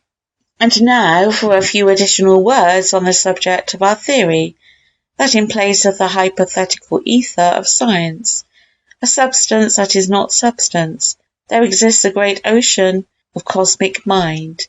The idea is not without corroborative proof in the direction of the thought of advanced thinkers, even among the ranks of science. While science has accustomed the public to the idea that in the universal ether might be found the origin of matter, the essence of energy, the secret of motion, it has not spoken of mind in connection with this universal something. But the idea is not altogether new, and some daring scientific thinkers have placed themselves on record regarding same. Let us quote from a few of them. It will make smoother our path. Edward Drinker Cope, and several of his writings, hinted at the idea that the basis of life and consciousness lay back of the atoms, and might be found in the universal ether. Dolbear says, possibly the ether may be the medium through which mind and matter react. Hemstreet says, mind in the ether is no more unnatural than mind in flesh and blood. Stockwell says, the ether is coming to be apprehended as an immaterial, superphysical substance, filling all space, carrying in its infinite throbbing bosom the specks of aggregated dynamic force called worlds. It embodies the ultimate spiritual principle and represents the unity of those forces and energies from which spring, as their source, all phenomena, physical, mental, and spiritual, as they are known to man. Dolbear speaks of the ether as a substance which, besides the function of energy and motion, has other inherent properties, out of which could emerge under proper circumstances other phenomena, such as life, or mind, or whatever may be in the substratum. Newton spoke of it as a subtle spirit, or immaterial substance.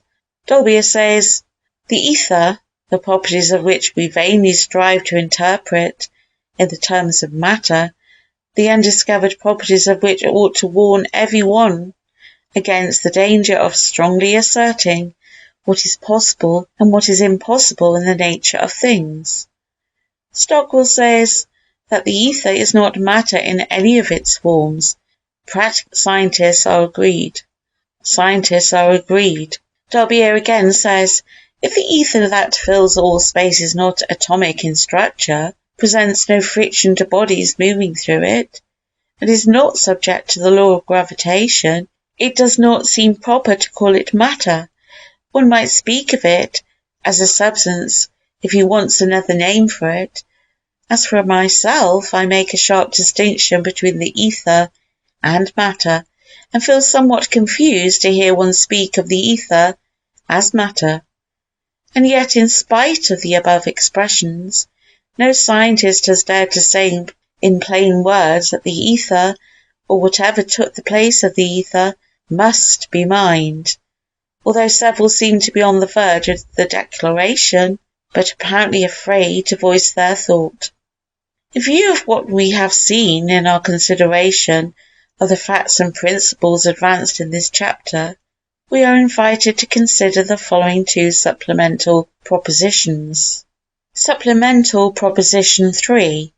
Connecting each particle of substance with each and every other particle of substance, there exist lines of mental connection, the thickness of which depends upon the distance between the two particles, decreasing in proportion as the distance is increased.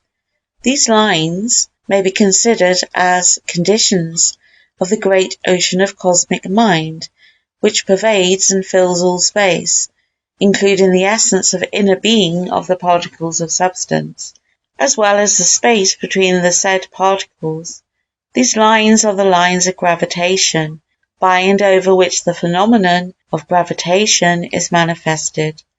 These lines of gravitation have always existed between each particle and every other particle, and have persisted continuously and constantly throughout all the changes of condition and position and relation that the particles have undergone. There is no passage or transmission of energy or force of gravitation over these lines, or any other channel, but on the contrary the energy or force of gravitation is a constant and continuous mental connection or bond existing between the mind of the particles, rather than between their substance or material. Supplemental Proposition 4. The lines of gravitation mentioned in the preceding proposition are the medium over which travel or are transmitted the thought waves resulting from the excitement of the particles, and by which waves the mental states are communicated or transmitted. The same medium transmits or carries the mental force of attraction, cohesion, chemical affinity, etc., evidencing the relation of the particles to each other. Thus gravitation not only performs its own work, but also acts as a common carrier for the waves of excitement, manifesting as radiant energy, and the waves of desire force, manifesting as attractive energy. And here the writer rests his case in the action in the Forum of Advanced Thought entitled The Theory of Dynamic Thought versus the Theory of Aristotle's Ether, in which he appears for the plaintiff. He begs that you, the members of the jury, will give to the evidence and argument due consideration, to the end that you may render a just verdict. The mystery of mind. The writer in this book has treated the two manifestations of life, viz., mind and substance, as if they were separate things, although he has hinted at his belief that substance, at the last, might be found to emanate from mind and be but a cruder form of its expression. The better way to express the thought would be to say that he believes that both substance and mind as we know it are but expressions of a form of mind as much higher than that which we know as mind, as the latter is higher than substance. But he does not intend to follow up this belief in this book, as the field of the work lies along other lines. The idea is mentioned here merely for the purpose of giving a clue to those who might be interested in the conclusions of the writer regarding this more remote regions of the general subject. The writer agrees with the ancient occult teachings regarding the existence of the cosmic mind, as he has stated in the last chapter.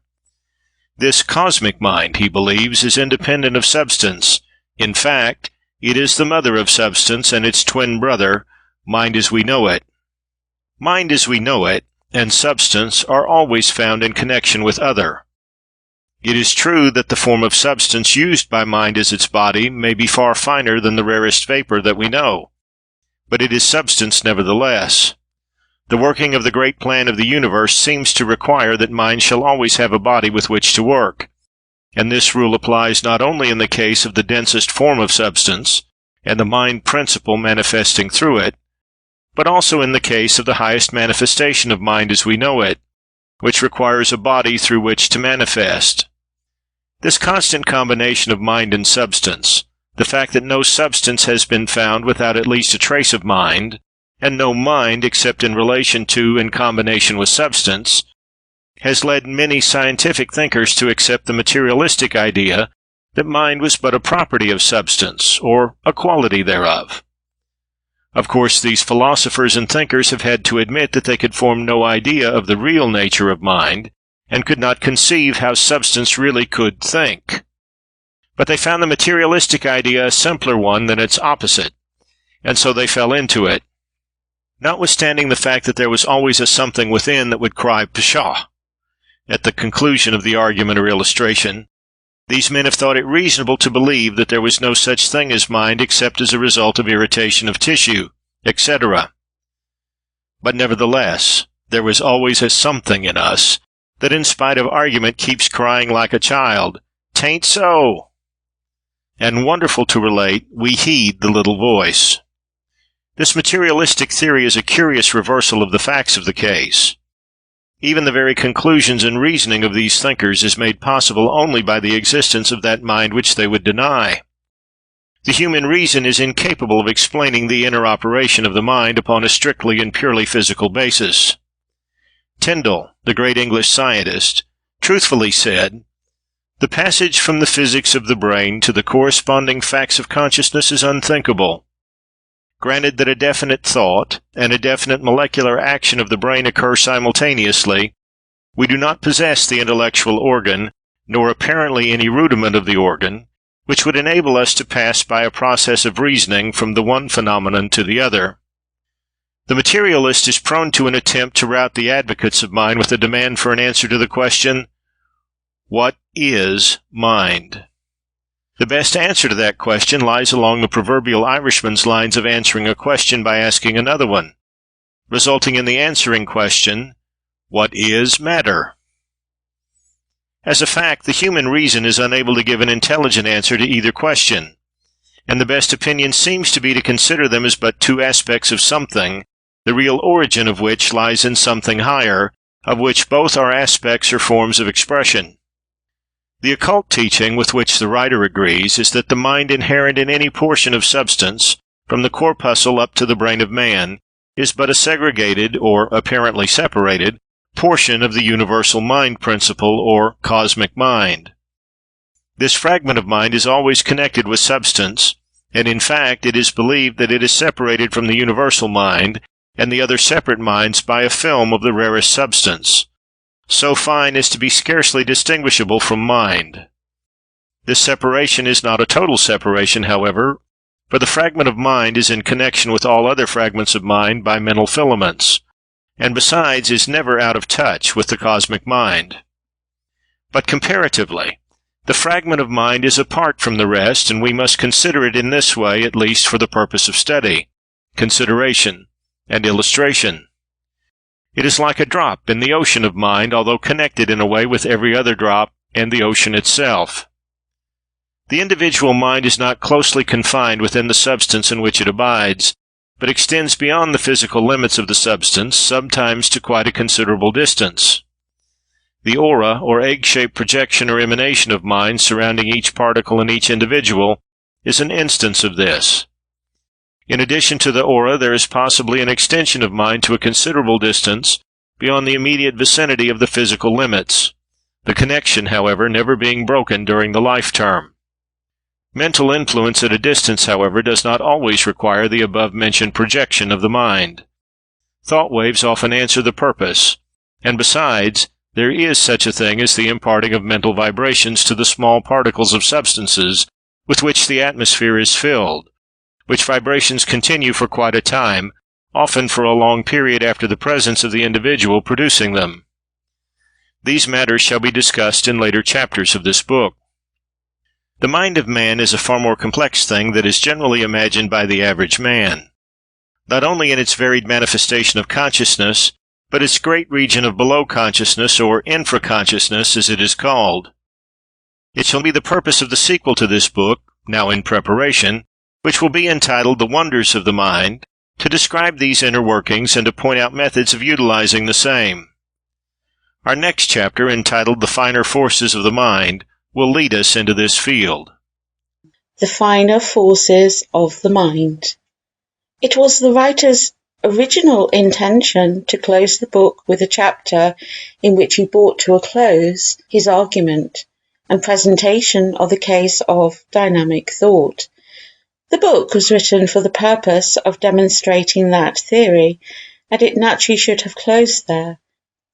The writer has in simultaneous course of preparation a companion book entitled The Wonders of the Mind, in which, in addition to information and instruction regarding the latent powers and hidden regions of the mind, including an investigation of the infraconscious and ultraconscious regions, automatic thinking, occult systems of mentation, mental development and unfoldment, etc., he purposes taking up the subject of dynamic thought from the mental plane of man, and he thought it better to keep the two branches of the subject separate and apart.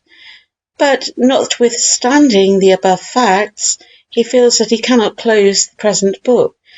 The consideration of the present phase of the subject, without at least a passing reference to the fact that dynamic thought is fully operative on the plane of human mentation, as on the plane of atomic mentation.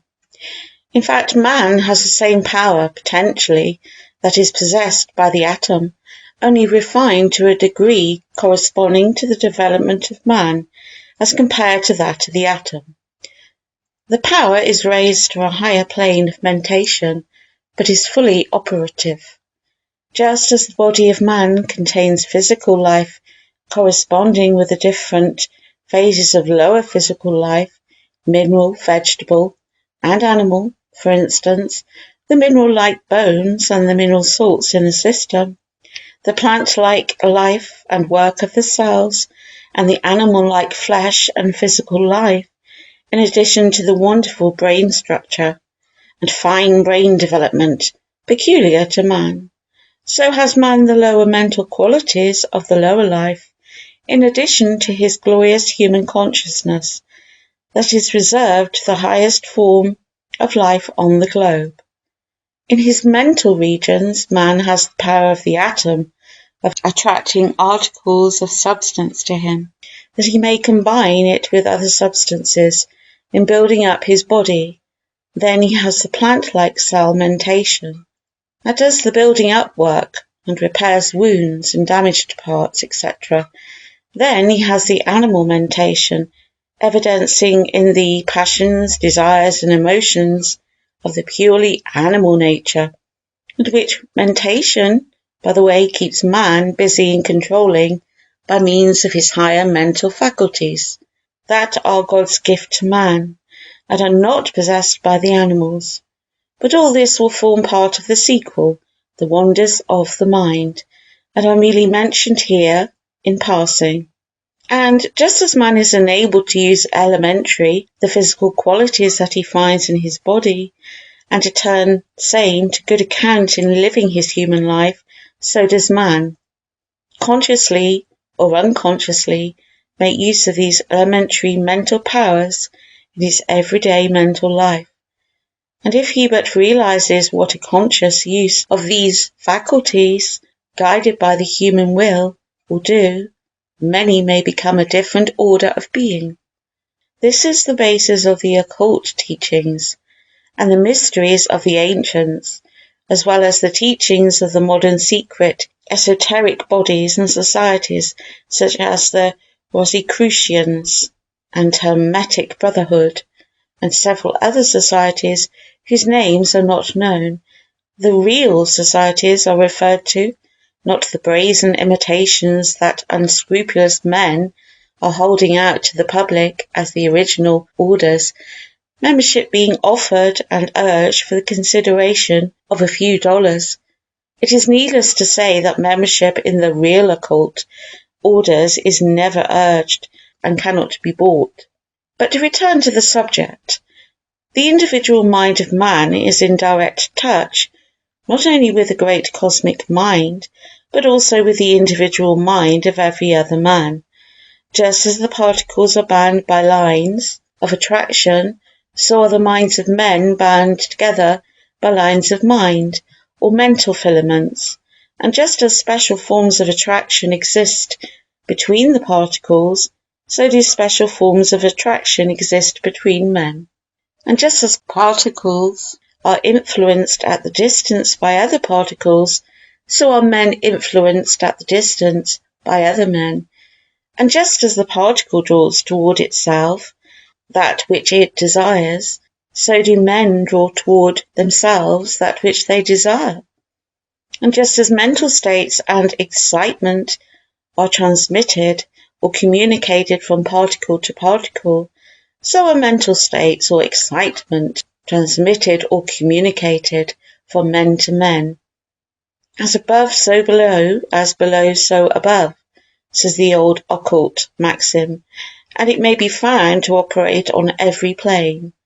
The phenomena of thought, transference, telepathy, telesthesia, mental projection, suggestion, hypnotism, mesmerism, etc., etc., may be explained and understood by reason of an acquaintance with the theory of dynamic thought, as explained in this book.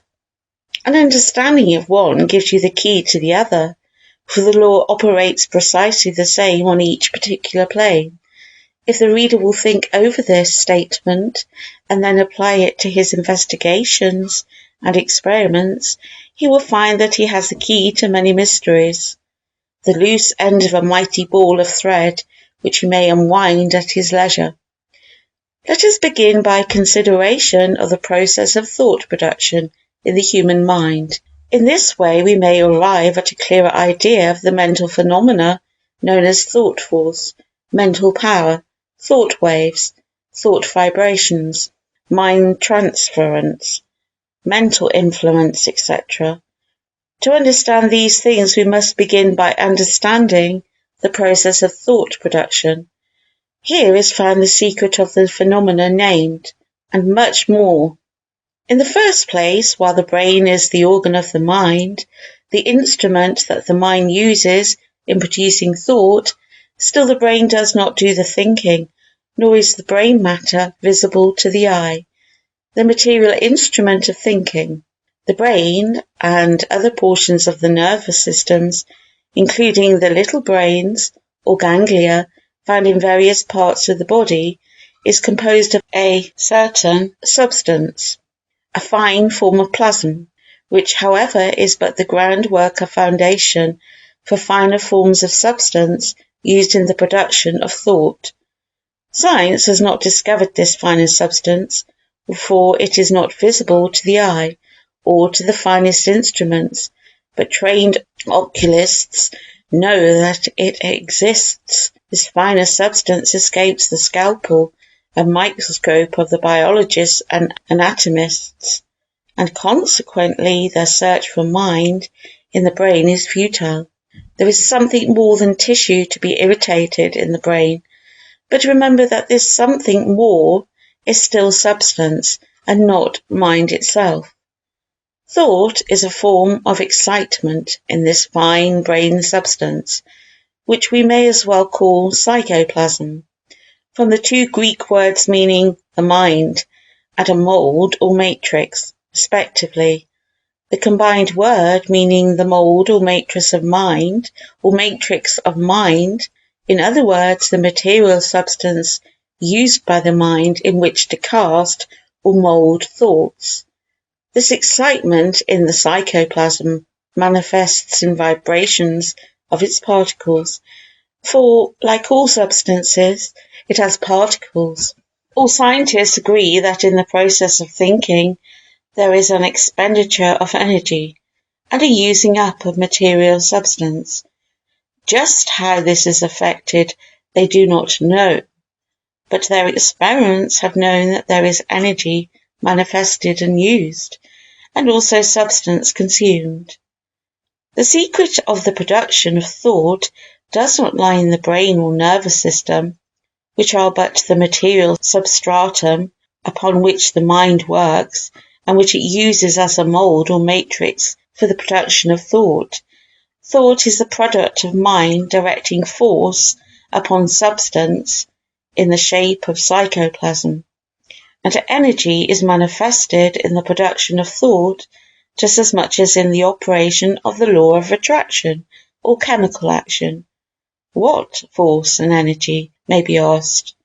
The answer is mental force, but although the answer stares them right in the face, scientists deny that mind contains force or energy within itself, and persist in thinking of force as a mechanical thing, or as necessarily derived from the common forms of energy, such as heat, light, or electricity.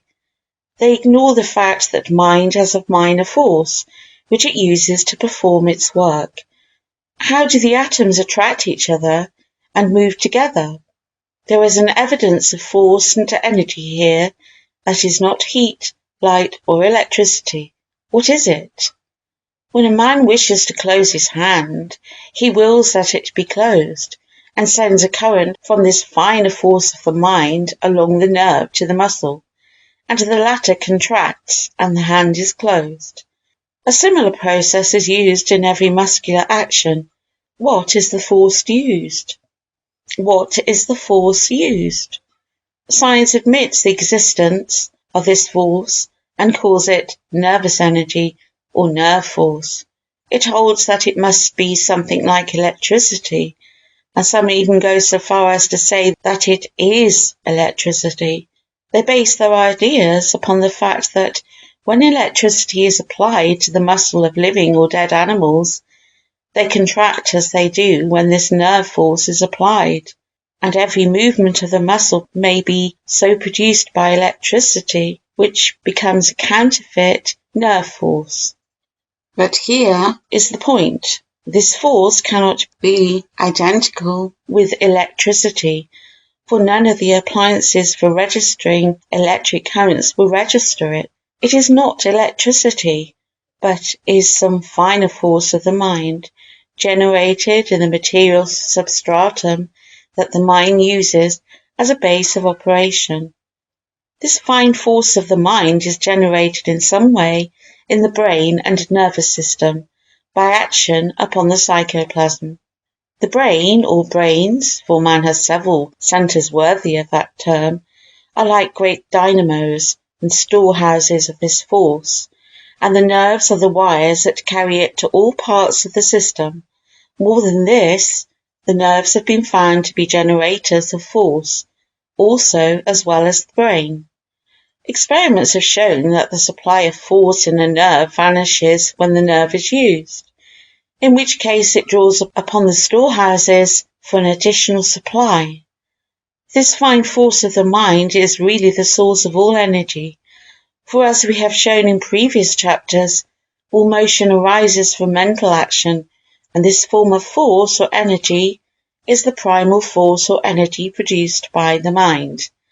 And this force is in operation in all forms of life, from the atom to the man, and not only may it be used by the particle, but man also has it at his disposal. As a proof that substance is used up and energy manifested in the production of thought, science points to the fact that the temperature of a nerve rises when it is used, and the temperature of the brain increases when it is used for extended thought. Scientists have claimed, and advanced a massive proof to back up the same, that thought was as much a form of energy as was the pulling of a train of cars, and was attended by the production of a definite amount of heat, resulting from the activity of the fine substance of the physical extended resistant and composite substratum. But science has taken all this to mean that thought and mind were purely material things and properties of matter. It has claimed that matter thinks, instead of that mind uses the matter or substance in its finer forms as a substratum for the production of thought. Buchner, the leader of the purely materialistic school, claims positively that thought is but the product of matter. He says, "It is not a patent fact, obvious to all but the wilfully blind, that matter does think." De la Mettrie made merry over the narrowness of the mentalists in saying, "When people ask whether matter can think, it is as though they asked whether matter can strike the hours. Matter indeed, as such, thinks as little as it strikes the hours, but it does both, when brought into such conditions that thinking or hour striking results as a natural action or performance." The above quoted opinion of Buchner shows how narrow and one-sided a talented man may become by reason of shutting out all the other points of view, and seeing only one phase of a subject. The example of the hour striking is a poor figure of the materialists, for although matter does strike the hours, it does so only when wound up by man under direction of his mind, and in the manufacture, adjustment, and winding of the clock. Mind is the cause of the action, and more than this, the very action of the coiled spring, that is, the immediate cause of the striking, results from the mental effort of the particles of the spring endeavouring to resume their accustomed position under the law of elasticity, as explained in our chapters on substance. Science renders valuable service in showing us the details of the mechanism of thought, but it will never really explain anything unless it assumes the existence of mind, back of and in everything. It may dissect the brain cells and show us their composition, but it never will find mind under the scalpel, or in the scale or test tube. Not only is this true, but it cannot even discover the fine psychoplasm which is used in the production of mind. But we may make use of its investigations regarding the matter activity of brain substance in the process of thought, and by combining them with our belief regarding the existence of mind, we may form a complete chain of reasoning, without any missing links. These missing links, appearing both in the case of the no-mind philosophers and the no-matter metaphysicians. This theory of mind and substance considered as the two aspects of something higher, from which both have originated or emanated, will come to be regarded as the only thinkable proposition in the end, and with this idea in view, we may use the facts and experiments of the materialists while smiling at their theories. and, with but a slight change of words, we may turn against them their own verbal batteries.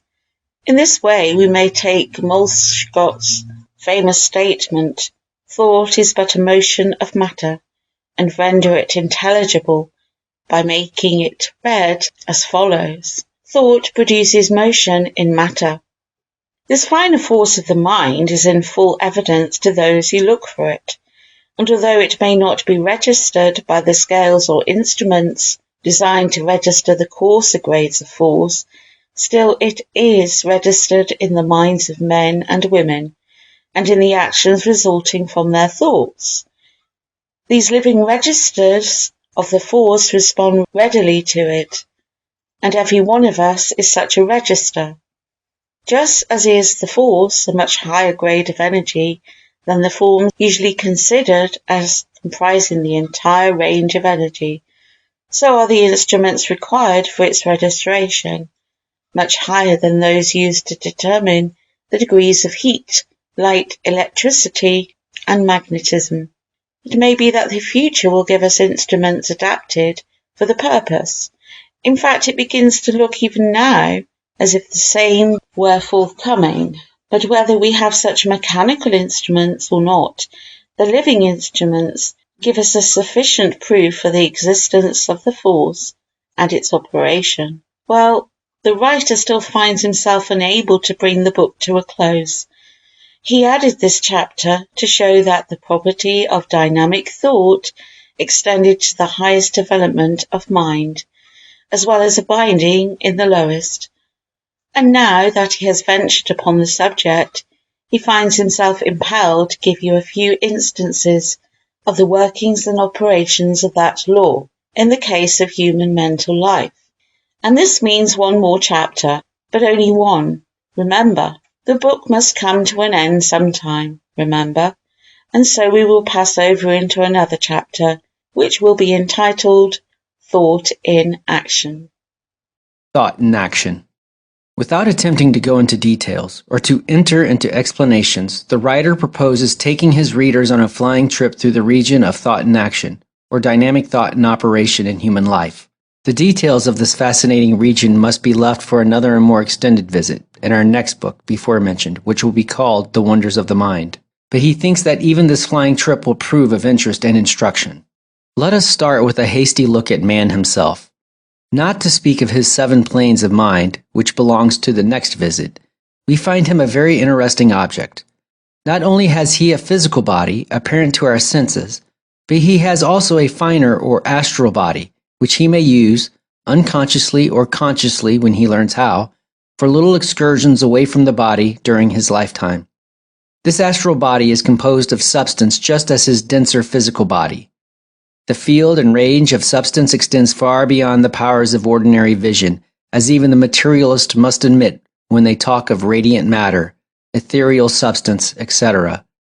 Then he has currents of fine force coursing through his nervous system, which may be seen by those possessing astral vision, if the teaching of the occultist be true. Then he, like the particle, has an aura or egg-shaped projection of mind and fine particles of psychoplasm, which has been thrown off in the process of thought and which clusters around him, producing a mental atmosphere, which constantly surrounds him and makes itself felt by those coming in his presence.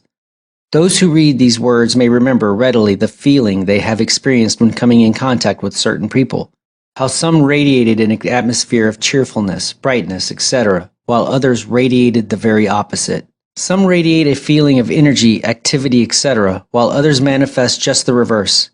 Many likes and dislikes between people meeting for the first time arise in this way, each finding in the mental atmosphere of the other some inharmonious element. These radiations are perceived by others coming into their range. Occultists tell us that the character of a man's thought vibrations may be determined by certain colors, which are visible to those having astral sight.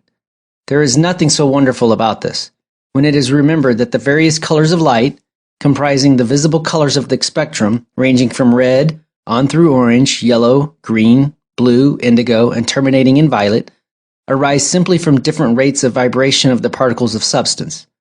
And as the thought is produced by mind causing vibrations in the psychoplasm, Why is not the astral colors reasonable? We cannot stop to consider these colors in detail, but may run over the ones corresponding to each marked emotion of thought as reported by the occult teachings. For instance, the shade of the thought manifesting in physical or organic functions is of a colorless white, or color of clear water, and the color of the thought manifesting in fine force or vital energy is that of air, heated air arising from a furnace or heated ground. When it emerges from the body, although of a faint pink when in the body itself, black represents hate, malice, etc. Gray, bright shade, represents selfishness, while gray of a dark, dull shade represents fear. Green represents jealousy, deceit, treachery, and similar emotions, ranging from the dull shades which characterize the lower and cruder forms to the bright shades which characterize the finer or more delicate forms of tact, politeness, diplomacy, etc. Red, dull shade, represents sensuality and animal passion, while red, bright and vivid, represents anger. Crimson in varying shades represents the phases of love. Brown represents avarice or greed. Orange represents pride and ambition, and yellow in varying shades represent grades of intellectual power. Blue is the color of the religious thoughts, ranging, however, through a great variety of stages, from the dull shade of superstitious religious belief to the beautiful violet of the highest religion, emotion, or thought. What is generally known as spirituality is characterized by a light blue of a peculiar luminous shade. Just as there are ultra-red or ultraviolet rays in the spectrum, which the eye cannot perceive, so occultists inform us there are colors in the aura or mental atmosphere of a person of unusual psychic or occult development. The ultraviolet rays indicating the thought of one who is pursuing the higher planes of occult thought and unfoldment, while the ultra-red is evidenced by those possessing occult development, but who are using the same for base and selfish purposes, black magic in fact. There are other shades, known to occultists, indicating several highly developed states of mind, but it is needless to mention them here. But the influence of these particles of thought stuff thrown off from the mind psychoplasm under the vibrations produced by the mind during the process of thought does not cease with the phenomena surrounding the aura. They are radiated to a considerable distance and produce a number of effects. Particles are thrown off in great quantities, each vibrating at the rate imparted to it during the process. No, these particles of thought stuff do not compose the thought waves, the latter belong to a different set of phenomena. These particles of vibrating thought stuff fly off from the brain of the thinker in all directions and affect other persons who may come in contact with them. There is an important rule here, however, and that is that they seem to be attracted by those minds which are vibrating in similar thought rates with themselves, and are but feebly attracted, and in some cases actually repelled by minds vibrating on opposite lines of thought. Like attracts like in the thought world, and birds of a feather flock together here as elsewhere.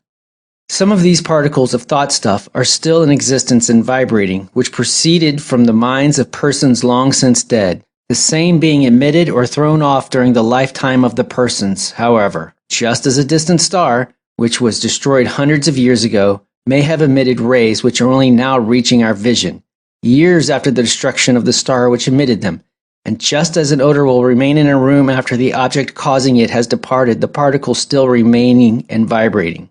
And just as a stove removed from a room may leave heat vibrations behind it, so do these particles persist, vibrate, and influence other minds long after the person who caused them may have passed out of the body.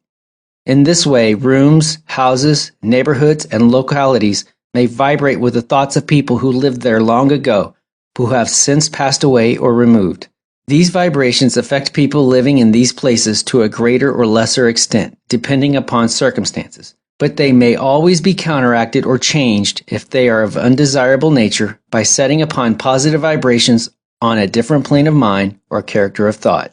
The mind of a thinker is constantly emitting or throwing off these particles of thought stuff. The distance and rate of speed to and by which they travel being determined by the force used in their production, there being a great difference between the thought of a vigorous thinker and that emanating from a weak, listless mind. These projections of thought stuff have a tendency to mingle with others of a corresponding rate of vibration, depending upon the character of the thought. Some remain around the places where they were emitted, while others float off like clouds and obey the law of attraction, which draws them to persons thinking along similar lines. The characteristics of cities arise in this way.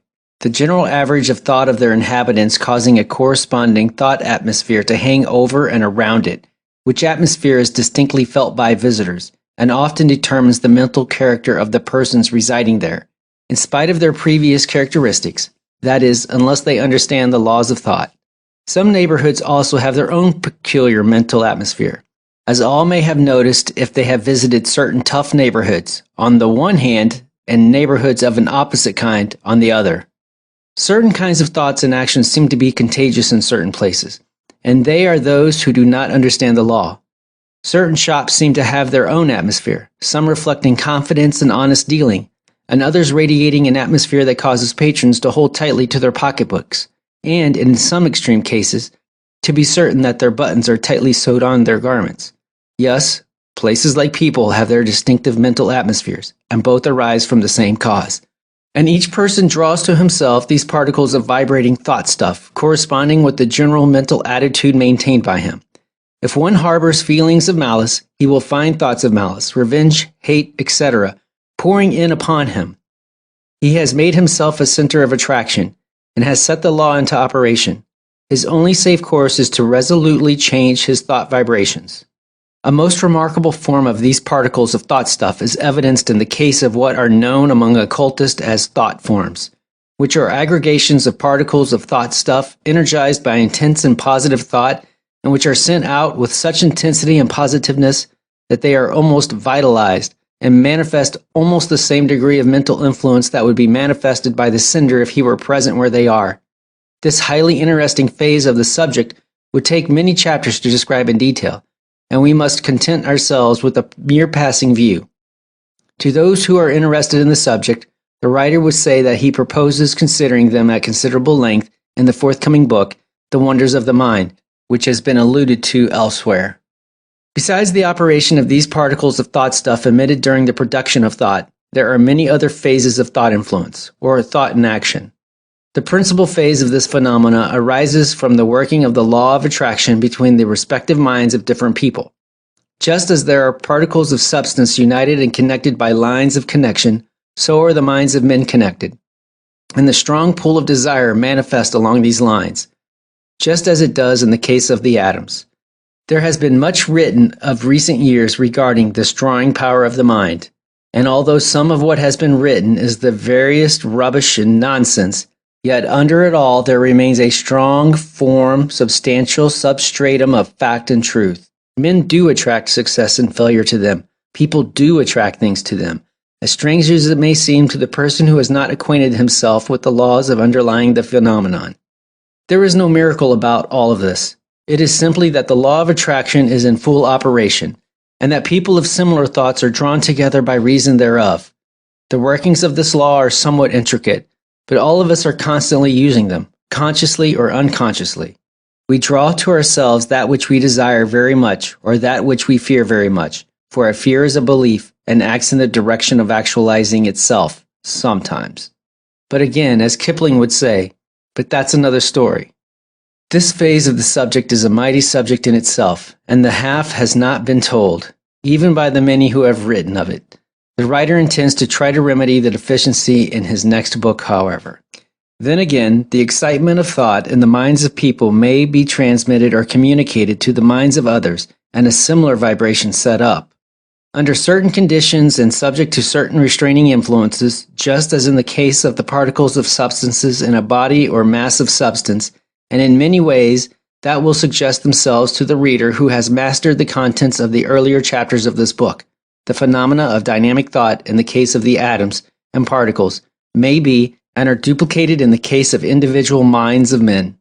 The reader will see readily that this theory of dynamic thought and the facts noted in the consideration thereof give an intelligent explanation for the respective phenomena of hypnotism, mesmerism, suggestion, thought transference, telepathy, etc., as well as of mental healing, magnetic healing, etc., all of which are manifestations of dynamic thought. Not only do we see, as Prentice Mulford said, that thoughts are things, but we may see just why they are things. And we may see and understand the laws of their production and operation. This theory of dynamic thought will throw light into many dark corners and make plain many hard sayings that have perplexed you in the past. The writer believes that it gives us the key to many of the great riddles of life. This theory has come to stay. It is no ephemeral thing, doomed to die a borning. It will be taken up by others and polished, and added to, and shaped and decorated. But the fundamental principles will stand the stress of time and men. Of this the writer feels assured. It may be laughed at first, not only by the man on the street, but also by the scientist. But it will outlive this, and in time will come to its own, perhaps long after the writer and the book have been forgotten. This must be so, for the idea of dynamic thought underlies the entire universe and is the cause of all phenomena. Not only is all that we see as life and mind as substance illustrations of the law, but even that which lies back of these things must evidence the same law. Is it too daring a conception to hazard the thought that perhaps the universe itself is the result of the dynamic thought of the infinite? O dynamic thought, we see in thee the instrument by which all form and shape are created, changed and destroyed. We see in thee the source of all energy, force, and motion. We see thee always, present and everywhere, present and always in action. Verily thou art life and action. Thou art the embodiment of action and motion, of which Zittel hath said, wherever our eyes dwell on the universe, whithersoever we are carried in the flight of thought, everywhere we find motion. Suns, planets, worlds, bodies, atoms, and particles move and act at thy bidding. Amidst all the change of substance, among the play of forces, and among and amidst all the results therefrom, there art thou, unchanged and constant. As though fresh from the hand of the infinite, thou hast maintained thy vigor and strength and power throughout the aeons of time. And likewise space has no terrors for thee, for thou hast mastered it. Thou art a symbol of the power of the infinite. Thou art its message to doubting man. Let us close this book with a thought of the greatness of this thing that we call dynamic thought, which, great as it is but as the shadow of the absolute power of the infinite one, which is the causeless cause and the causer of causes. And in thus parting company, reader, let us murmur the words of the German poet who has sung, Dost thou ask for rest? See then how foolish is thy desire. The stern yoke of motion holds and harnesses the whole universe. Nowhere in this age canst thou ever find rest, and no power can deliver thee from the doom of activity. Rest is not to be found either in heaven or on earth, and from death and dying break forth new growth, new birth. All the life of nature is an ocean of activity. Following on her footsteps, without ceasing, thou must march forward with the whole. Even the dark portal of death gives thee no rest, and out of thy coffin will spring blossoms of a new life. Fini. End of Dynamic Thought, or The Law of Vibrant Energy by William Walker Atkinson.